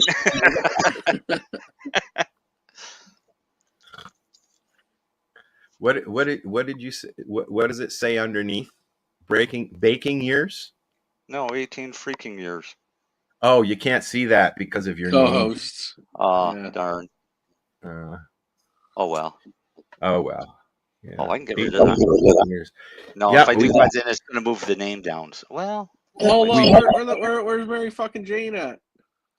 I don't know. She said She she was going to gave be me here. shit. She gave me shit about fucking missing it. Hi, Dee. Oh, she's going to be late, and she decided to tell us at 7:02. Okay. And hi, Dale. And anyone else who's listening? There are 3 of you right now. All 3 of you. All 3 of you came to listen to me bitch tonight. Hello. Yeah. Awesome. There you go. I See, may, and I may just snore. I even got this for Marcel. What? What's that? Do that again. Do it again. This guy is really smart. You spelled it wrong. No, I didn't. Yeah, it's SMRT. SMRT. Smart. Oh, well, I'm Smart. dyslexic. Fuck off. You're smart. You're very smart. Reminds me of Wayne's World for some reason. Now I think I'll keep it. So, things have changed over the last 18 years. I want to tell you. No. They've changed over the last 2 years, man. Well, no, but I mean, even since you've been around, Bud, I mean, like, things were a lot different, 10, 12 years ago when you came into play. Because it was still illegal. That's right. And this is what I'm getting at. When I started this, it was different. A different format, a different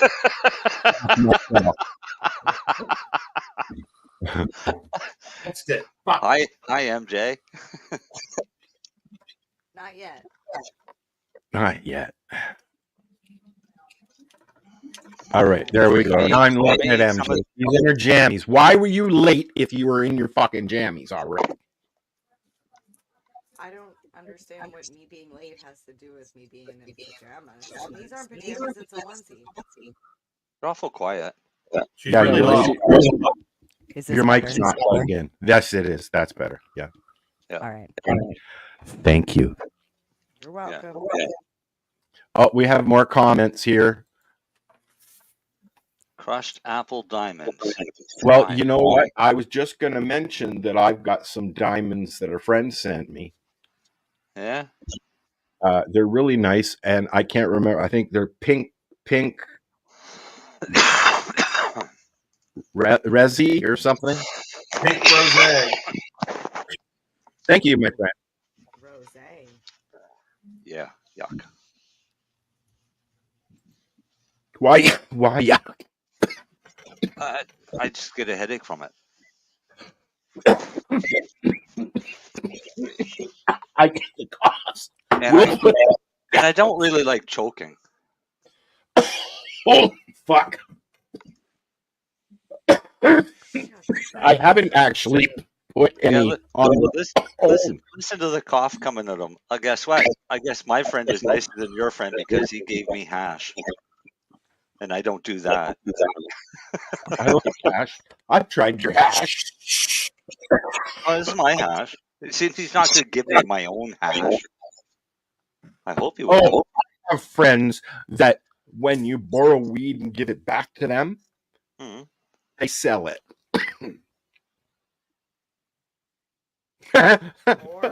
Wait, if you borrow weed and then you give it back to them, they sell it? How are they selling it? Is that because I didn't like your Doesn't make any weed? sense at all. Okay, he's baked and doesn't know what the fuck he's talking about. That must have been Listen, a really good tell us there, Joe Biden. How's things fucking going? Oh, it's still really low, Mary Jane. Are you sure you're on that mic? Am I on the mic? Yeah, you are That's now. louder? Yeah, I'm going to change your settings here so it'll work better for I'll you. just Okay? move it closer. No, I'll put you on automatic and it'll adjust automatic, and I'll put echo cancellation on for you. Okay, So but there you go. don't touch my or on my face. No, I won't touch your face. No, that would be. I'm crushing your head. I am crushing your head. I am crushing your head. Crushing your head. That's awesome. I mean, I think you should zoom in on the That alien. was Austin Powers, wasn't it? I think that was Austin Powers. nope. Crushing your head? Kids in the Hall. Wayne's World. No, Kids in the Hall. Kids in the Hall. Yeah, Kids in the Hall. Okay. All right. CanCon, motherfucker. I'm not a Kids in the Hall fan, so But that crushing its head was on commercials for fucking years. Yeah, I just can't remember which commercial it was. Maybe I'm going to look for it later. It was a commercial. It was a commercial for the show. I would just like to say the Kids in the Hall really were the creators of the drag world. Yeah, in my opinion. yeah, They yeah, mainstreamed pretty much. it. Yeah. Never thought of it that way. Yeah. Blame them. They did a lot of cross dressing. Really? Hey, You wouldn't speaking of think it was cross-dressing, going to be Monty Python? MJ. Those guys too. I was doing Monty drag. Python. So was Alan at Large and Benny Hill. And now Oh, you've yeah. got It's all- what's Aren't that? they all British though? British one, Mama's Boys or whatever it is. Mrs. Brown's Oh, Boys. Mrs. Brown's Boys. She's I love that He's show. hilarious. He is. He's awesome. I've seen him as himself on Graham Norton. I like Graham Norton. He's kind of like the Letterman of the UK, but gay. Yeah, Letterman's not gay, but yeah. Has anybody been watching the Olympics? No. Nope. I'll tell you, if Mike Tyson puts a fucking wig on and goes into the Olympics, I'll watch it. I watched the opening ceremonies and I thought that the way they did things was much different than I've ever seen, because I used to watch them with my mom every year. Yeah. And I enjoyed the opening ceremony, and I'll tell you, Celine Dion crushed it. That's good for her. Yeah. So did Good Gojira. for her, but Well, especially after, like 3 months after watching the movie, well, a month after watching the documentary that she's put together about her stiff people syndrome. Yeah. It was, she had a seizure right on camera and everything. And it was just. So Lenny, what did they dope her up with to get her out? I don't know because at the end of the film, at the end of the film, Ritalin. She was in a wheelchair, and then there's lots of press clips with her until recently in a wheelchair, but now she's up and about and doing her thing. So what would it be, Len, other than cannabis? I'm sure they fucking gave her a bunch of amphetamines. I don't know. Yeah. Epinephrine. I have no idea. So, explain to me what it is. It's set off by stress and panic and anxiety. Is it? Is that what it is? I've never heard of it. Okay. Stiff person syndrome? It's so fucking rare. Nobody knows what it is. And I've never watched her documentary because I don't really like her that much. Slap you in the face, brother. She's a talented person, but it's just not my cup of tea. No, mine either. I'd be more apt if I was given a choice to go to a concert tomorrow. Cher or Celine, I'd probably go see Cher, to be honest. But I've grown up with Celine, obviously, being Canadian, and I've watched her life on camera, basically.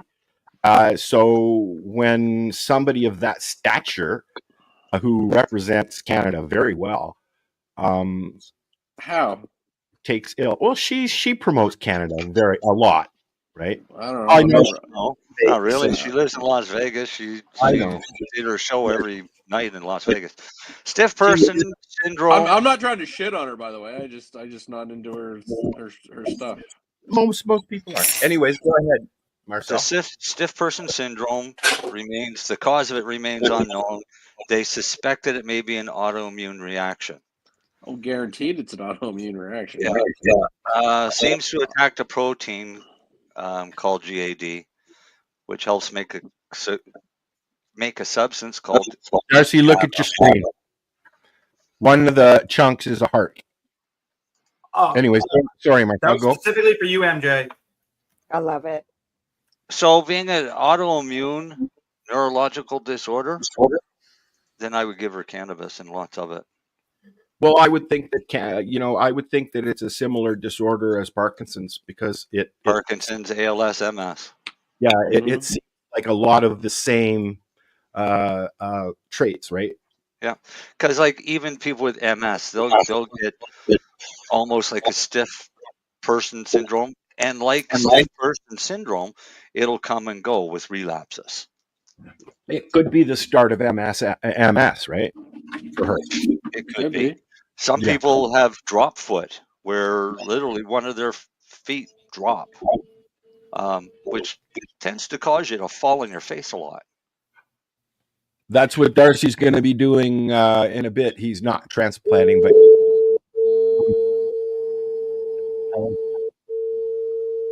That doesn't sound good. That doesn't sound good. It's just the engine. the little engine that could. Loud. You have that diamond in there? Okay. I do. Show us what you're using. I've got the Zenko in here. I'm using my Shatterizer because this is killing me. Never mind what the fucking big thing does, the Sharknado or whatever it's called. What do they call it? Living glass. What's that? How's your new vape? I didn't get it. Oh, you should give a. I haven't talked to Mark because the last time I talked to Mark, he got robbed the day after.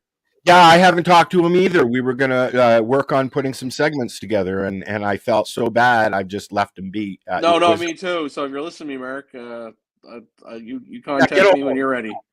Say hi. Yeah. I'm hoping that they have some information on the people that. I think the Bong Bus is back. I think I saw the ad that it's out running again. So. Oh, awesome! Well, that's what insurance is for. Well, I'm hoping. But it was funny. But that Darcy, I was literally talking to Mark that night. He was going to call me the next day to ship it and pay for it, and then that was the day they got fucking broken into, or that night. Yeah, that's fucking brutal. No, that's fucking just rude, man. It's just like go buy your own shit. Yeah, but really though. So I do hope it all worked out for them, though. Robert has a question for you, Marcel. For me? Yeah. Well, more of a statement, I think. For a couple pointers of making edibles, as I can't do joint or even vaporizers now with my COPD. Oh, Robert, what would you like to know?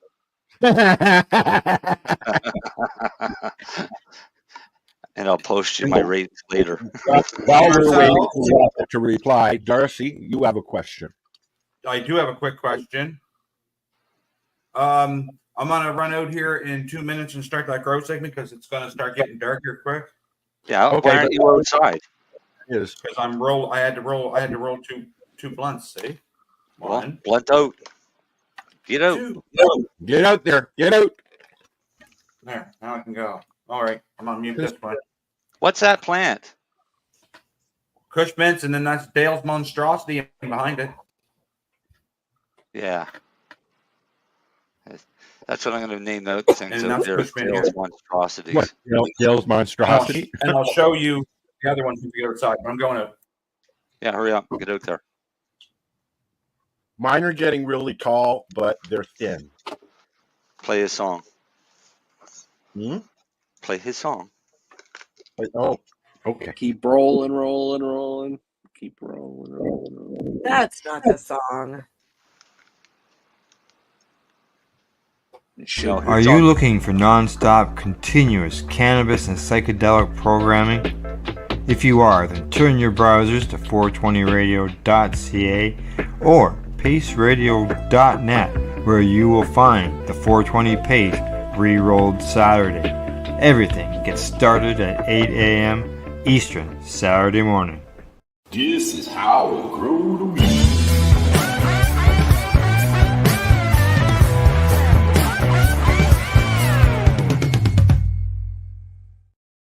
Is it me, or does Al sound really stoned? He sounded really stoned. You sounded really stoned. Now Darcy's got to unmute that phone. Yeah, buddy. There you go. No. Yes, I did unmute. There you go. Oh, Make up your mind. Make up your. There you go. Is it choppy I'm just trying or to- just me? Could be choppy. Just 1 sec here, Lenny. It's choppy. Yeah, it is choppy. You need Just trying to to get this- lower. You need to lower your video down, bud. That'll help. Yeah, just 1 second here. Aha, there we go. How's that? Is that better? I see the house. I see the house from the movie Up. His Adam's family house.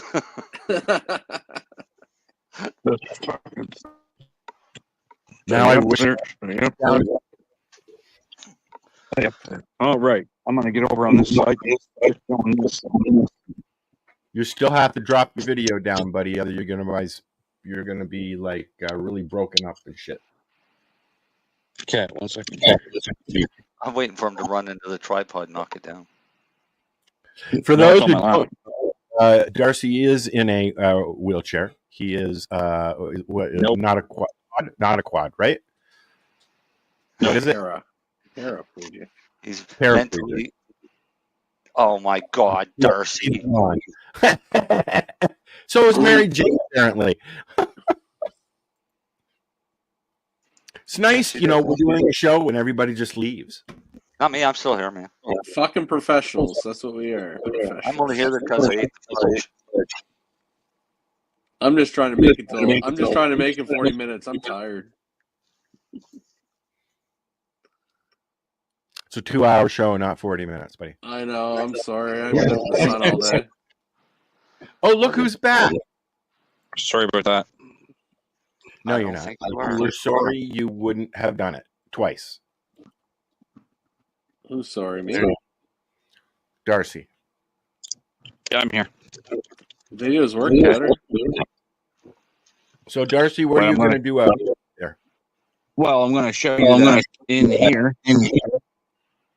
See inside of here? Well, you can't see right through to the other side. You should be able to see through to the other side. You should? Yeah. You should, yes. That's really thick. That's that's a breeding ground for mold. Okay. And powdery mildew. And powdery mildew. So what you do is you're going to go in here and start picking off the big leaves, right? And shoots. And all these shoots in here. Oh, okay. And them shoots. The branch all the way to about there. So I'm going to have that much of that branch left. Don't move so fast, buddy, because it's hard to see what you're doing. Okay, so I'm going to start in He's going here. to start the branch up so high and then leave the rest on top of the branch. Yes. Right, so then there's nothing underneath. It's like Nothing underneath. It's like shaving your beard. And you get lots of air.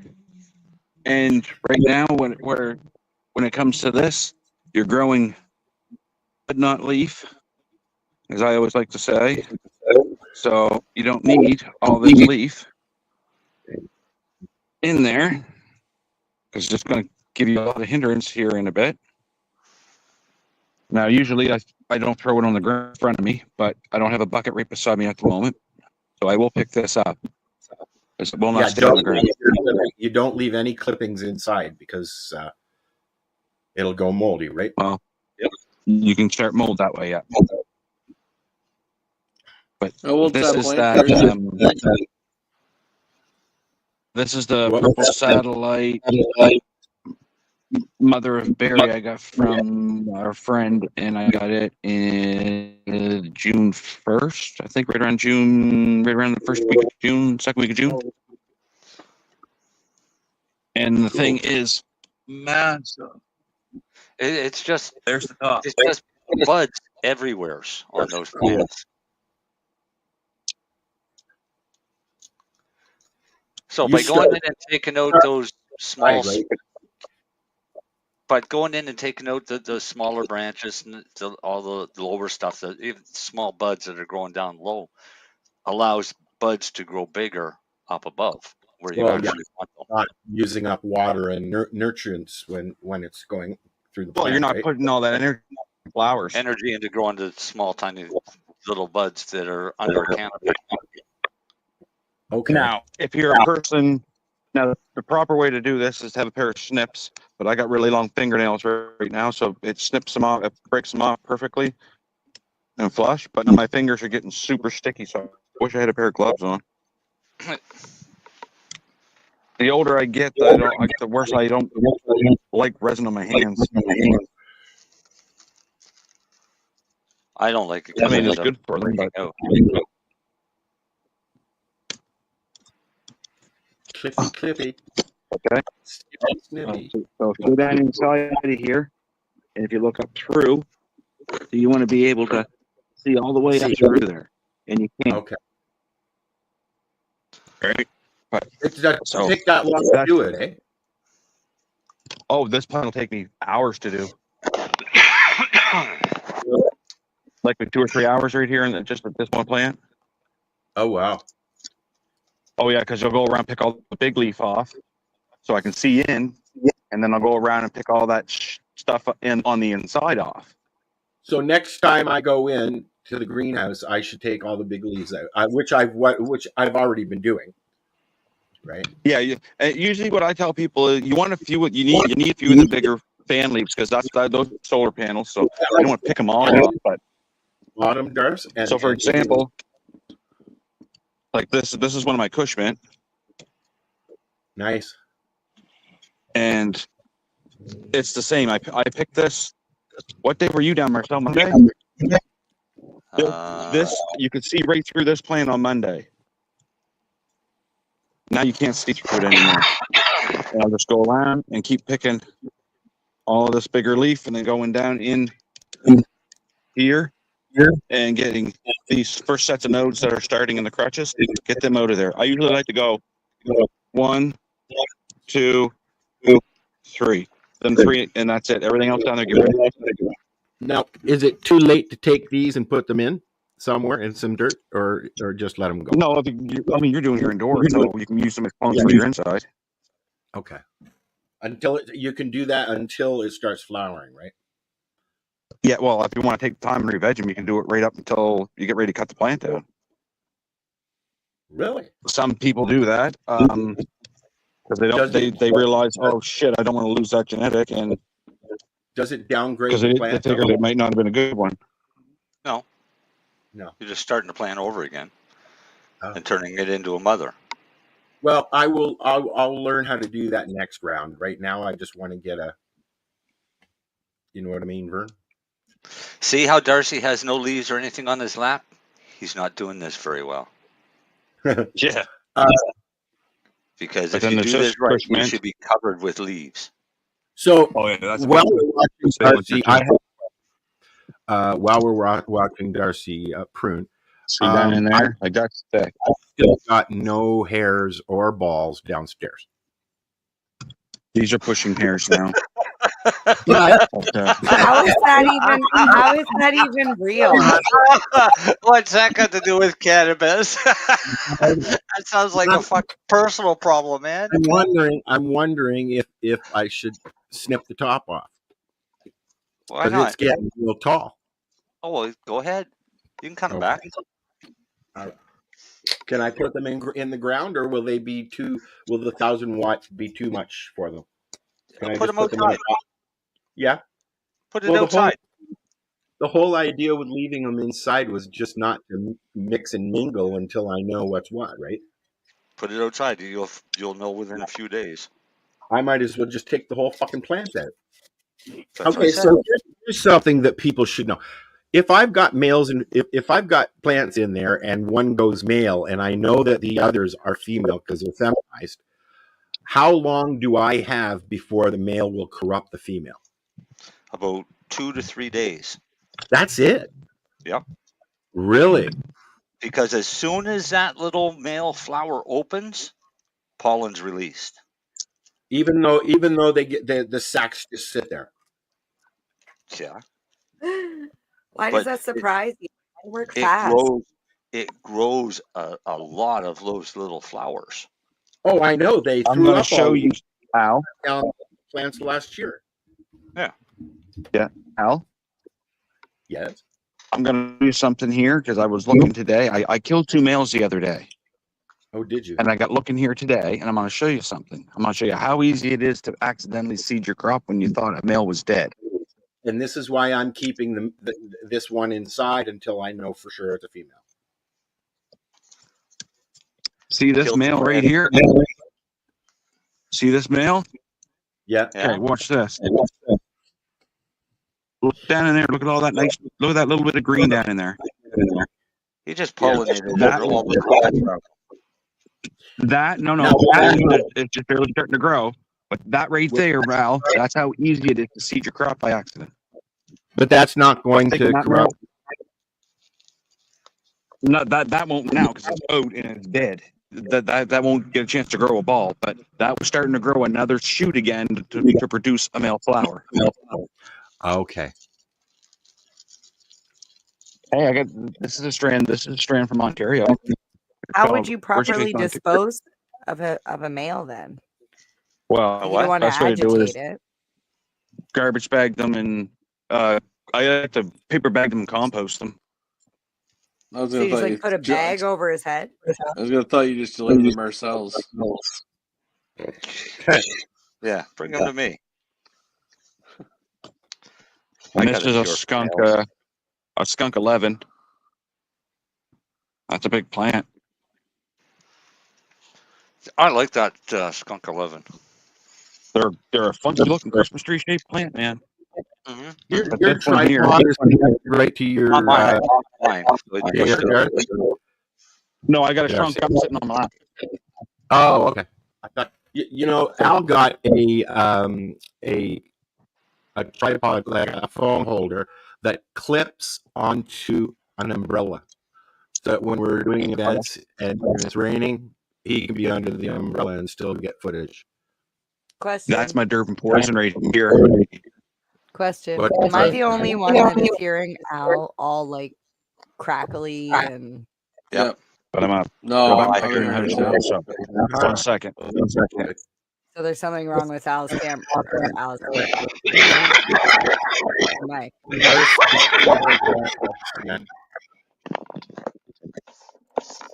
No, I can't hear you at all. Is that better? No. No. Huh. Yeah, you're garbly. Garbly. Yeah, normally it's not you that has problems. That's why I was like, is it just me? Maybe it's just me. No, No, it was Al. it was Al. Because it's fixed. He's MJ? gone. Claire's has been all night. Hey, I'm going to where's show you something. He's Well, I nowhere. can't He see- doesn't have his camera on. I can't see Now you will, anything. because I don't want people to see where I live, so I got to be very careful how I wave my camera around. Yeah, yeah. What am I looking at? Oh, what is this? You see them flowers, MJ? Yeah. This whole bed, from there all the way along, is planted up with 32 dahlias of 50 different varieties. Wow. The deer love them. And then over here, then over here is some pink ones. Ooh. But they look Very yellow nice. on here. And then I got Oh, these no, that fucking one looks monsters. Yeah. And then I got these monstrous cannabis cannas. So Is that better? That's better. But yeah, All so I'm gonna go in the house now. So I'm gonna turn this off. 1 second. I'm not sure what's better. Say something else. Why? Oh yeah, Come on, that's talk better. to us, Al. I don't want to. Tell us your plans for the weekend. It's a long weekend. I'm going to sit here and smoke pot and stare out my window. Well, my memory on Facebook came up 7 years ago that says it's a long weekend and I'm gonna celebrate my birthday, but I have no idea what I'm gonna do. And Yes. I giggled because 7 years later, and I'm still literally my birthday's coming up, and I have no clue what to do. Well, but you have a Timmy now, so. I do, but I mean, He'll think it's something. I do Timmy all the time. That's not really special. Yeah, we know that. Yeah, we didn't really need to know it more, but Well, I mean, it would Thank be. Lenny It fell would be asleep. nice. Church Close going. him up. I'm got going it. to be. Because of the glare on his glasses, you can't see if his eyes are open or not, eh? Yeah. Oh, no, they're closed right now. Can you see them? Where are you? Why is it so dark? He's in the theater waiting for the I'm in movie my to bedroom. I'm in my bedroom. Laying on My his basement. I ran in from the pool. I was like, I didn't want to go downstairs. It'd be fucking freezing. And then I couldn't go to the other rooms because my kids had friends, so I just came to my room. So he's Wow. hiding in his room. Must be nice if you have a problem of freezing right now. I'm fucking roasting, dying of heat. Hi, buddy. How are you? Yeah, I do have air conditioning in the house. I don't. I have a fan going in the living room. That's it. The basement gets a little extra cold though. No doubt. That's where I am. I'm in the basement of an air-conditioned house, and I've got 2 window air conditioners that are pumping full all day, every day, all night, just trying. Yeah. It's too hot. I just came in from the pool. I just came in from the pool too, so I'm like wet. It's 16 degrees in my house, MJ. I'm jealous. 16. It's 29 degrees 16 in here. He's That's got his, cold. he's got a heat 20, pump fucking up like a motherfucker. That's in a the little green too cold. room, it's 39. Outside, it's 26. It's 26 outside at your place? Yeah. Yep. 35%. You're in a friggin' heat wave. Yeah, it's supposed to go up to 29, 30 in a day or two. Nice. Yeah, We've this is got our 27 right now. lasts What about is a it? week, and then it's 27. 14 But again. that's not the feels like. If you go to the feels like, that's 35. Yeah. Fucking ridiculous. And I don't have any air conditioning in my car. People are like, oh, when are you coming to see me? I was in fall. You don't have air conditioning in your car and you live in southern Ontario? Yeah, I'm dying. That's not so smart. No. I didn't I even drive know with that one of those, like, people sell cars without air conditioning there. well, I mean, Is it just broken? it had air conditioning. It just doesn't anymore. Oh. Yeah. But I just drive around with one of those cooling cloths. You just make sure it's like super cool around here. So I'll tell you this. Years ago, I used to race stock cars, and we built our own cars for these races. And the idea was the cars were basically junk, is what they were. But I had this Dodge car that worked awesome as long as the heater was on full blast. If the heater wasn't on full blast, then the car would overheat and it would die out in the track. I had So one you of had those. to do the races in the summertime with the heat on full blast. You know, I recall the Dodge Dart doing that. Yeah. Then we got this bright idea of we'll take a piece of dryer hose, like vent hose, tape it where the mirror is, and run it in to the driver's face so it at least blows cooler air onto the face of the driver.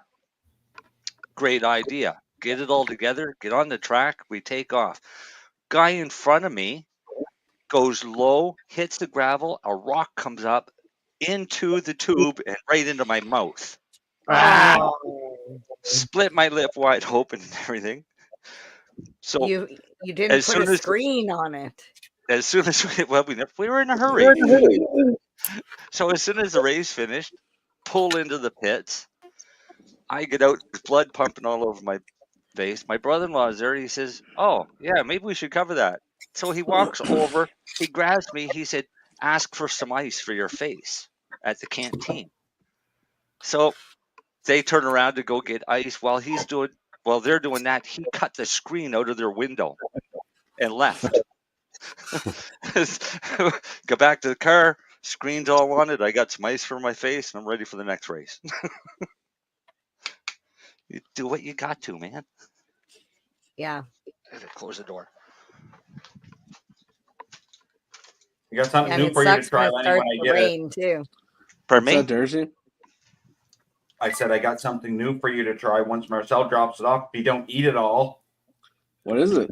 You're not gonna share that. Oh, I always share all them new creations with Lenny. Oh Yes, man, Darcy's a good guy. well, it's gonna be short a few pieces, I think, because that was really fucking good. I might need another one. It's new peanut butter chocolate fudge. It's fucking delicious, Lenny. Oh Jesus! Peanut butter. With marshmallow, Oh, it's to die for. not marshmallows. They Just said marshmallow. us was fucking Kool-Aid, MJ. Yeah, I know that Kool-Aid. What is that Kool-Aid anyways? Instructions on it. No, it's not. My buddy tried it. He said it doesn't taste very good, MJ. Well, it's only got 7 grams of sugar. That's probably why. Those were all samples, so I was like, I'll share them with my friends. Did you have it? Try it? There's no instructions on it. How you supposed to make the damn thing? I think we mix that into one. I think that one pack will do 1 cup of water. I'm just 1 going cup? to take a glass full of nice cold water and a spoon and put in as much as that I'd like to taste. Well, if it's like Kool-Aid, it should be a pitcher of water and a cup of sugar. I would assume that it would be the same mixture as a pack of Kool-Aid. Yeah. You'd the only think. thing they do with those things is they add sugar infused fucking sugar. Cannabis infused sugar. So then when you put it in the water, the sugar dissolves and the oils all float to the top and stick to the side of the glass. Yeah. Yeah. Okay. I got you. Yeah. Did you try your chatter, MJ? No, I have not yet. It's here. I just did the diamonds now. Oh, great on. Yeah. That's why I had to go upstairs and make a tea. I was all spaced out. I saw spaced out. That's awesome. I'm glad you like it. Yeah, I don't know what I'm gonna do with that heart-shaped one though. I might have to find an artist to like resin coat it so I can keep it. I ate a chunk about the size of that. I ate a chunk about the size of that the other day when we were chatting with Al. Mary Jane. I remember. You said it was spicy. Sweet and fruity. Yeah. My dog's growing like a weed. Which makes sense because you named it what? Indica, yeah. Indica. There we go. How old is she now? 5 months, almost 6 months old. Wow. Is she like the name? Is she very calm and chill? Oh, she comes to it. Yeah. Every time Marcel comes down, she's like a kangaroo dog. She could jump up like past your head. Stephen, she's fast, but she loves me. Yes, she does. I can't wait till I start getting her dog biscuits. I forgot to bring some with me the other day. I've been giving Rose hemp dog biscuits. They have them at the store. And they're hemp infused biscuits, and she really likes them. Until I make my own.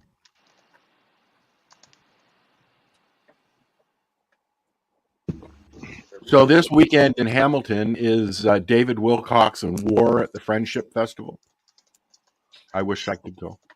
It was supposed to be this weekend's a Riverfront Jubilee in New Glasgow. Some 41 was supposed to play, but the lead singer hurt his back, so the doctor told me he can't go on stage for a month. So now they had to cancel. So who are they having to come in instead? The Beaches and Death from Above 1979. Don't know either of them. The Beaches are really good, and so is Death from Above. They got a couple catchy tunes. Wilcox is the one that I have seen more times than I can count on my hands. I like watching him, man. Yeah, he is an amazing performer, and he's got to be pushing 80 plus now. When he used to play the Dutch Mason Blues Festival in Truro here, I used to go watch him every year. Yep. And he is clinically blind, I believe, now. Oh, wow. Yeah, he's a cancer survivor. When he comes off stage, he can't see, right, because of the lights and stuff. But when I lived in Mount Forest, the concert hall that was there just behind my house had a weekend concert with him and Loverboy and Kim Mitchell and, all the ones you would expect to be there. So it was really cool having David Wilcox playing literally in my backyard. Yeah, that would be cool. Yep. He was, well, I mean, I was in our fenced yard, but he was right there. He walked by. We said hello. I got a question for Len. Okay. Have you tried that permanent marker on your menu, Lindy? No, I haven't. I've been wanting to try that strain. Yeah, no, I haven't tried it myself. No. And I know everyone. Nick tried it, and he said it's really fucking good. So I was like, oh, I think I better try it because it's way cheaper to get it through Optimus than it is to go anywhere else. So Is it at NSLC yet? yeah. Yeah. Why are you? Oh, Marcel's on Facebook talking too. Yeah. Just Marcel went on Facebook so that his words are heard. No, I was answering them or responding to them. I know. Not as the show, as me. Yes. All right, pop quiz. You ready for this? No. Darcy Sure. will get it wrong anyways. What city has the highest consumption of cannabis in the world? Dartmouth. Yeah. No. In the world? Yeah. City? I would City. say not well, it could be Amsterdam, but No, it's in the U.S. Is it not, Marcel? Is it? it's not New York because that's new. No, the U.S. No, the one I'm thinking of is South Dakota. That's a state, not a city. Yeah. Colorado? No. Colorado is Sydney. a state, not a city. Australia. No.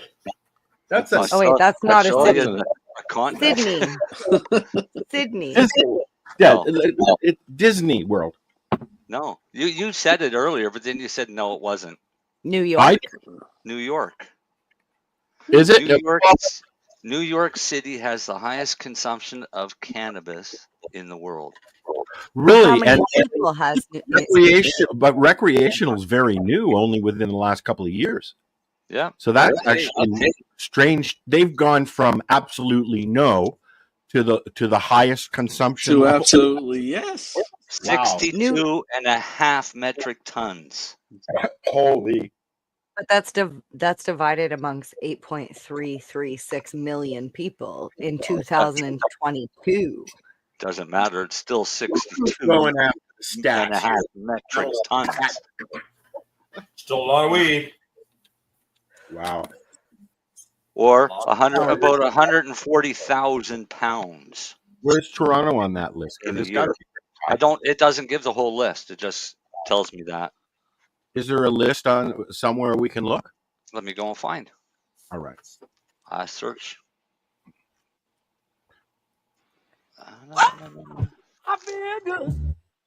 What is this? Permanent marker and London loud cake. Yeah. London loud Oh. cake. Yeah. I want like the old. Where is like Romulan? You can still find it, MJ.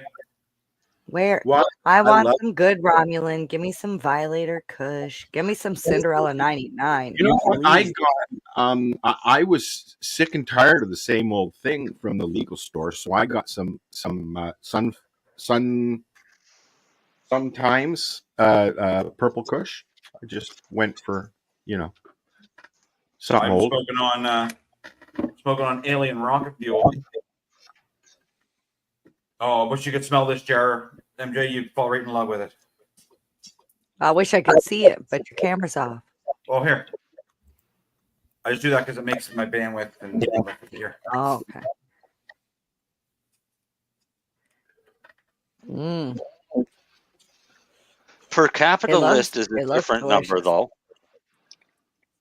Oh, Okay. Capital. Yeah, per capita list is quite the different. Did the sound change for everybody or just me? Did the what? The sound change. I think it's I just think it's you. just you, buddy. I think it's just me. Yeah, I think what happened? is kicking I think in. my headphones died. Uh-oh.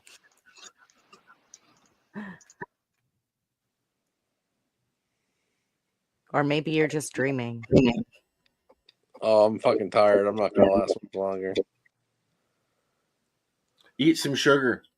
Oh, That would make it worse. What is this? This Wait, you're right. Robert made his own cross with London pound cake 75. Holy Thug moly. Bugs, unicorn poop. F1 pollen. Wait, what does that mean? How did he cross them? Did he just take male pollen and like diddle the female plant with it? Did you say diddle? Well, yeah, I don't know what word they use. You said Just go and rub the plants together. yeah, you just diddle it like.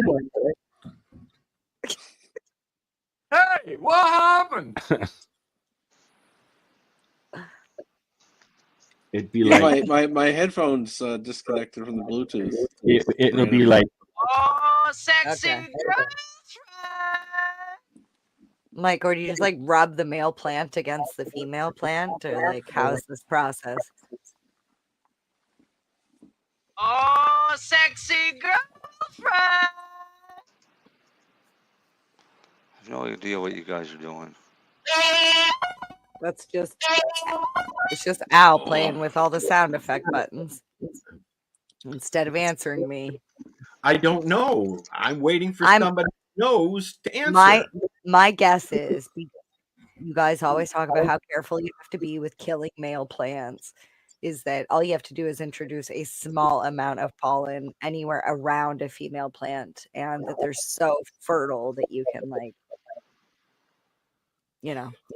Oh, nice. See, Robert, he uses a paintbrush to put the pollen on the plant, on the female. Yeah. I'm always curious about how these things happen. Like, That's when I found out that milk comes from cows, I knew that, but it never occurred to me that a cow had to just recently have a baby in order to produce milk. Yeah. And then I started learning about how milk, they... but you don't produce milk until you have a baby. Exactly. And I can produce, yeah, but I didn't think about that when I was young. And then when I found that out, I was like, okay, so they just wait for a cow to get pregnant? And I can't even remember who I asked, but they were like, I think you need to look into this further. Yeah. All right, I found it. Mary Jane first. What? Did you breastfeed? 1 of 2. I'm hearing a lot of women are having a hard time doing that now. Naturally. Well, it depends. It depends on the baby. None of them are breastfeeding. They all go right to the bottle. Maybe it's just them. I don't know. I don't know. There was a real heavy push when I had my kids that breast is best, and that's what I asked that because it doesn't really matter to me, but I figured. I would think in this economy they would want to breastfeed. Well, it'd be cheaper. It costs less. I know the formula that Atreyu is on, which is one of the girls' little guys, just turned a year old. They can't even get it here. They have to go to Walmart in Thunder Bay and buy bulk. He's right? a year old. Get that kid off formula and put them on milk. Yeah. No, they are, but I'm just saying formula. Just for the cost. Yeah, I know. The formula they've been using is really, really fucking expensive because you've got to factor in the price of the formula and the gas to go get it. Yeah. Carbon tax is fucking the formula. They won't ship it. They won't ship it by courier because it's food. Right? So like Walmart won't ship it because it's a food product is what I'm getting at. Right? All right, you ready for this? Here's your list. Okay. The 10 global cities consuming the most marijuana per metric ton, and they've actually upped New York to 77.44 metric tons. And it's number 1 on that list as well?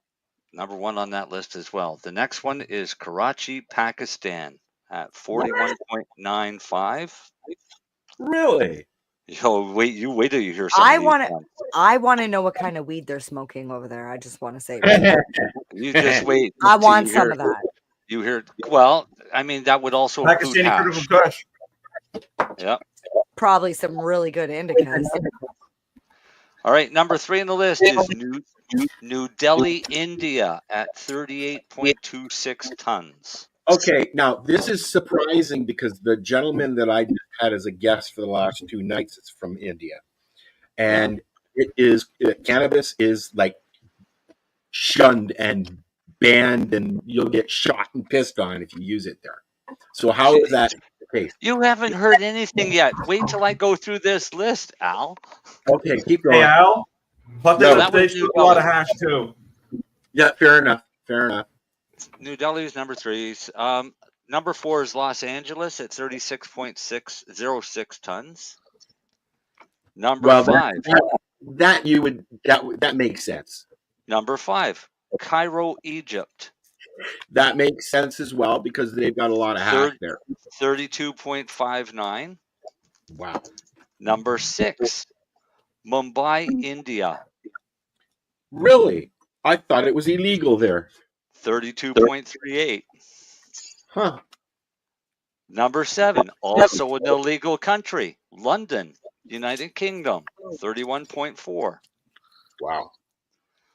Number 8 is Chicago, USA, 24.54. That's a little low. Number 9 is also an illegal country, it being Moscow, Russia, at 22.87. Wow. And rounding out number 10 with 22.75, Toronto. Wow. That makes sense. Toronto, Canada. We made So the Canada- list. We made the list. and it wasn't Vancouver. Yeah. Well, wasn't there a study that showed that Halifax smokes cannabis in Canada? Per capita, I think. All right, per capita, okay. But that's You just need more in people. Canada, or Halifax probably has way more than 22.75 metric tons going into it, but it's all on its way to Montreal and Ontario. So it doesn't even stop. Just keeps going. Well, we have Just port get on the highway. By the time it gets to Toronto, it's finished. of entry.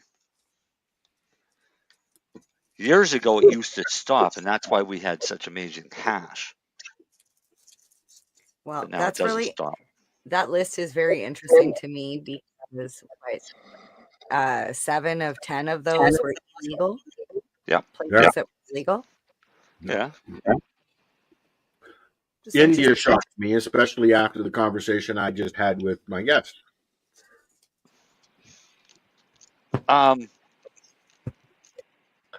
You probably also get a little more honest. Well, it's kind of subjective, especially in illegal countries, because where do they base the numbers, right? Yeah, I get Is that. it surveys that you're doing that people are telling you that, oh yeah, well I use an ounce a week type thing, or is there another? I don't think there would be another way to track it. I think you can only do this by anonymous survey. Well, maybe they go around to all the drug dealers and they ask them, how much weed do you sell every week? Yeah, because that's something that they're going to tell you. It's like, I sell pounds and pounds. Yeah. Hey, buddy, come here. Yeah. How much do you smoke a week? I asked that question. No. How much do you sell a week? Yeah. In Russia. Yeah. So I asked the question, how much cannabis do you need to get you going in the morning? I probably smoke 4 or 5. Oh, I smoke 3 joints before I even get a drink. Usually a tea and a bunch of work, and then I get up. But if I'm not feeling well, then I go back to bed. Try again. Yeah. See, I don't go back to bed. But I'm up. I'm up. I do And most of my sometimes I'm things in smart enough 3, that I'll so. roll joints before I go to bed, and then I don't have to wait as long in the morning. No, I don't do that because I smoke them all before I go to bed. Yeah, but no, it's nothing for me to sit down and roll 20 or 30 joints at a time. Welcome back, Lenny. Yeah, I'm falling asleep. I'm gonna leave. I'm only coming back to say I'm going. Yep. Good night, Lenny. I told you. I said I was out in the pool all afternoon. Yeah. Self-inflicted. No sympathy. No, I but blame the alcohol. Remember, sympathy's actually, found I in only the I had 2 gin and juice. Just remember where sympathy is found in the dictionary. The rest was smoking the strawberry jam lime rosin. Wait. Where is? Say that again, Marcel. Marcel? Where you find sympathy in the dictionary? Yeah, where? Where? Between shit and syphilis.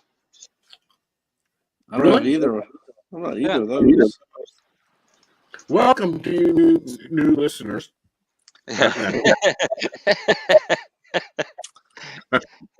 All I can say is as we were talking about the heat, is winter is coming. Mm-hmm. Yeah, sure. I was also reading Game of Thrones. I saw a meme today about that, and it said, "Just be thankful that it's not snowing." Can you imagine how hard it'd be to shovel in this heat? Oh fuck! And before we leave, did you see Deadpool and Wolverine yet? No. Me? Yeah. I was on sneak preview day. Yeah. So what did you think of it? It's fucking You're awesome. I saw it. Did you see it, Mary Jane? I seen it the first day it came out, but you're all crackly. I saw it the day before it came out. Anyways, what did you think? Really? You're all It was crackly. an homage. It's an homage to the 20th Century Fox. I thought it was hilarious. I enjoyed it. Oh, it was fantastic. I really liked the part when they started fighting each other, and you could see the 20th Century Fox, like. Oh yeah, they had a lot of the those. power. Yeah. I'm But like, that I whole just- movie, what that was really an homage to the whole 20th Century Fox Marvel universe. Well, you know, it's the first Disney movie that has gotten an R rating, and although I enjoy the two of them together, they're very funny. They work off each other very well. I'm a little sick of it now because, you know, that's all you see, all on YouTube, on Facebook. All you see is this and the segment that and the interview this and the, you know, so that'll stop soon though. But it is the highest grossing film of its genre ever. Really? I haven't seen any stats. What is? Deadpool and Wolverine. Yeah. It's the highest grossing film ever. No, of its genre. So is it beating Infinity War or what's I'm it called? sure I heard that from some lady on a YouTube podcast or something. You know, I don't know. I'm just saying this is what.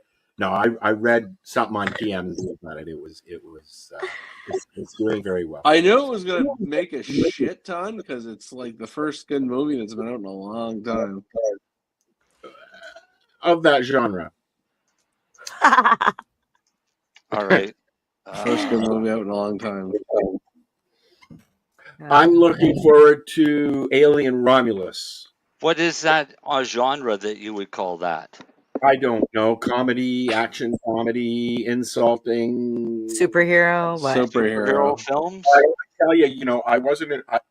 Although I liked 1 and 2, 2 was a little bit much. It was almost a 3-hour movie about a guy trying to kill himself. Avengers Endgame. What's that? Avengers Endgame was number 1. That's what I thought. $2.7 billion worldwide gross. This is well, a new one? I mean, Deadpool just came out though. Yeah. Do you think they've done $2.7 billion yet? No, not yet. I don't know. Will it? I think so. No, it's not going to beat Endgame. Well, actually, I can end this right now. It's rated R. Yes, it losing is. all the- You're, I just you're said losing that. all. You're losing all the kid movies. It's the first Disney movie that's rated R. No, that's Question. why it can't beat Endgame because you're gonna miss all the toddlers. Oh, I get you. I get you. Yes, I know what I'm talking about. They're still selling tickets to kids under what's rated R? 18? No, but 19? you're like, but I'll tell you, 21. like 5, 6, 7-year-olds would have been going to Endgame and shit like that. They ain't going to Deadpool. I remember, my mom used to take us to the movies to the drive-in and literally cover us up in the back because we'd go to see like Apocalypse Now and things like that. So they'd sneak us in under the blanket in the back seat, and then we'd get there and there'd be tons of kids running around in the park. It's fucking comical. What year did the Blues Brothers movie come out? 79, somewhere around there. Let me look. Yeah. I think was- it was 78. I just that because Steve Bloom, our friend Steve Bloom, dug out an old article with John Belushi, and it's created a little bit of a hubbub. Let me look here. Blues Track. Al? Blue. Yeah. While you're looking that up, your Deadpool Wolverine had a $200 million budget. Its Yes. opening weekend in the U.S. and Canada did $211 million in sales, and They gross made their money worldwide back. to date is $630 million. Wow. Yeah. It's going to hit the billion. So no, They'll come close. it could actually reach or even pass Endgame because I mean it's just new. Says 1980, Len. They'll have a bigger drop off. 1980, Blues Brothers. All right, so I was 6 years old then at the drive-in seeing that. I remember going to see Convoy with Chris Christopherson at the drive-in in Summerside, Prince Edward Island. You saw what? Convoy. Convoy? Yeah, when it came out, I went to the opening night, and I sat on somebody that we met. I sat on his bike for the whole movie. The projectionist let me sit on his bike to watch it because I was there alone. Right, my mom dropped me off and came and picked me up when it was over. Hey, That's how they used to do things. I was scrolling through this list of superhero films. Yeah. With Avengers Endgame being number 1. Number 50 is Deadpool and Wolverine. Number 50. Number Wow, 50 already. is Deadpool. Yeah, so it's working its way up the list. And that's it was released on Monday, I think it was, right? Yeah, Logan. No, it's Friday. Was it Friday? Logan, Officially which came out in Friday. 2017, did $619 million. Logan's a good fucking movie. And I've been watching interviews with Ryan and Hugh, and he was completely resigned in the fact that he didn't want to do Wolverine anymore. And then Ryan called him with this idea, and he said, "I'll do it." And he got divorced and losing a lot of money. Did he? Yeah. Yes, he even made the joke in the movie. he made jokes about the interviews. Speaking of divorce, have you been paying attention at all to what's been going on with the Olympics? No. Like, I know you're not watching it, but seeing anything else? There's this guy this 52-year-old guy from Turkey who was going through a divorce with his wife, and it was frustrating him. And so he needed to vent his frustration, and he took up shooting. And he was actually an amazing shot. Well, he just won silver in the Olympics. Wow. Shooting's a sport? Oh, yeah. He shows up. Like in the Olympics, it's a sport? In the Olympics? Yeah, sure. They've added all sorts of things to the Olympics now. So this guy Trampoline. shows up to the shooting club wearing a T-shirt and pair of pants and stands there, fires off all his shots, makes almost a perfect score, and then asks where the smoke break room is. So you go have a smoke, right? So he gets to the Olympics. He ends up winning a silver. and he's on the podium, and they're interviewing. Does he have anything to say? Yeah, I want my dog back because his ex took the dog. But he's got no experience at all in competitive shooting other than going through this divorce and taking it up as a hobby and Wow. kicking the crap out of everybody else. Yeah. And All I heard he about the shoots. Olympics is a guy beat up a girl in The Last Supper. Oh, and there's a convicted child I heard rapist. about the living conditions and the Yeah. fact that there's no air conditioning because they're trying to go all green, and And the that fact that there's no food. well, yeah, that they're trying to go plant-based because that's green, right? But you can't feed athletes. You have to feed them protein, and unfortunately, a lot of that's meat. Oh, the Yeah. Olympics are fucked. They're So if they've they're just docking shipped. that shit, they're fucked. They've just shipped in 700 tons of meat, and I don't know how much friggin' eggs, because the athletes want steak and eggs. They want to Yeah. be on. Like protein, So, man. so here's the thing: I've stopped watching the Olympics for like so many years because I never understood how there's all this money from sponsors and stuff, and in the What? country where the Olympics take place, they build these massive arenas sometimes that never end up get used after the fact, and the athletes get zero money. You know, all they get is a medal, and Well, no, some countries pay their athletes if they win medals. Um, the U.S. does. It's a small amount, it's like 18 grand or something like that. In Canada, they don't pay anybody money. The spin-off for the Olympics is the sponsors. Yeah, they get sponsors really easy. Because, Yeah. and I'll give you an example. When Vancouver had the Olympics, I had my store, and I thought, well, I should look into it and see if I can sell Olympic merchandise. Yeah. And perfectly fine for me to make and design an Olympic shirt. And this was back in the 90s.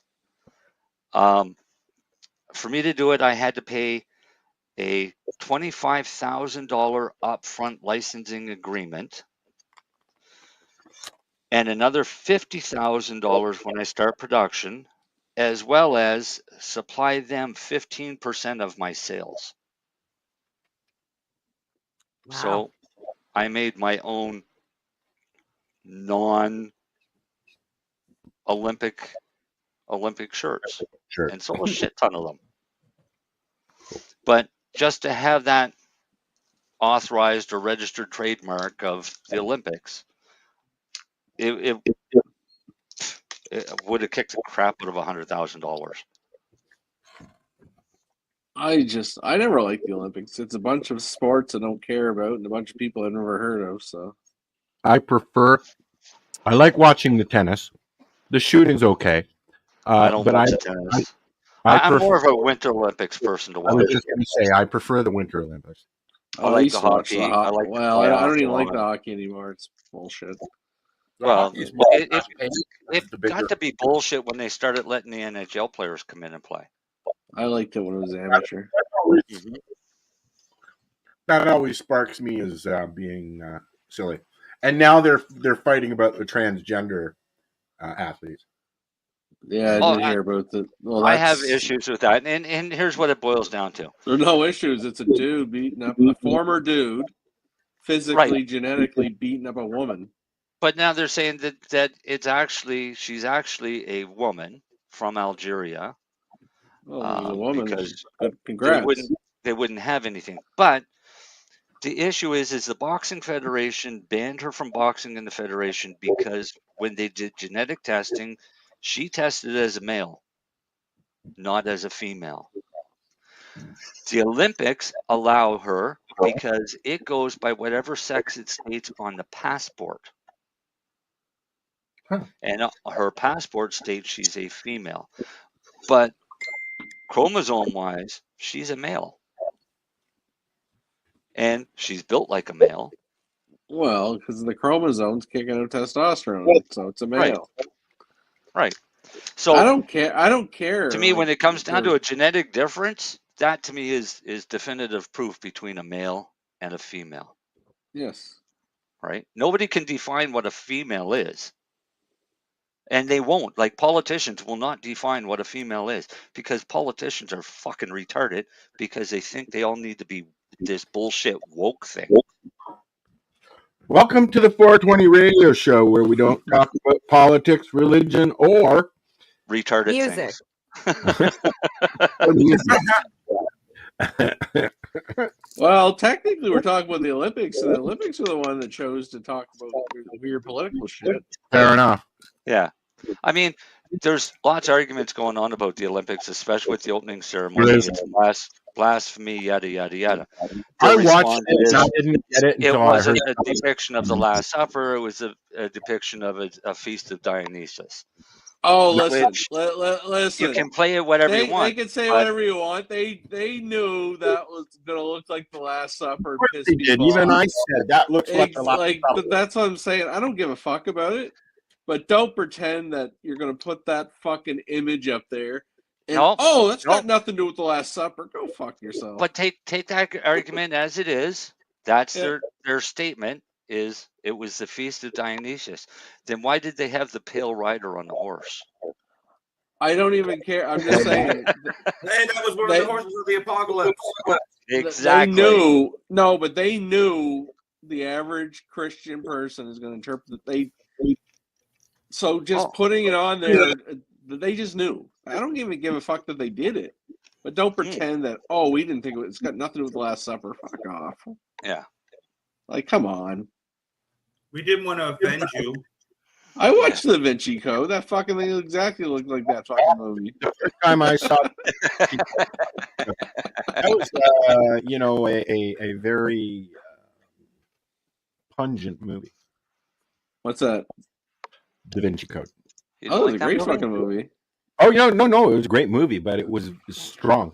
MJ, what about the one you're talking about here in the thing? She posts something in our chat and then she leaves. I'm here. What'd you post? It's Harold in the Purple Crayon. Yeah, I can't wait to see that. Who's that in there? So that's Zachary Levi. He's the guy who plays in the television show Chuck. But this was actually one of Timmy's favorite stories as a child. It's about a little boy. I think I know this story. And his purple crayon, where if he needs anything in life, it's like a magic purple crayon. You can just draw whatever you need. Okay, yeah. That rings a bell. It's kind of like Aladdin. Kind of. It was. He told me this story like when we first started dating, and it was like it was his pickup line. Well, no, he was a lot smoother than that. Can I draw you a picture? But it was so important to him that I actually ended up buying like a giant purple crayon. I contacted Crayola and they sell like massive crayons. So I think we might actually take the crayon to the movies. Hey, is his favorite color purple?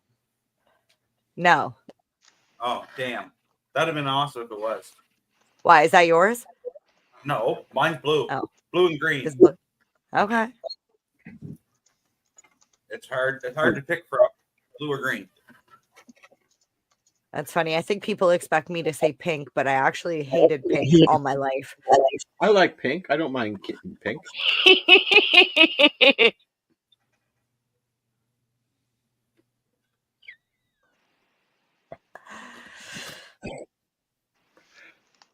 What the hell was that? Yeah, that's what I was thinking. You just snorted, lady. I did not.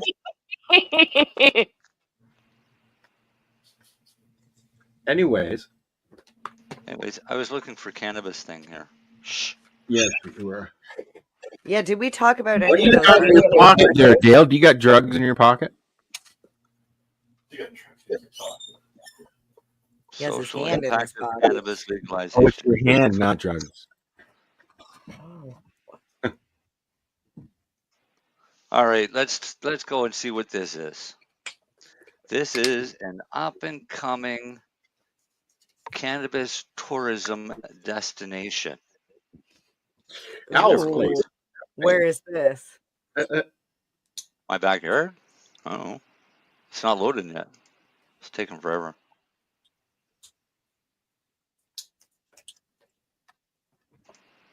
Yeah, everything seems to be loading very slowly. You know, when you go on Facebook now and somebody sends you a message, it not only comes over on Facebook, on the Facebook app, it also sends it to the fucking messenger too. So you get blah-ding, blah-ding.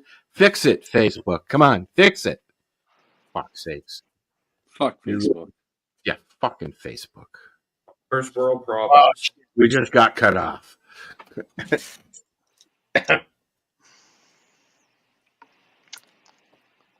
Hey Lenny, I got something else for you to try too. What's that? Oh God. I got another batch of Kush mints, but grown under. I just finished, but grown under HPS. Oh yeah. Oh man, what a difference, dude. It's funny how the light makes a difference sometimes. Oh, dude, it made a huge difference. These nugs are tighter than fuck. There. MJ and I'll be down on the bottom because we're live. Can't see Lenny. We'll put him in the Yeah, okay. This is more of an ad for what they're coming up. Basically, the headline says it's an up-and-coming weed tourism hub, surprises everybody. Okay. All right. What happens Missouri. when you click on it? Well, Missouri's had legal weed since 2022, but they prohibit smoking, vaping, eating, or otherwise engaging with cannabis at dispensaries. Okay, so But you can't smoke it.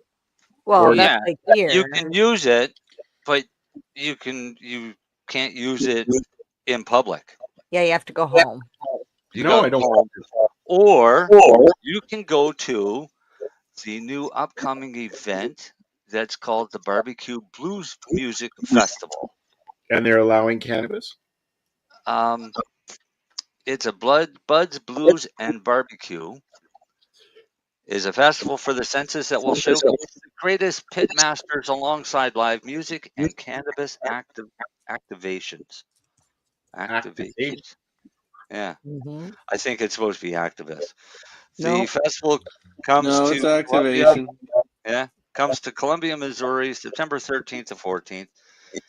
And the cannabis and CBD brands will share their work and expert-led educational seminars hope to highlight the crowd on health and wellness benefits of the plant. Hippos, Shangri-La Dispensary, Grow Time, Riverview Living Soils, and 15 Primo Cannabis will all be in attendance.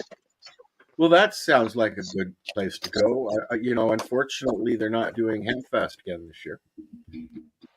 This will be coupled with blues, soul, and other rock and genres of music, and some of the best barbecue in mid-Missouri, and catch the artisans in 4 Kansas City Barbecue Society sanctioned contests. Oh, wow. Fancy. That sounds like it would be right up my alley. I'd go to that.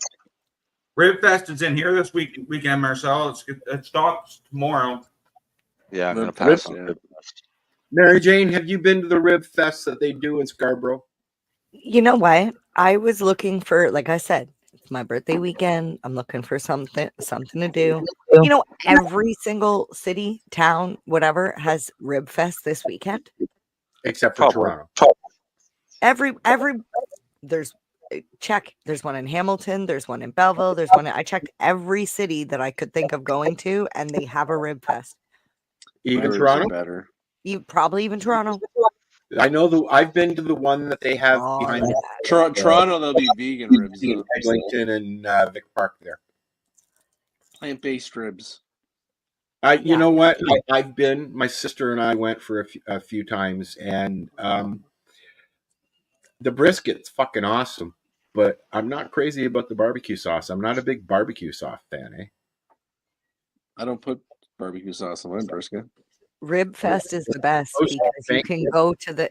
Do you go to the sauce table first? No, I go to brisket.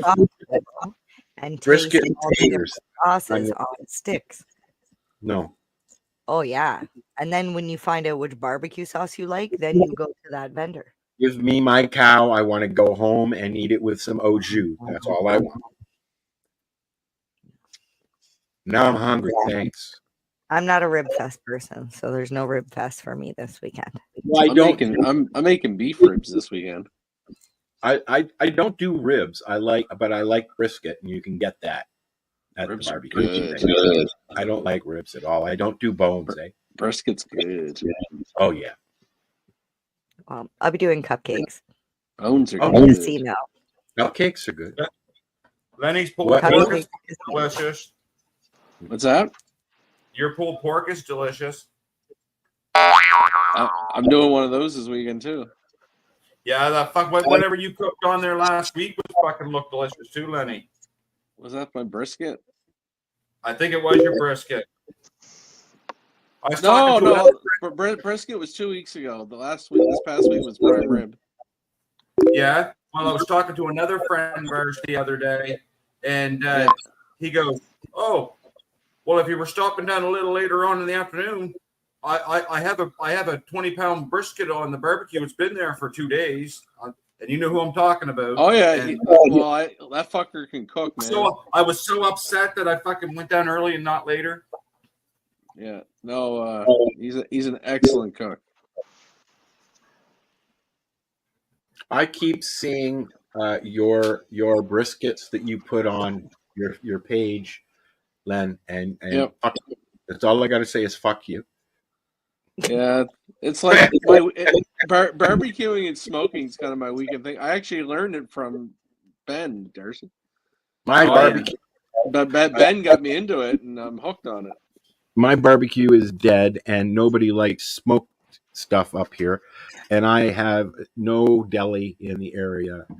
Although we're in the process, this store here is in process of changing purchasers, so Ziggy's is coming into the field, and I do enjoy Ziggy's. So we'll see. The judging is still out. But yeah, no, I'm a weekend barbecuer now. Mine's dead. I wish I was. It won't go over 300. I have to take it apart and clean it. And I'm gonna get one. I've mostly been doing like pellet smoking Traegers, things that take a while. I'm also scared to do any meat on my barbecue at this time when I've got a 600-pound bear that likes to sit on my deck. Yeah, that's valid. Barbecue ham. Barbecue bear. Oh, Good meat. I've already used my bear bang once to get rid of the fucker. He stole a fucking huge bag of garbage walking through my backyard, so I went out and go, fuck you. 308 works better. Yeah, no, not allowed to do that here. And then you can have burgers, bear You're not allowed. steak. They're protected. Steak and roast. They're protected. And even ribs. And you know what? I kind of enjoy the fact that I have a zoo in my backyard. Right? I don't have to go to the zoo anymore or to African lion safari. Do do do do do do do do do do.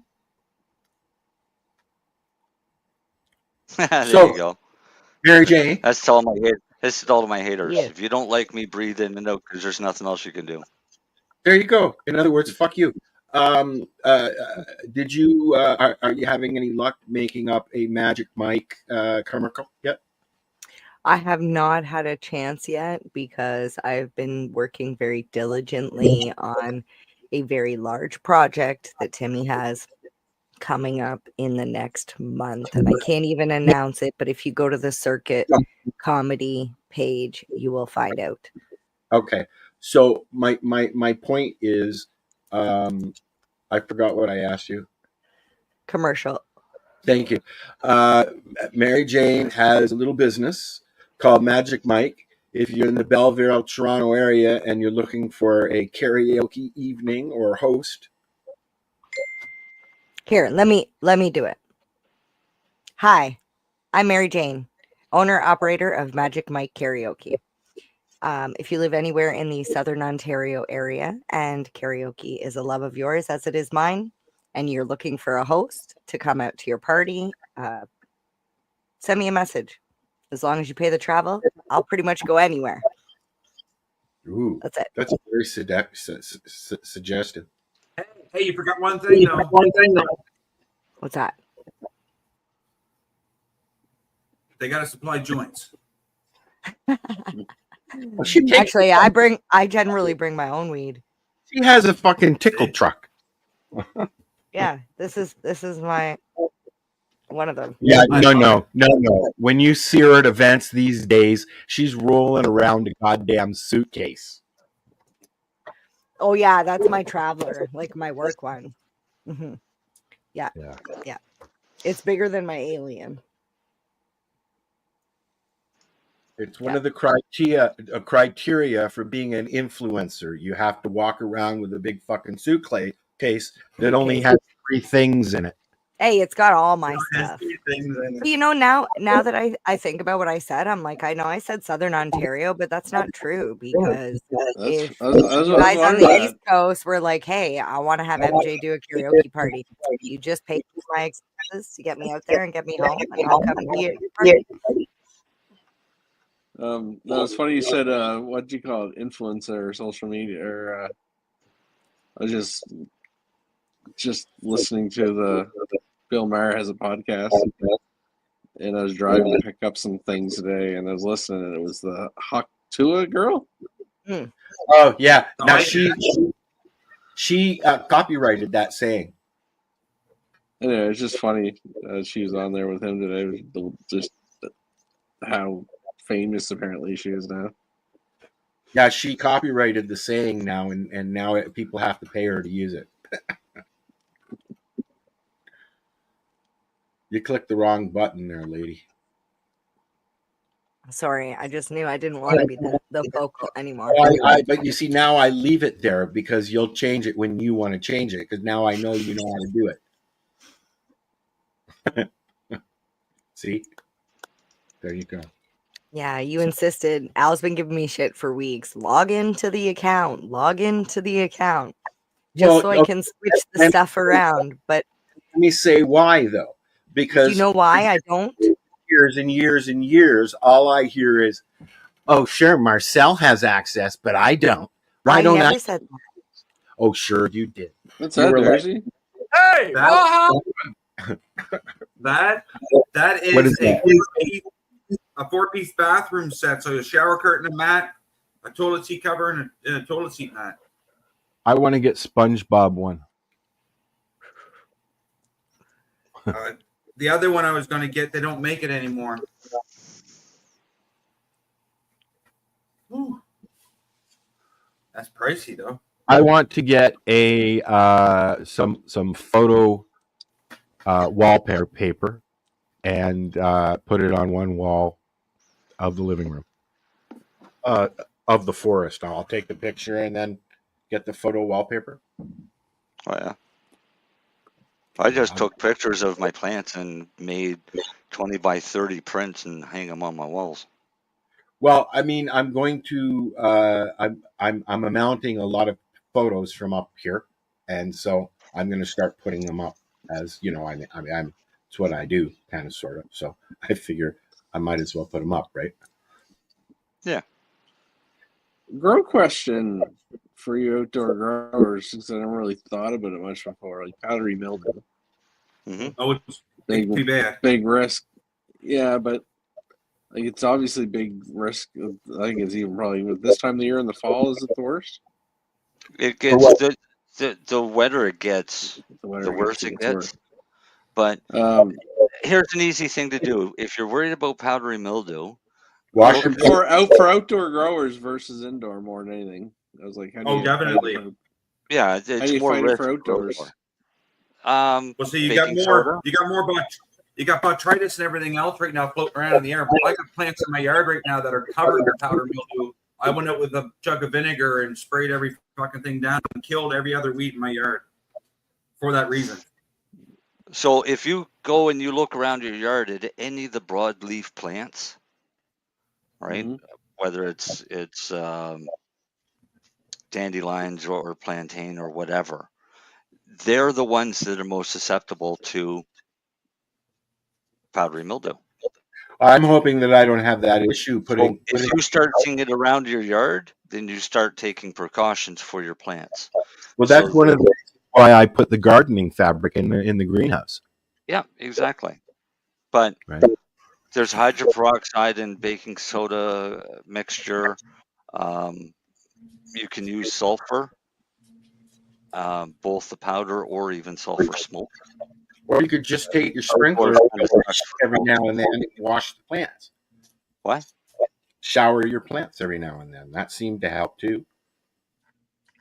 Yeah, but as long as they get airflow to dry off. If not, you just let a whole bunch of water to fill up. That's why I'm spending hydro outside in my greenhouse with a fan. Right. So, but people outside that don't have a greenhouse and the luxury of a fan don't really have that option. I So, didn't have an issue at all with powery mildew at the farm. I mean, just because they were outside and had good stream of air all the time, I guess. right. So when I outdoors, if it's a day or two that's drier or humid and hot, I won't spray my plants. I'll fill the pots, but I won't spray my plants. Well, you don't want the moisture on them at that point because it'll boil them, right? Exactly. Yeah. So, but I have pretty good luck here with the amount of airflow that I get. Yeah. That's There's why there's always a nice stream of air going through, but it is. I mean, right now it's gone down to. It was 34 when we started the show. It's gone down to 30, 31 in the greenhouse. Yeah. Right, and it'll drop down to 14, sometimes as low as 11 at night. Right. You're opening your vents during the day and closing them at night? I have one vent that is open halfway all the time, and the other one's on the humidity controlled one. Okay. The one, it opens and closes on its own, right? Yeah. And it's already half closing, so it starts closing as it gets cooler. Well, it's normally a spring that expands and contracts with heat. It's in a hydro, it's like I don't know, it's with oil or I don't know. It just it has a probe that sticks out a little bit under the window itself, and whatever the heat it opens. When it's cooler, it drops down, and then when it's really cool, it closes. And then the other one I just leave open. Right. Although I want to get some screens for them because now I got hoppers in there. Like I got fucking grasshoppers in there now. So yeah, get some screens on them. Yeah, I got to get some screens. Then I can sit in there too, right? Although it's very humid in there. 30% at the moment. 30% humidity? No, 72%. That's okay for veg. Yeah. Well, it's like it was 100% earlier today. 100% humidity in your greenhouse. Just here, period. Oh, okay. So it was a drizzly day. No, actually, dude, it is between 70 and 100% humidity pretty much all the time, and that doesn't change much in the winter either. Really? Yeah. You Well, don't remember, drier? I'm reminding people, this is a town in a boreal forest. Okay.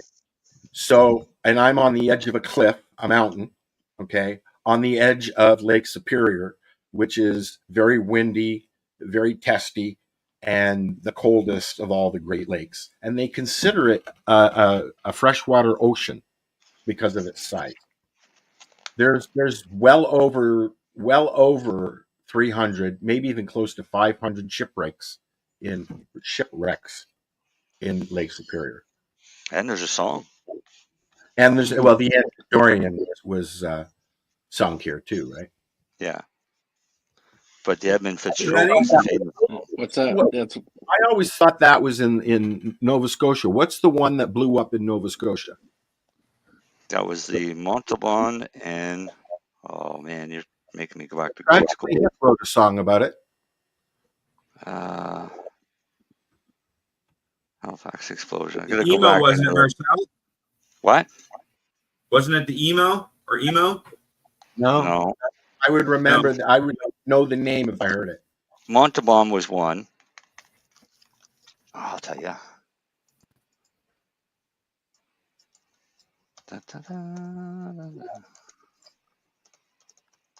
Wait, it was the venti that you were getting, wasn't it, Lenny? Pardon me? The vaporizer, was it the venti or the crafty? I was getting the Crafty Plus. The crafty plus, I believe, is what I was getting. Did you see the new venti they have? No. It's portable too. It's fucking expensive. Mont Blanc It's $600. and emo, but it's IMO. It's the IMO. So it was a French cargo ship and a Norwegian ship. No, but there was another one that blew up in the Halifax marina or something like that. That's two boats. That's called the Halifax explosion. Military. Those two ships collided. One of them was carrying ammunition. Okay. The ships blew up, and it took all of the water out of the Halifax harbor, which meant all of the fish, everything, and threw them up on shore on both the Halifax and Dartmouth side. Then all that water rushed back into the harbor and washed all the houses in with it. Wow. The anchor off one of the ships landed up on the other side of the hill in Albro Lake. Isn't it up by the Rotary? Is what I always thought the story was. No, it's right in the Narrows. So downtown Halifax and downtown Dartmouth, present day downtown Halifax and downtown Dartmouth, were gone. They were leveled, or pretty much leveled. My grandfather was playing in the yard in Truro, and it blew out the windows in Truro. And Truro is 100 kilometers away from Halifax. Pretty crazy. Yeah, hell of an explosion. How much TNT? Yeah, there was 200 tons of TNT. 35 tons of high octane gasoline, 10 tons of gun cotton, which became the fuel for everything to blow up, and 2,300 pounds of picric acid. Wow. There is a song that Tragically Hip did about a boat, and it's called Nautical Disaster. Yes. And I can't play it, otherwise they'll erase our work. It's a good song. Yes, it is. Anything by Tragically Hip is a good song. What do you think of the plenty? What do you think of the plenty, Lenny? The what? The Stoits and Bickle, the plenty. I haven't tried it. The only reason I was getting the Crafty is because I actually tried it with somebody's. Yeah, I see it. I see it here for where'd the price go? There's the Crafty Plus is $284. Yeah, but no, I happened to try Choppers and I liked it a lot. So then you get the Mighty. Then you can get the Mighty Plus, which is I thought digital. well, it was funny because I actually thought it was originally the Mighty Plus, then it turned into I guess it's the Crafty you had. I thought it was the Mighty at the start. Yeah, because the Mighty's all digital. The Crafty isn't. Yeah. It must be preset. Because the Mighty and the Mighty Plus. Yeah, I was looking at the Plenty, but the Venti looks really nice. I haven't seen the Venti. Good and Plenty. What's that? Remember the candy Good and Plenty? Good and Plenty. No, I don't. No. Good and Plenty? Yeah. No. Licorice candy covered in a candy coating of different That's colors. nice. Cool. And different flavors. Is it really different flavors? Yeah, no, and thinking about saying that, you're right. They all kind of taste the same. Licorice, black licorice. I love black. Like anything black licorice, I like love licorice. They were all right. I mean, that was something we'd grab at the movie theater. Type Yeah, thing. it was a movie theater thing. We got good and plenties and some popcorn and a Coke. Right. Darcy can't decide whether or not he's going to leave his camera on or off. Well, no, when it's on, When it's on, it makes him stutter. I actually gotta. I am tired, but I actually gotta leave someone's at the door for me. So anyway, you guys have a great evening. Okay, Lenny. All right, bye. I know I'm tired. Bye.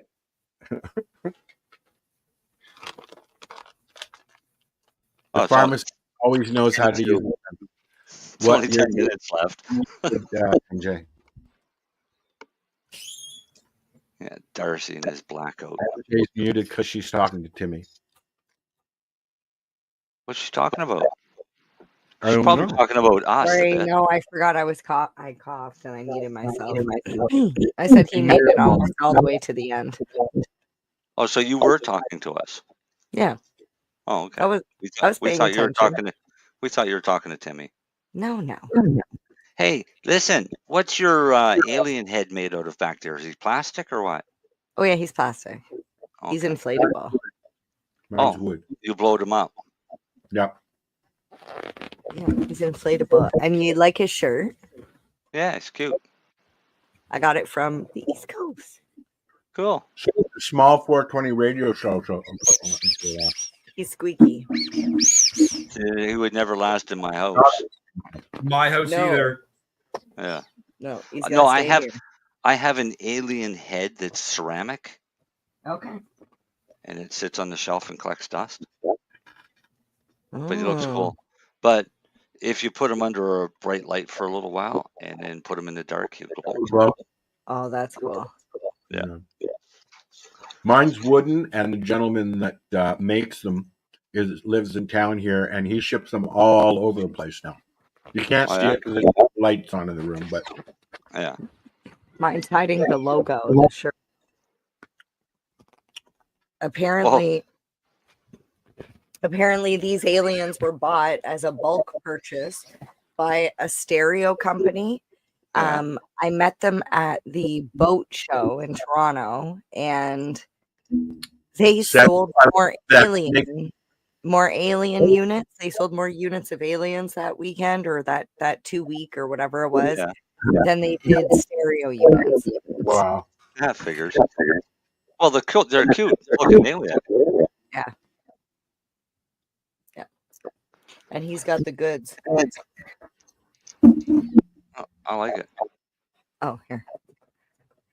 What's that one? Oh, fun guy. Yeah. I seen a photo where Buddy had one of these in the back of his car and he got pulled over because it looked like a big baggie of weed. Does. Yeah. it's a big bag of mushrooms, though. Yeah, that's what it looks like. You wouldn't want to get pulled over with that. Gary's bad enough, but at least when you look at Gary or Larry, You can the tell it's a cushion. pillow. Yeah, that actually looks like a baggie. Well, mine wears sunglasses, so.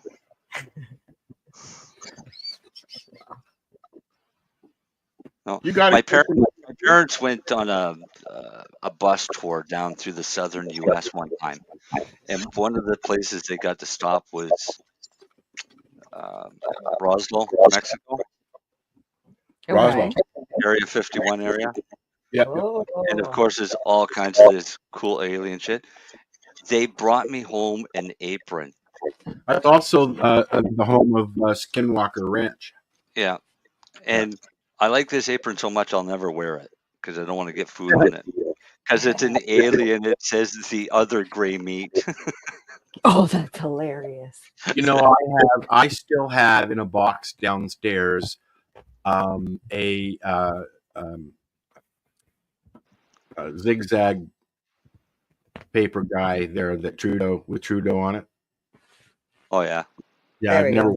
course. Yeah, Now see my alien's got a big pink doobie. that things like that would not last in my house. So on my ceiling above me, I have a station house pre-roll. I have a weed maps pre-roll. have the Blazy Susan now, and this one's massive. This is the biggest one I have. But I will tell you, that's not the biggest inflatable I have. No, I don't have an inflatable. Get out of there. I knew where you guys were thinking. But this one here has got to be my biggest. Oh, it's a bomb. So it's Cool. not inflated yet, but this thing is like 3 feet tall. And can you actually use it? Well, it's No. not a bomb. It just looks like a bomb. Yeah. That's so people on the beach know what a party is. It's a costume. Except it'd probably blow away. I don't know. You tie it down. It's probably got tie down lines on it, or loops for tie downs.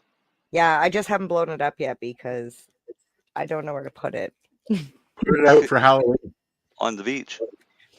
On the beach. I do have to go to the beach. On the front lawn, and then people know that's where to stop.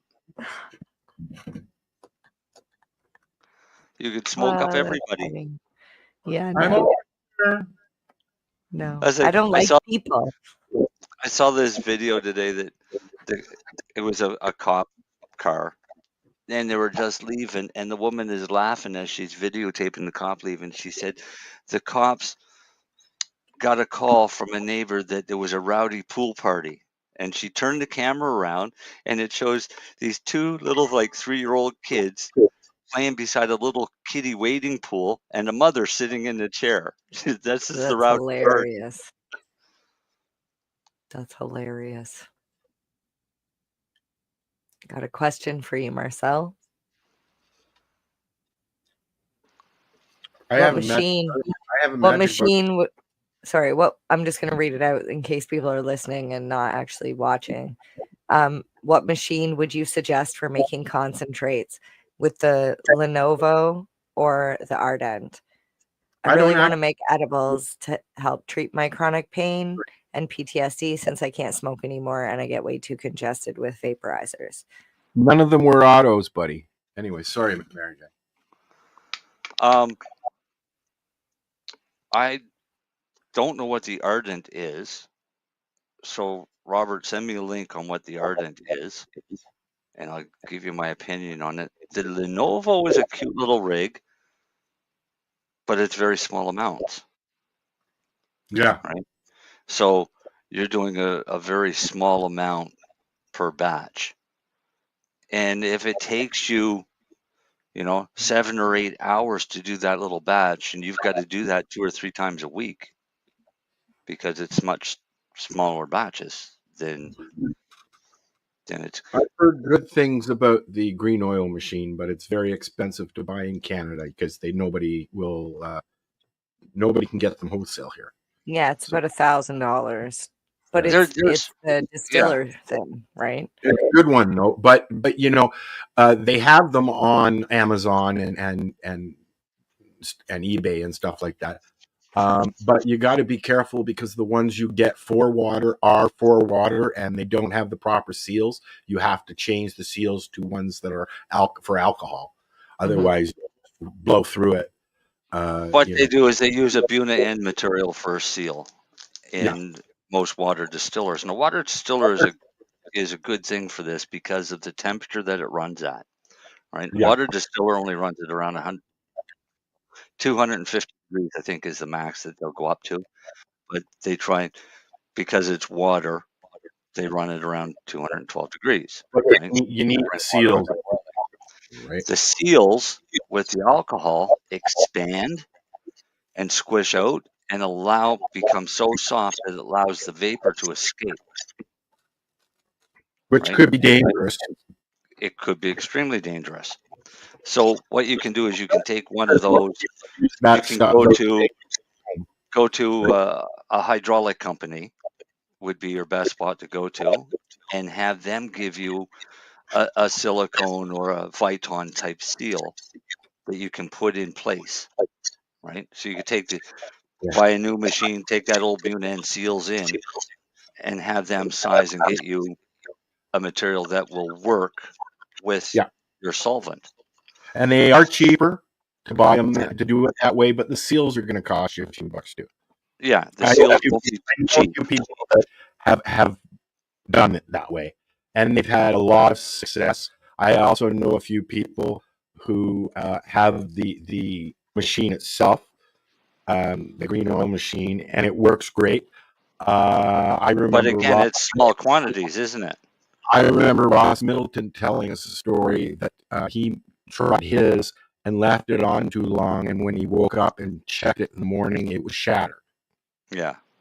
Yeah, I remember that. Yeah. So, It's not one that you can I'm just walk looking. away. I'm looking at the Ardent online, and I think I said Lenovo because I was just reading it, but I think it's Levo. I think it's the Levo oil machine. No, But that's it's kind of. Lenovo. Is it the Lenovo? Yeah. Because it's also coming up the similar item as the magical butter machine. Well, because that's also concentrated heat. Yeah. Right? But it's not going to make oil. You can make oil in the magical butter machine, but then you have to process it after in whatever you use to evaporate. Right? They have an actual, in the booklet that you get with the magical butter machine, there's actually a recipe there that tells you how to make cannabis oil.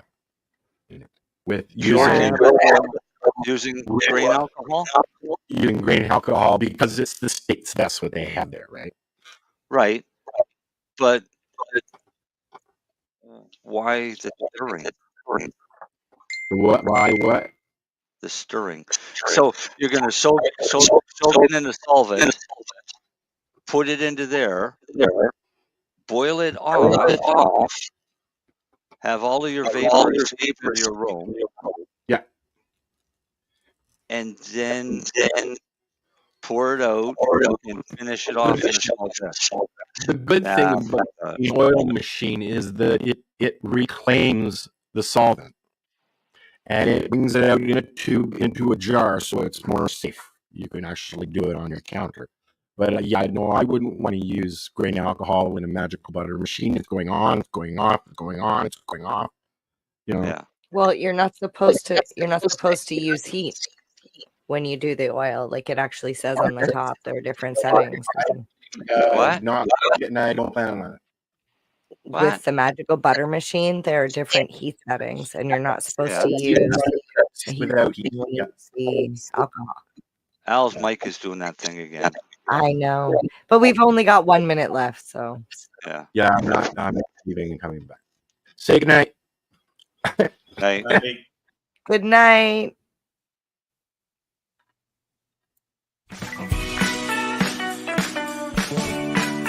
Hi, I'm Timmy. And I'm Mary Jane. He's the newbie. She's the doobie, and this is the show where we toke cannabis. Talk. From both sides. Is that even possible?